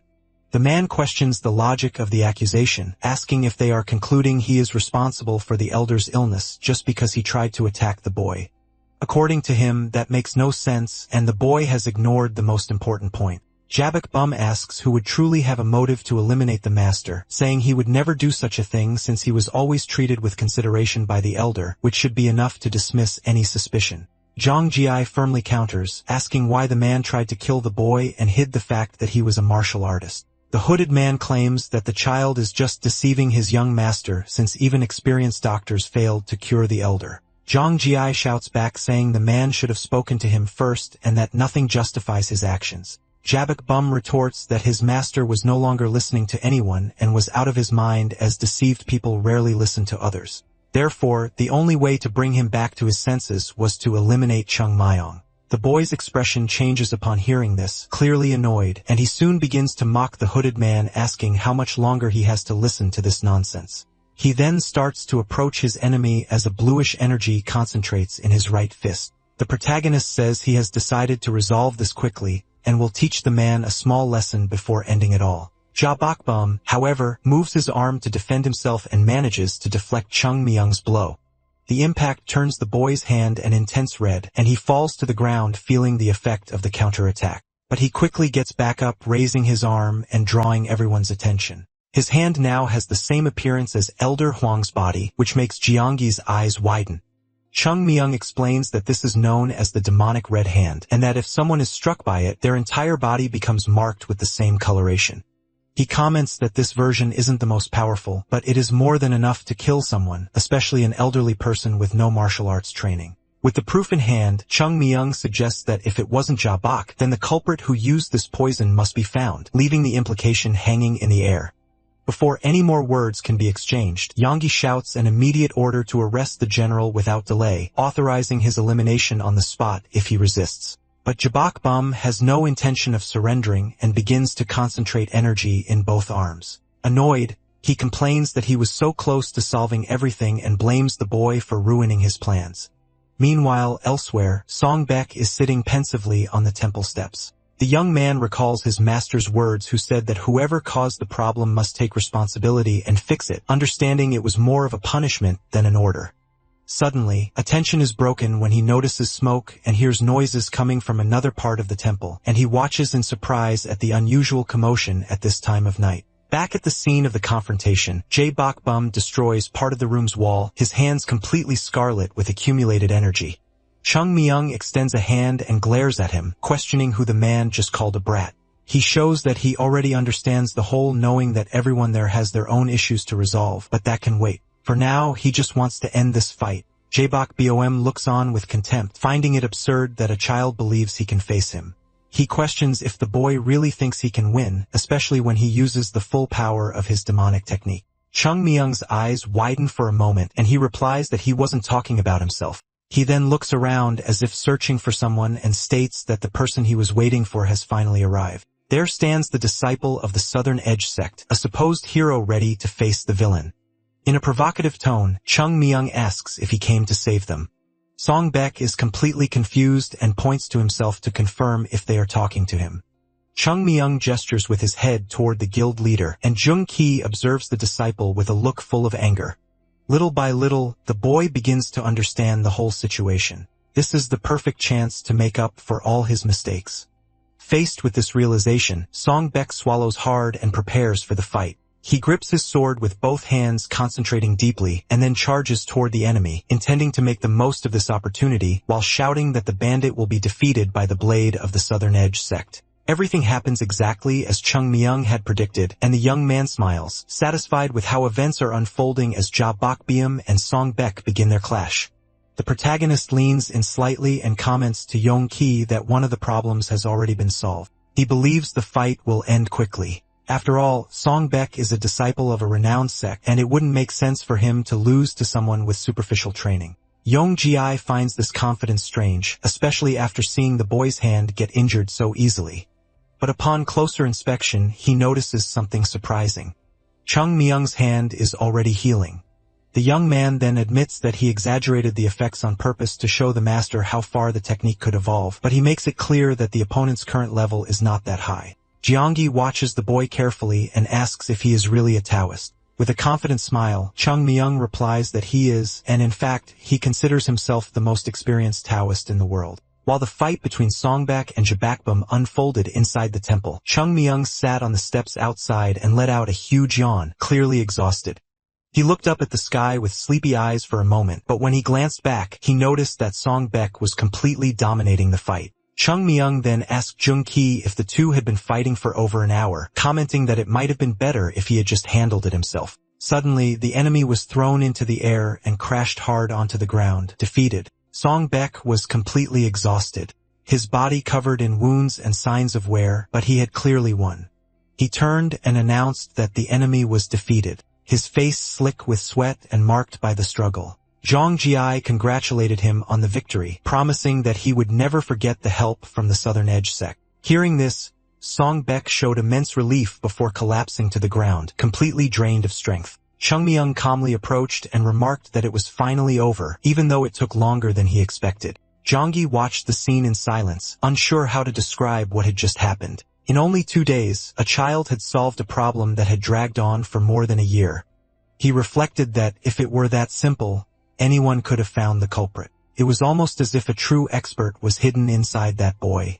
Making up his mind, Zhang Jia asked Chung Myung why the general had tried to kill his father and if he had any idea about the motive. The boy, however, immediately replied that he had no clue. He found this answer strange and asked if Chung Myung hadn't found the man because he already had a lead on the motive. Chung Myung denied it, explaining that discovering motives is a job for officials. He was only there to solve the problem and collect his reward. Speaking of which, the boy asked if Yonggi had the payment ready, and the man confirmed that he did. However, he reminded Chung Myung of an important detail. The problem wasn't completely solved. The initial request wasn't to capture the culprit, but to cure his father of a deadly illness. Staring seriously at the boy, Jung-yi asked if he was capable of doing that. Chung Myung didn't answer right away. Instead, just smiling confidently and stating that, of course, he could. In response, Jung-yi extended his hand and promised that, if it was true, he would do whatever it took to help the Manhwa sect, even if it meant turning the entire merchant guild upside down. The declaration surprised Chung Myung, whose eyes widened as he quickly grabbed Zhang Yi's hand with both of his own. The guild leader laughed at his reaction, telling him there was no need for such excitement since he was only doing what he felt was right. However, Chung Myung interrupted him, asking if this was some kind of joke. He argued that the reward should be his, not the sect's, and that this arrangement wasn't fair. After all, he was the one who had solved everything on his own, so the sects shouldn't get the credit. Hearing this, Zhang Jia began to think the boy was even crazier than he first appeared. Sometime later, Chung Myung stood before Elder Huang, knowing that all he had to do now was cure his illness. The mission hadn't been difficult, and the boy had even enjoyed the opportunity to annoy the Southern Edge sect in the process. But now faced a real problem. Being completely honest with himself, he wasn't very confident. Despite acting with absurd certainty in front of Yonggi, the boy wasn't sure if it was possible to cure the elder. After all, his current self was not the plum blossom sword saint he had been in his past life. If he made the slightest mistake, the demonic chi inside Huang could run wild and his weak body might not be able to handle it. Still, he knew he wouldn't find out unless he tried, and he decided not to blame himself too much if things went wrong. Focusing, Chung Myung took Huang's hand and began to channel a blue energy through his arm. It was as if particles of energy taking the form of a miniature Chung Myung traveled through the old man's veins, arriving inside his body in a dark place with red walls. The protagonist observed the area carefully and realized that, unfortunately, the demonic chi had taken over everything. The malevolent energy behaved like snakes slithering through the elder's veins, ready to release their venom and destroy any threat. Huang's body was overflowing with demonic chi. Chung Myung wasn't sure if his own chi would work, but he knew it was the last hope. The boy managed to create a sword made of energy just as a snake made of demonic chi lunged at him. He decided he would do his best to resolve the situation, pouring all his energy into his sword strike. With an extremely fast movement, he managed to slice the snake into several pieces. From the outside, all anyone could see was the boy holding Elder Huang's hand as the man's skin slowly began to regain its natural color, a sign that Chung Myung was making progress. The boy finished his technique and looked around. Suddenly, a light appeared before him, like the end of a tunnel. And in that instant, he realized this might actually be possible. However, as he moved forward, new serpents began to attack him. The boy realized he had gathered only the purest energy within himself. If he hadn't been so demanding, he would have accumulated much more power. But it was precisely because of this standard that everything seemed strangely easier. This was no longer just a fight against demonic energy. Now everything depended on how long Elder Huang could hold on. Even so, the boy did his part, defeating every dark manifestation that appeared before him. Chung Myung just hoped the man could endure a little longer because he was now confident he could finish this quickly. The demonic energy continued to appear in the form of serpents, which advanced together toward the protagonist, forming a sea of red snakes that spread out in every direction. Suddenly, Chung Myung noticed something strange. The serpents began to avoid him and seemed to be fleeing somewhere. Outside, the boy, still holding the elder's hand, noticed a change in the man's body. His head began to take on an intense color, indicating that all the energy was concentrating there. Chung Myung understood that he needed to act with extreme care because if he was reckless, he could cause a fatal collapse. At the same time, if he did nothing, the demonic energy would spread uncontrollably. The boy realized he was facing an impossible dilemma. If he attacked, the elder might not survive. But if he didn't act, the result would be the same. He swallowed hard, seeing no way out for a moment. But then he made a decision. Concentrating his energy in his hands again, he channeled it into the elder's body, choosing not to follow either of the obvious paths. He then placed one hand on the man's head, and his eyes widened as he realized something. The boy's own body began to react, and half of it took on the same intense color because he had finally reached the demonic energy's hiding place. The protagonist's arm was now completely overtaken by an intense color, and with his other hand, he tried to channel his own energy to stabilize the situation. However, he was clearly struggling to contain the power, which became obvious when his eyes turned a milky white and expressionless. Soon, his entire body took on the same scarlet hue as the demonic energy threatened to overwhelm him completely. Trembling, the boy collapsed to the ground, but he knew this was no reason to give up. His pride as the Plum Blossom Sword Saint would not allow him to be defeated by something like this. Suddenly, something went wrong and his vision began to blur, slowly failing as if he were losing his sight. Clenching his fists tightly, the boy tried to hold on knowing he had to concentrate. If he lost consciousness now, it would all be over. He recognized that this body was still young and had its limits, so he needed to gather all his energy and end this as quickly as possible. The demonic energy was incredibly persistent, and the serpents continued to ride throughout the elder's body. One of the serpents lunged forward to attack again, but the boy reacted swiftly, dodging with agility and stomping down on it. Using the momentum, he regained his balance and pushed forward, cutting down every creature that appeared in his path as he headed straight for the core of the dark energy. He landed a precise strike on the region, causing the gigantic wall of serpents to shatter before him. Unexpectedly, an enormous serpent emerged and swallowed him whole. Still, the boy didn't give up and a blue energy began to emanate from his body, exploding outward from within like a whirlwind and completely destroying the creature. Unleashing a spinning slash with his energy blade, he managed to break free, but he realized something didn't make sense. The serpent's behavior had changed, becoming much faster and more furious. Because of this, Chung Myung had to execute several spinning attacks just to defend himself, admitting that it was difficult to keep up with their speed. The moment he focused on one, another would appear from behind, lunging with the clear intent to eliminate him. The only way to protect himself was to release bursts of energy at the right moment, creating a hurricane that sliced the serpents to pieces. The protagonist was starting to tire from this pace, and something about the situation bothered him. The serpents hadn't acted this way inside Elder Huang's body, but now they seemed to be using everything they had as if they realized they were trapped inside Chung Myung.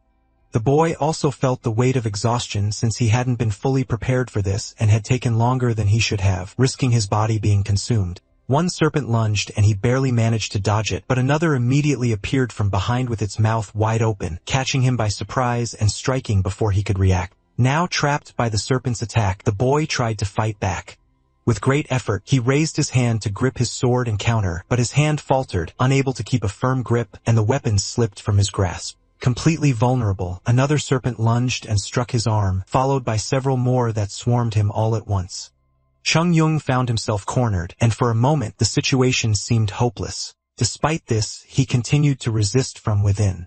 Faced with despair, the boy closed his eyes and tried to concentrate, making a final decision. He clenched his fist, hesitating for a moment because he knew he didn't want to resort to this. If he failed, both his body and his consciousness could be destroyed. Deep down, however, the boy understood that he had no other choice. The only way to get rid of the demonic chi was to circulate the energy from his dantian throughout his entire body. The energy surged through every vein and every part of his being, forcing the serpents to release him. Without even moving, his aura exploded around him and began to destroy all the demonic manifestations, and he realized he could eliminate them all at once. His body reached its absolute limit, and every part of him began to glow with intense energy. His face turned red. His eyes became completely white, and he screamed, releasing everything he had. Internally, he felt his own body losing control as its limits began to disappear. His skin, his limbs, and even his organs felt like they were coming apart, and the skin on his fingers started to slowly peel away. At the same time, the demonic energy also began to vanish. Back in the outside world, his body collapsed next to Elder Huang as a thick smoke spread all around them. Sometime later, he began to regain consciousness, slowly opening his eyes. A deep sense of despair washed over him, and he clutched the kimono over his heart. Startled, he quickly sat up. This time, Chung Myung realized just how close he had come to death and promised himself he would never do something like that again. He acknowledged that this type of energy was not something he could handle at his current level and that he had been very lucky. To his surprise, Elder Huang began to stir, slowly opening his eyes and staring at the boy. With his vision still blurry, the elder asked who this child was. Chung Myung smiled, relieved to see him awake, and lightly asked who he thought he was. With a cheerful grin, the boy replied that he was a Xian, a kind of Taoist spiritual immortal. The elder, still confused, muttered that perhaps he had ended up in hell after dying. Some time passed, and a small bird was seen perched on a branch before it hopped and flew away. After Elder Huang regained consciousness, the situation at the Yunhe Merchant Guild was resolved quickly. If it weren't for Chung Myung, Jae-bok Byum's plans would have succeeded. The Huang family would have been destroyed, and all their wealth would have been stolen. Jae-bok Byum revealed that he was the son of a rival merchant from the Yunhe Guild and tried to justify his actions with a sad story, but Chung Myung was not moved. To him, everyone has their own story, but that doesn't excuse them from the consequences. The only thing that caught his attention was how Jae-bok Byum obtained the demonic technique, which he apparently found on a corpse during a trip. This disappointed Chung Myung, who had expected something more complex, especially if the demonic sect had been involved, since they were known for eliminating any loose ends. But in the end, everything was resolved. The culprit was captured. The elder was cured, and there was no involvement from the demonic sect. A truly happy ending. As a result, Chung Myung became a very important figure in the guild and began to enjoy all the privileges. A grand banquet was prepared with delicious dishes and fine drinks, and he ate non-stop to the point where he even gained weight rapidly. Meanwhile, Yonggi asked his father to be careful, but the elder replied that he was feeling better than ever. Shortly after, the two of them approached Chung Myung, who was still focused on his food. The elder came closer and asked if he was Chung Myung. The boy confirmed it and joked, asking if he didn't recognize him, perhaps because he had changed a bit after eating so much. Jung Ki found this understandable since the boy had gained a lot of weight in just a few days. Chung Myung then commented that they had business to discuss, and the elder apologized if he had been disrespectful, explaining that he was there to make a request. The elder began the conversation by saying there was something he wanted to do first. He then gave a deep, incredibly respectful bow, so low that his son, Jiangyi, was visibly embarrassed. Elder Huang declared that the young disciple had saved his life and that he didn't know how he could possibly repay such a favor. With his mouth full, Chung Myung told the man to stand up, but the elder continued, stating that he had heard everything that happened and would do whatever was in his power to pay him back, urging the boy to ask for whatever he wanted. Chung Myung questioned how a Taoist could accept rewards for helping someone, as it could cause trouble if his sect found out. However, the boy quickly admitted that he had come there without his sect's permission, since the situation had been too urgent to wait for authorization. Hearing this, the elder bowed even more deeply, insisting that in that case, needed to repay him even more. He assured Chung Myung that no one from the sect would ever know, which the boy took as a promise. Confirming that there would be no problems, Chung Myung then picked up a book with a moss-green cover, which caught the elder's attention. Chung Myung explained that it was just something he wrote to compensate for his poor memory. When the elder asked what was written inside, the boy began to calmly flip through the book, reminding the man that he himself had said to ask for anything. Realizing his intention, the elder's eyes widened in surprise. With a mischievous grin, Chung Myung revealed his plan. He wanted everything recorded in that book and asked if they could start negotiating. Later, as evening approached, Zhang went to speak with his father and asked how he was feeling. The elder replied that it was hard to believe, but his body felt so light he could fly, as if he had become 10 years younger. Zhang Yi, however, changed the tone of the conversation, saying that something strange had happened. The elder noticed the weight in his son's words and, looking away, asked what was wrong, doubting that Zhang Yi was there just out of concern. He wanted to know the real reason for the visit. Respectfully, Zhangyi addressed his father as the guild leader, mentioning that he had heard he was reducing business with the Southern Edge sect and had promised a great reward to the Manhwa sect. The elder confirmed everything without hesitation, which made the worry on Yangyi's face plain to see. He argued that the Southern Edge sect held enormous influence, so distancing themselves could be dangerous while strengthening the Manhwa sect could have consequences. Although he understood his father's gratitude, Zhangyi believed the reward was excessive and that getting more involved with the sect was a risk. Finally, he asked that if the decision was already made, they at least maintain their business with the Southern Edge sect as it was before. The elder silently took a sip of tea, watching his reflection in the liquid. Then he asked his son an unexpected question. What is the duty of a merchant? Caught off guard, Yonggi looked away for a moment before answering firmly that their duty was to run a fair business, build solid relationships, grow, and contribute to the country and the world. The elder let out a low chuckle that quickly turned into a full laugh. He praised his son for the impressive speech, but said there was no need for such formality. To him, a merchant's duty was simply to make money, even if it meant crossing lines to do so. If he wanted to be fair or help someone, he would do it with the money he earned. But when it came to profit, there was no right or wrong, only efficiency. Surprised by the answer, Yonggi asked if that meant his father intended to profit from the Manhwa sect, even though it was practically in ruins. The elder then looked at him and asked if his son had forgotten how the Yuna Merchant Guild was built. He explained that a merchant's wisdom was essential. You had to invest in what no one else had noticed yet, something the world had not yet recognized. That was how he had turned the guild into the largest in Shaanxi. Even so, Zongyi insisted he didn't understand the reason for the investment, as there was nothing there to justify the risk. The elder took another sip of tea and questioned if his son hadn't seen the potential with his own eyes. To him, the Manhwa sect couldn't be compared to the Southern Edge sect. But if it grew according to his expectations and they maintained a good relationship, the benefits would be immense. Yongyi understood the logic but still couldn't fully accept it. Because if the sect didn't grow, the loss would be enormous and there was no guarantee of success. The elder interrupted him, calling that kind of thinking naive. A true merchant doesn't wait for the foundation to grow. He makes it grow himself. They weren't just going to watch. They were going to drive the sect's growth. Standing up, the elder walked over to his son and in a firm voice reinforced his decision that they would make the Manhwa sect prosper. He stated that he had met countless merchants and martial artists, but that boy was true potential right in front of them.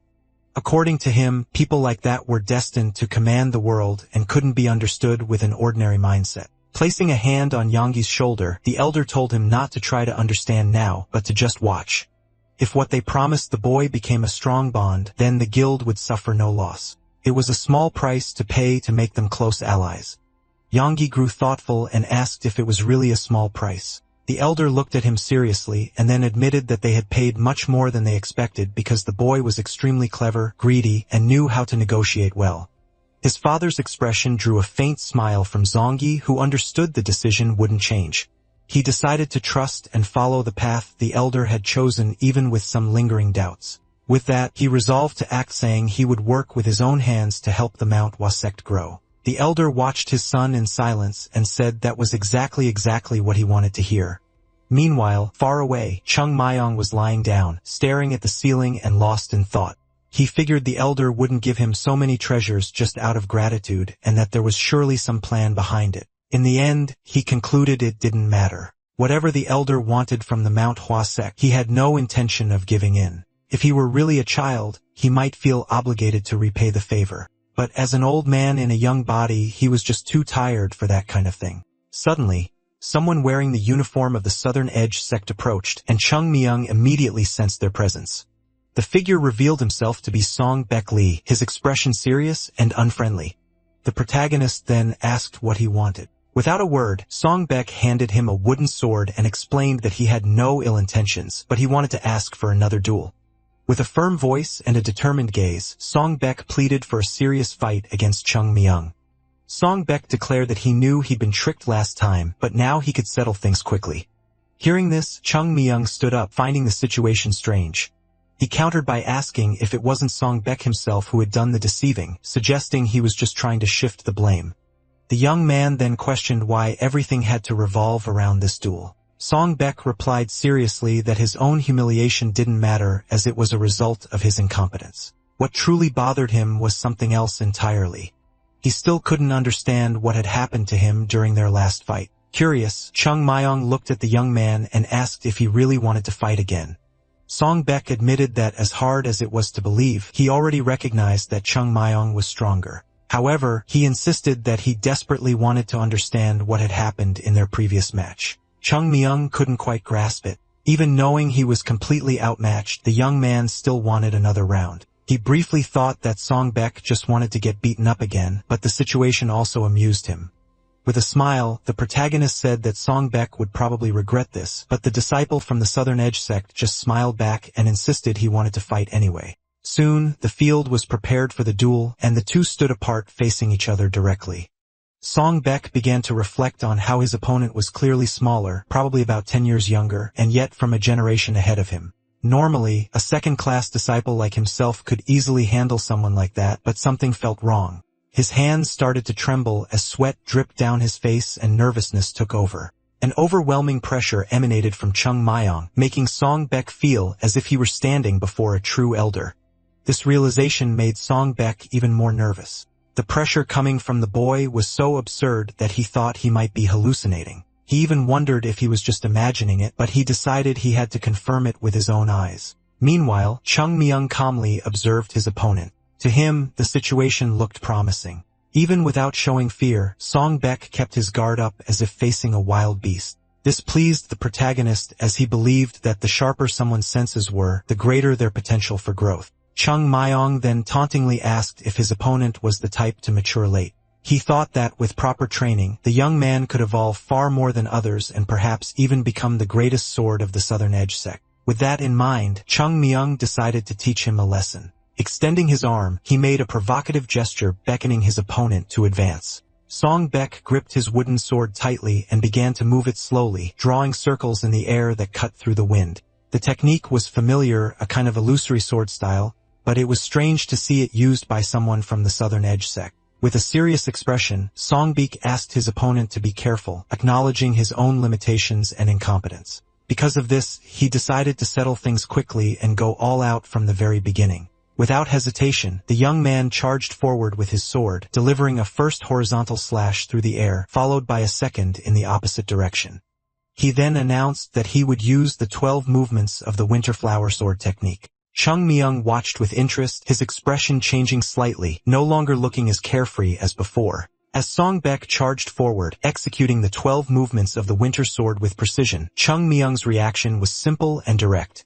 He moved straight ahead and, in a single motion, struck his opponent, causing the wooden sword to shatter on impact. Song Baek was still in midair, already injured from the blow when Chung Myung leaped. Before he could hit the ground, Chung Myung grabbed his kimono by the collar and lifted him, demonstrating complete control. Exhausted and wounded, Song Baek was completely unresponsive. Chung Myung glared at him, irritated, and called out his name with contempt. With intense eyes, he demanded an answer, wanting to know where the boy had learned that technique. Song Baek was confused and didn't understand what Chung Myung was saying. Visibly angry, the protagonist clenched his fist tightly and thought about the name of the technique, the 12 movements of the Winter Flower Sword, considering it complete nonsense.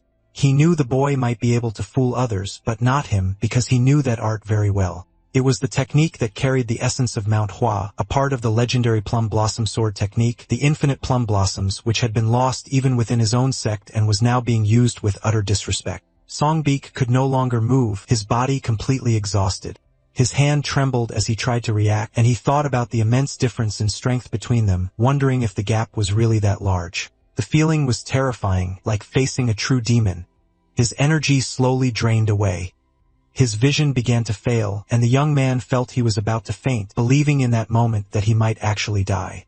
Some time passed, and moments later, the boy finally awoke, slowly opening his eyes. As he regained consciousness, he found himself lying in a bed, his body wrapped in bandages. He quickly sat up, looking at his bandaged hand. Chung Myung calmly explained that his disorganized internal energy had begun to stabilize, and that he would recover soon. Song Baek stared at the boy confused. Chung Myung, still with an intense gaze, asked if that was the new art of the Southern Edge sect, the 12 movements of the Winter Flower Sword. Song Baek began to sweat before answering, but he confirmed that it was. The protagonist showed no outward reaction, but silently reflected that they probably believed no one from Mount Hua would recognize the technique since there were no living members who knew it. Deep down, he understood this was a provocation and a way to ridicule Mount Hua. Chung Myung then asked who was allowed to learn this technique, and the young man replied that it was for second-class disciples and above. Putting the pieces together, Chung Myung deduced that only first- and second-class disciples and some elders had mastered it. However, Song Baek added that the elders had never learned this technique. This made Chung Myung thoughtful. and he repeated aloud that if the elders never learned this sword art, and if one of them had created it, it should have been passed down to the higher levels. Clenching his fist in anger, he concluded that this could only mean one thing. The person who developed this art was still within the Southern Edge sect. As he pictured his sect in flames, Chung Myung sank into his thoughts and concluded that he didn't investigate any further. He already knew exactly what had happened during the demonic sect's invasion of the Manhwa sect. At that time, most of the members were powerless and simply annihilated, with the few survivors being mere children. It was in this moment of chaos that members of the Southern Edge sect appeared posing as heroes. This was expected, as they would have been criticized by the entire martial world of Zhonggu if they hadn't offered their help. The problem, however, was that some of them only pretended to assist while secretly stealing Mount Hua's martial arts manuals. The truth was that the demonic sect wasn't the only one responsible for the destruction. 100 years ago, Mount Hua had risked everything to save Zhonghu from a crisis. And as a reward, they were betrayed by those who should have repaid their kindness. Even if someone had made a mistake out of greed, an orthodox sect was supposed to act righteously, but that's not what happened. They created a new technique based on Mount Hua's art and even gave it a name just to mock them. Observing Chung Myung's expression, Song Baek couldn't understand a thing. Suddenly, Chung Myung turned to him and demanded that the boy never learn that technique. Confused, Song Baek asked for the reason. But Chung Myung, losing his patience, gave him a light tap on the head and told him to just obey. Feeling the impact on his still injured body, Song Baek heard the explanation that it wasn't an art he could ever master. Still wincing in pain, he questioned what that meant. Internally, Chung Myung suppressed his rage, knowing the boy was part of the Southern Edge sect, and a part of him wanted to unleash his anger right then and there. However, he also recognized that it was thanks to Song Baek that he discovered the use of that technique in the first place. Chung Myung decided to explain that the arts of the Southern Edge sect are based on a foundation of constant training and balance. Their movements are simple and refined to perfection.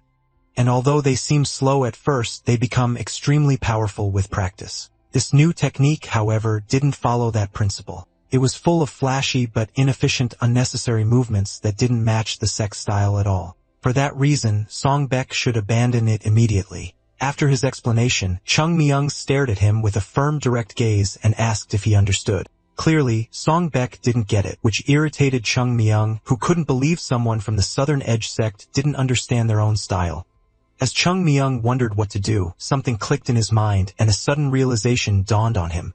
He understood the reason for all of this. He himself was the cause behind the creation of that technique. Analyzing the situation carefully, he concluded that he might be the one to blame for the incident, as he had always thrashed the members of the Southern Edge sect. Being one of the 10 great sects, they were always proud of their techniques. But after being humiliated by a boy from a neighboring sect, they could do nothing but doubt their own abilities. Chung Myung placed a hand on his head, thinking that what truly matters isn't the martial art itself, but the skill of the person using it. The Southern Edge sect had done something drastic without even realizing this simple fact. Realizing there was no benefit in explaining everything to Song Baek since the boy wasn't at fault, Chung Myung began to walk across the room and announced that he was leaving.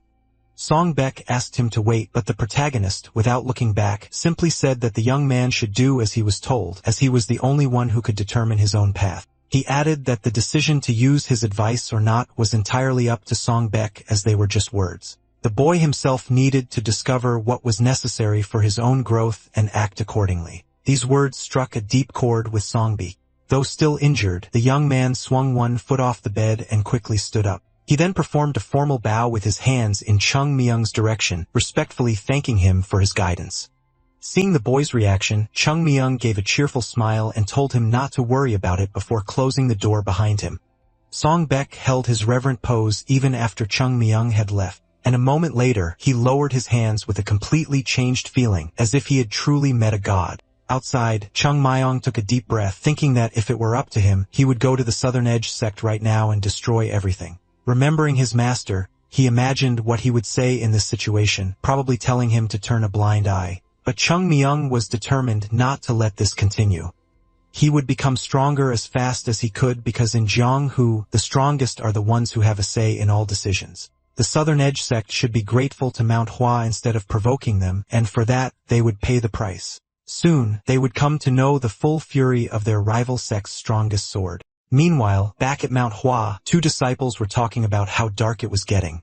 One of them was certain there was a reason Chung Myung hadn't returned, even after 7 days, because he wasn't the type to get into an accident. Yoon Jong clutched a piece of paper and agreed that there must be a good reason. Beside him, Jo Gul chewed his nails nervously, adding that it had to be something the elders would be willing to accept. He mentioned that the sect leader had summoned Elder Eun Gum again, expressing his hope that they weren't in any trouble. In another room, Eun Gum was listening to a stern lecture about Chung Myung's recklessness. Hyun Young complained that a third-class disciple should never dare to be absent for 7 days without permission, something the sect couldn't tolerate, especially when it was just getting back on its feet. Hyun Sang, the head of the martial hall, suggested the boy might have been in an accident, but the head of the finance agency countered that even so, it was Chung Myung's fault for being away for so long. Hyun Sang then asked Hyun Jong if it would be wise to organize a search party in the mountains.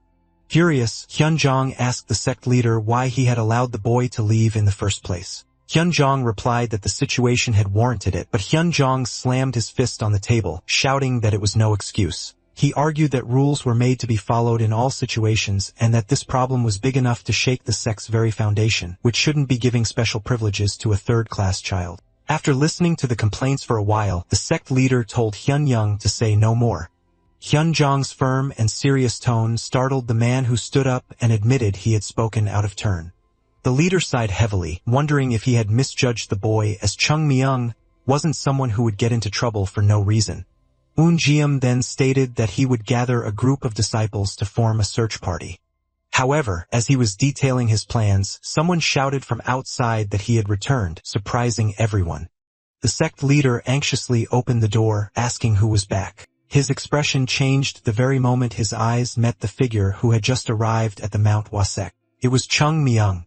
Anxiously, the guild leader asked if it was really Chung Myung who had arrived and if he was all right, receiving confirmation from the great Sasek. Visibly impatient, the leader said he needed to see him in person and prepared to leave in a hurry.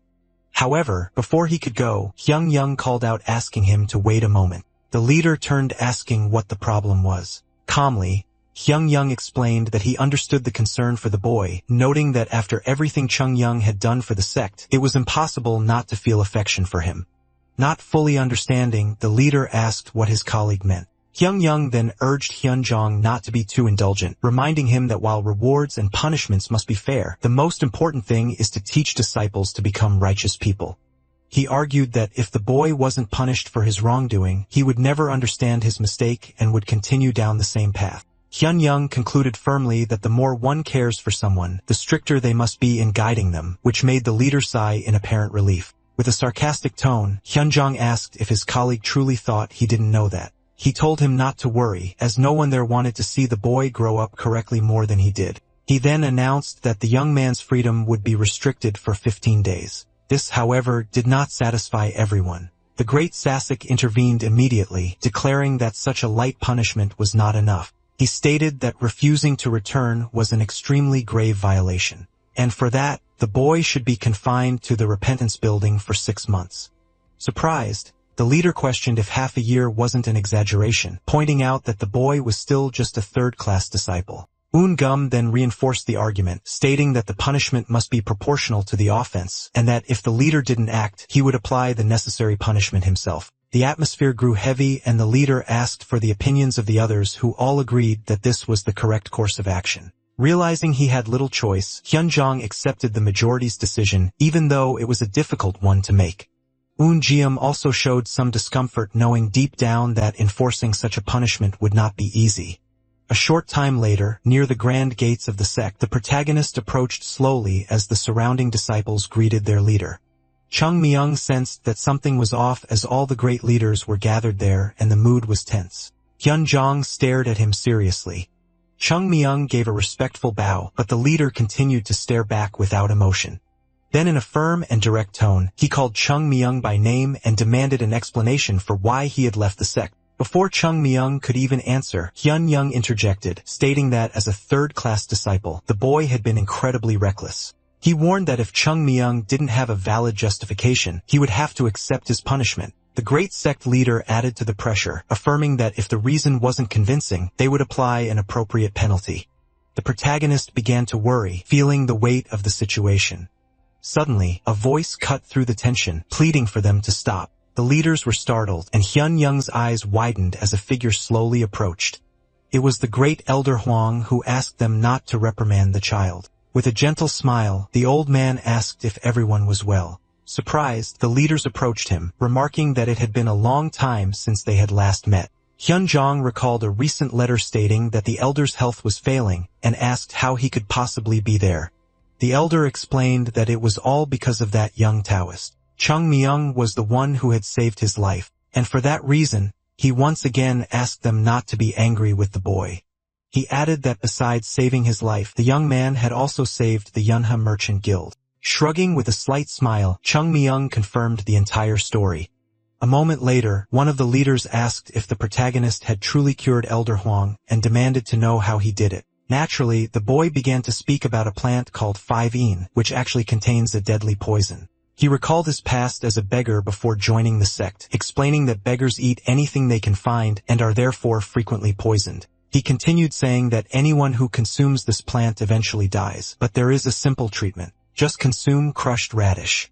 According to him, many doctors are unaware of this, but the method works. The leader then questioned if the elder had been poisoned by this specific plant, and Chung Myung confirmed it, saying the symptoms matched perfectly. One of the leaders present commented that he had heard something similar before, noting that the Beggars Union possesses a great deal of knowledge about poisons. Internally, Chung Myung thought that any beggar could confirm his story. And even though it wasn't the whole truth, he had already coordinated it with the elder. Impressed, another leader said that no one would have thought of such a solution, and that the boy still managed to act in time and return to the sect. He suggested that if the story was true, Chung Myung should be rewarded, not punished. However, another leader immediately disagreed, stating that this could not happen.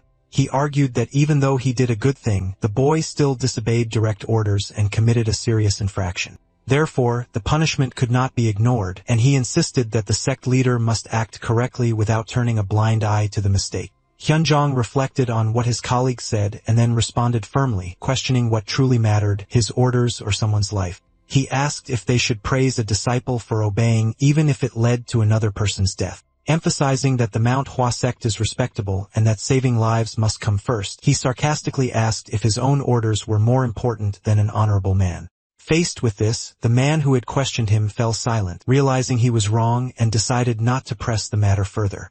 The mood shifted completely as the other leaders understood the SEK leader's position.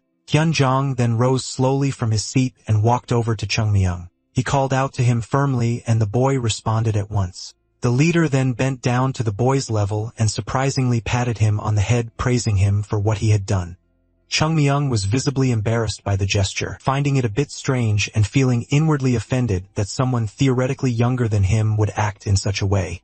Sometime later, everyone gathered with Elder Huang, who declared that the Yun Merchant Guild now owed a great debt to the Mount Hua sect. In truth, the debt was to Chung Myung, but the young man had given the credit to the sect, which made all the leaders proud. As a symbol of his gratitude, the elder wished to invest in the Mount Hua sect. Huang's declaration left Hyung Young stunned. The elder corrected himself, saying that perhaps invest was not the right word and that it would be better to say support. The great leader Hyunjong said that they were already very grateful for all the support the elder had given them to date. However, Wang replied that if that was all he intended to do, he wouldn't have brought his men all the way to the sect. The man explained that he wanted to put everything he had into the Mount Hua sect. To that end, he had brought his employees from the Merchant Guild so they could learn what the sect needed and offer their help. With a heart full of gratitude, the great leader bowed and thanked Huang, for the elder had not only brought blessings, but also an esteemed guest to help spread the sect's name.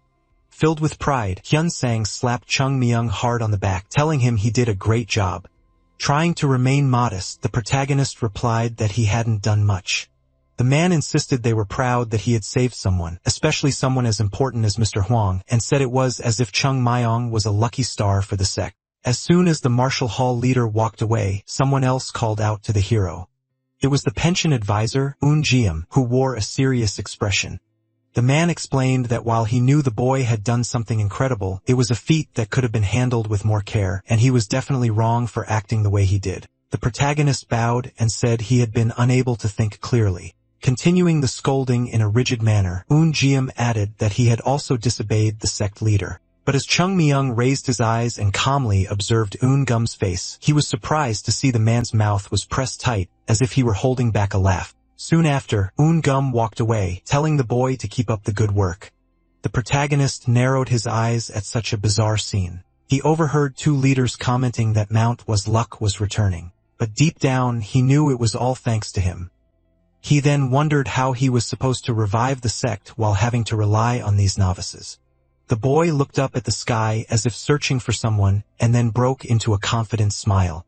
As he pictured his former leader in the clouds, he thought to himself that his own back was also starting to ache. On a new day at the Manhwa sect, the leaders gathered once again around a large table. Elder Huang announced that he would be in charge of the sect's business affairs from now on, assuring everyone they no longer needed to worry about finances.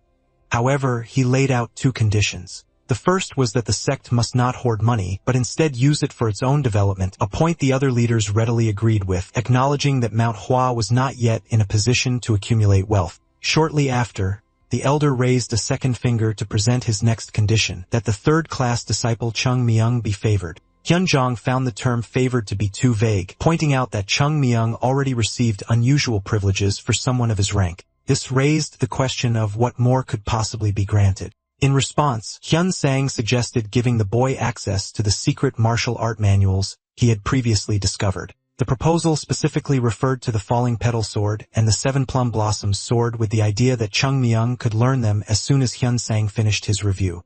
Although the idea seemed reasonable, Hyun Young immediately opposed it, maintaining a stern expression with his arms crossed in clear disapproval.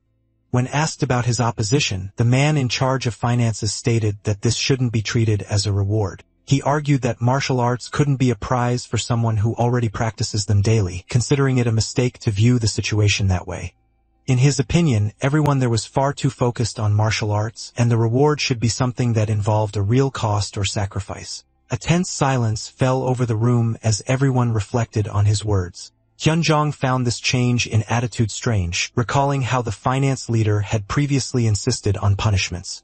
Suddenly, Hyunjong shot to his feet, indignant that his colleagues were underestimating Chung Myung's achievement. He reminded them that the young man had saved Elder Huang and brought an immense amount of resources to the sect, all without asking for anything in return, and with only the effort of a third-class disciple. It was in that moment that the sect leader finally understood the reason behind the finance leader's behavior. Hyun Young acted this way because of everything he had experienced in the past, having faced countless problems due to a lack of income. At one point, he had nearly convinced himself to declare the sect bankrupt, a period that had been a living hell for him. Managing the finances of a nearly defunct organization was an incredibly difficult task, and it was thanks to him that they had managed to keep up appearances for so long. Remembering this, everything began to make sense to the sect leader. What Hyun Young had wanted most back then was to pay all the expenses and still have money left over, and now they had finally reached that point. The person who made it all possible was Chung Myung, so it was easy to imagine just how grateful Hyun Young felt toward the boy. The finance leader continued to insist they needed to give him a fitting reward, believing it was the only way to achieve even greater success in the future. Growing more and more agitated, he began to see the boy as someone incredibly special, a true symbol of good fortune. Unlike so many others, Chung Myung didn't just spend resources, he knew how to deliver results. Hyun Young's face grew redder as his excitement mounted, viewing the protagonist as a true treasure for the sect. The situation escalated to the point where Hyun Sang had to physically restrain him to calm him down. Even as he was slowly let out of the room, the man remained agitated until the door closed and silence returned to the room. The sect leader asked the others to ignore the situation, explaining that Hyun Young was just emotionally overwhelmed. Despite this, one of the leaders agreed with what had been said, believing Chung Myung truly deserved a proper reward that would also show other disciples that great deeds are recognized. Eun Nam suggested taking advantage of the fact that the boy liked to leave the mountain, proposing he act as a mediator with the Yun Merchant Guild. Since Elder Huang held Chung Myung in high regard, the boy would always be welcomed. Other ideas surfaced, such as granting him the Plum Blossom Sword, which represented the sect itself, or even allowing him to freely choose something from the library. Suddenly, the door flew open again, and Hyun Young's shouts echoed through the room once more, insisting that the best reward would be to give the boy a lot of money. Again, Hyun Sang grabbed him and pulled him out. The door closed and silence returned. The sect leader watched it all quietly. his empty gaze revealing a sense of helplessness as he felt the Manhwa sect was growing stranger by the day. Sometime later, Chung Myung was with Elder Huang and commented that his performance earlier had been very good. The elder asked if the two of them were in the same boat now. The boy replied that he was lucky to have saved him, but didn't feel worthy of being in the same boat as a guild master. However, Huang clarified that he had no intention of being in the same boat as the Manhwa sect. To be more specific, he said he would have no interest in the sect if it weren't for the boy. Sighing, Chung Myung said the elder was overestimating him, but Huang just smiled watching the young man feign modesty. The elder explained that he had lived his entire life as a merchant and would likely continue to do so until his death. The only weapon he possessed was a good eye for analyzing people, because if he weren't good at judging others, he would have failed in business long ago. And if his sharp eyes were correct, then there was an irrefutable truth. There was no denying that the boy had brought good things to both the Unimerchant Guild and the Manhwa sect. A little embarrassed, the protagonist admitted this was true, but asked the elder not to use expressions like being in the same boat, as he didn't like how it sounded. The protagonist's gaze shifted as he said this. He remembered his past and reiterated that he had no reason to like that kind of expression. Although many had cried and praised the sect for defending them, there was always the much darker side of the coin, with dozens of people wanting to bring down the Manhwa sect. Huang admitted that he didn't like the expression either. From a merchant's perspective, a boat is something a person can either get on or get off of. However, he argued that if their destinations were the same, there was no need to get off the boat. After all, they could reach their destination faster if they rowed together. Chung Myung agreed, supposing there was no harm in it.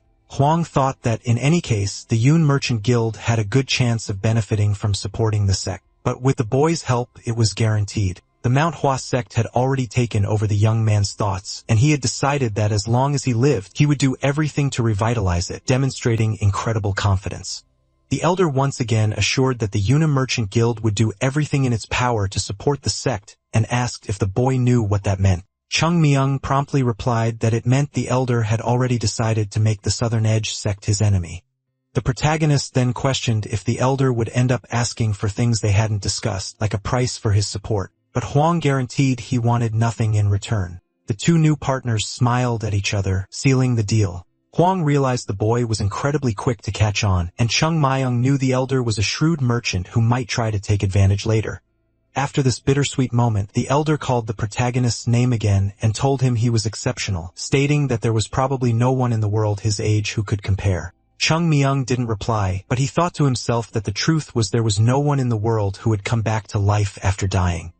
Huang continued, saying he thought the boy should hide from the world. He described it as a frightening place, filled with all sorts of ghosts and demons, many of whom would kill for their own benefit. He compared the young man to a pearl, stating that the moment the world found him, crowds of people would come after him. Chung Myung let out a soft chuckle at this and said the elder expected too much from him, as he was really just a mere child. Huang said nothing in response to the boy's reaction and announced that he would take his leave first. He turned his back and began to walk away slowly. But before he was out of sight, Chung Myung asked him to wait a moment as he wanted the man to find a few things for him. A short time later, Huang was already descending the temple stairs, making his way out of the Manhwa sect. Looking up, he could still see Chung Myung at the top of the mountain. The man reflected that the young man asked for many things and that it was quite difficult to know what he was thinking, making it impossible to tell if the childishness he displayed was real or an act.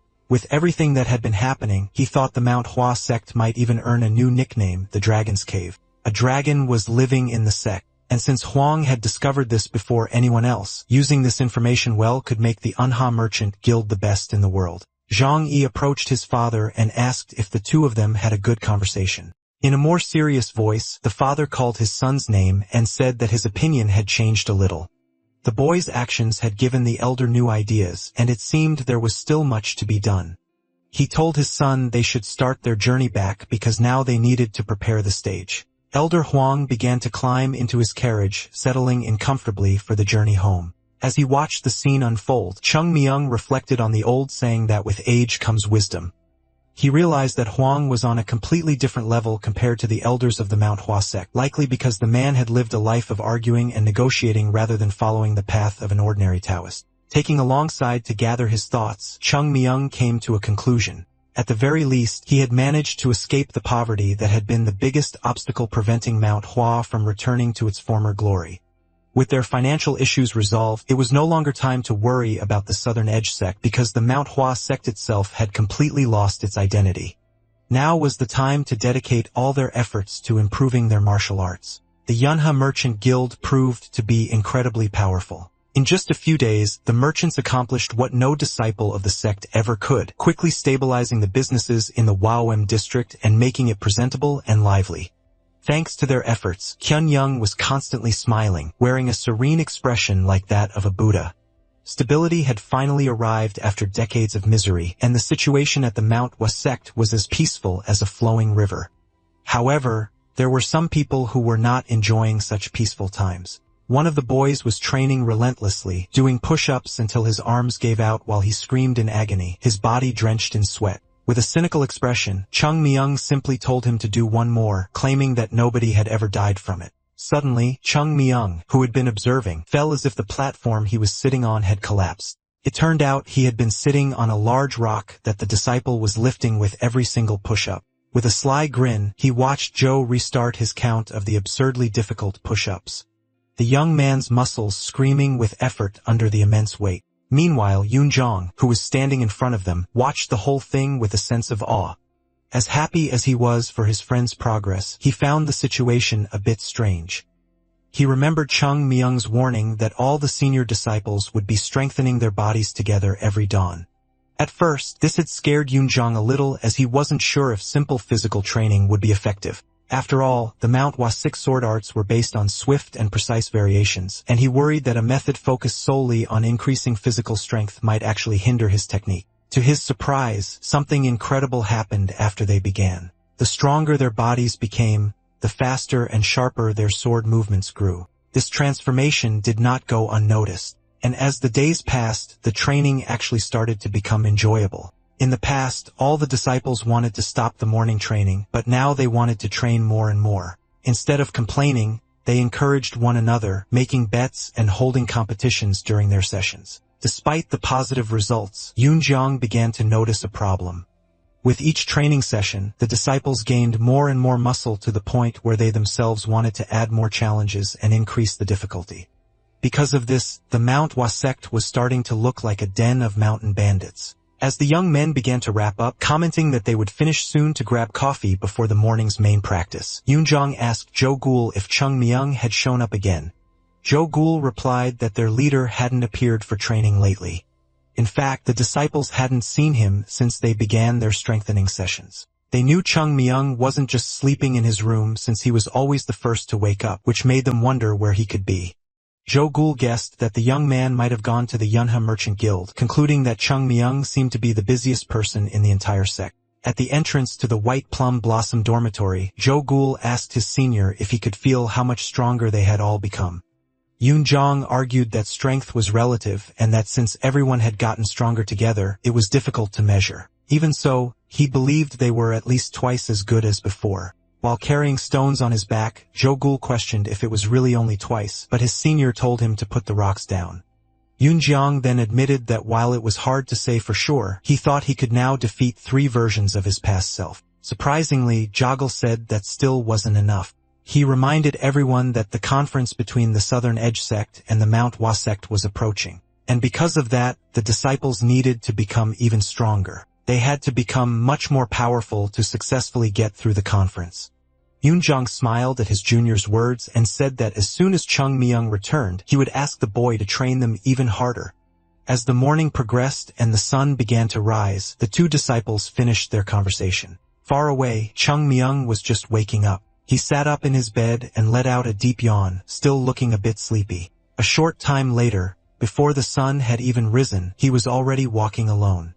He wondered why he always ended up avoiding the others to do this every dawn. It wasn't a formal training routine, just a simple and unsophisticated method of swinging his sword with all his might to reduce the resonance between his thoughts and his body, aiming to achieve unity between himself and his blade. Chung Myung had already achieved this union in his past life, which was why he was able to do it to some extent now, though it still wasn't perfect. This meant that if he wanted to get strong, he had to train constantly to become one with his sword. But he had to do it far away from the other disciples. After all, the Manhwa sect might descend into chaos if they saw him training in such a manner. That was why he came to the Fallen Petal Peak at dawn to practice his sword arts. But suddenly, he was surprised to see someone already training there. It was a person in light clothing with a slender body, but their sword movements were sublime, like a true dance in the middle of the dawn. As soon as the person paused their movements, Chung Myung was able to get a better look and was left in shock. The person's techniques were as beautiful as the moon. Fragile yet powerful, flashy yet elegant. It was a delicate but unstoppable sword dance, the true plum blossom sword.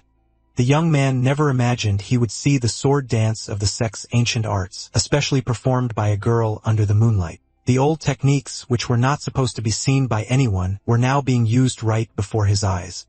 He thought that, in the end, it didn't matter what kind of sword art a person learned, but rather why they chose to wield their sword. While admiring such beauty, Chung Myung failed to notice that he had been spotted. The girl immediately advanced in his direction, shouting at the top of her lungs and demanding to know who was there. Her sword stopped just beside Chung Myung's hair, a millimeter away from a fatal blow. The boy was annoyed, feeling that he could no longer call himself the Plum Blossom Sword Saint after being detected by a child. The girl repeated her question, saying she didn't remember ever seeing him around before. This manhwa is like nanomachine. One of the best I've ever seen. Did you like it? What score from 0 to 10 would you give it? I think it's close to a 10. Let me know in the comments. Thanks for liking the video.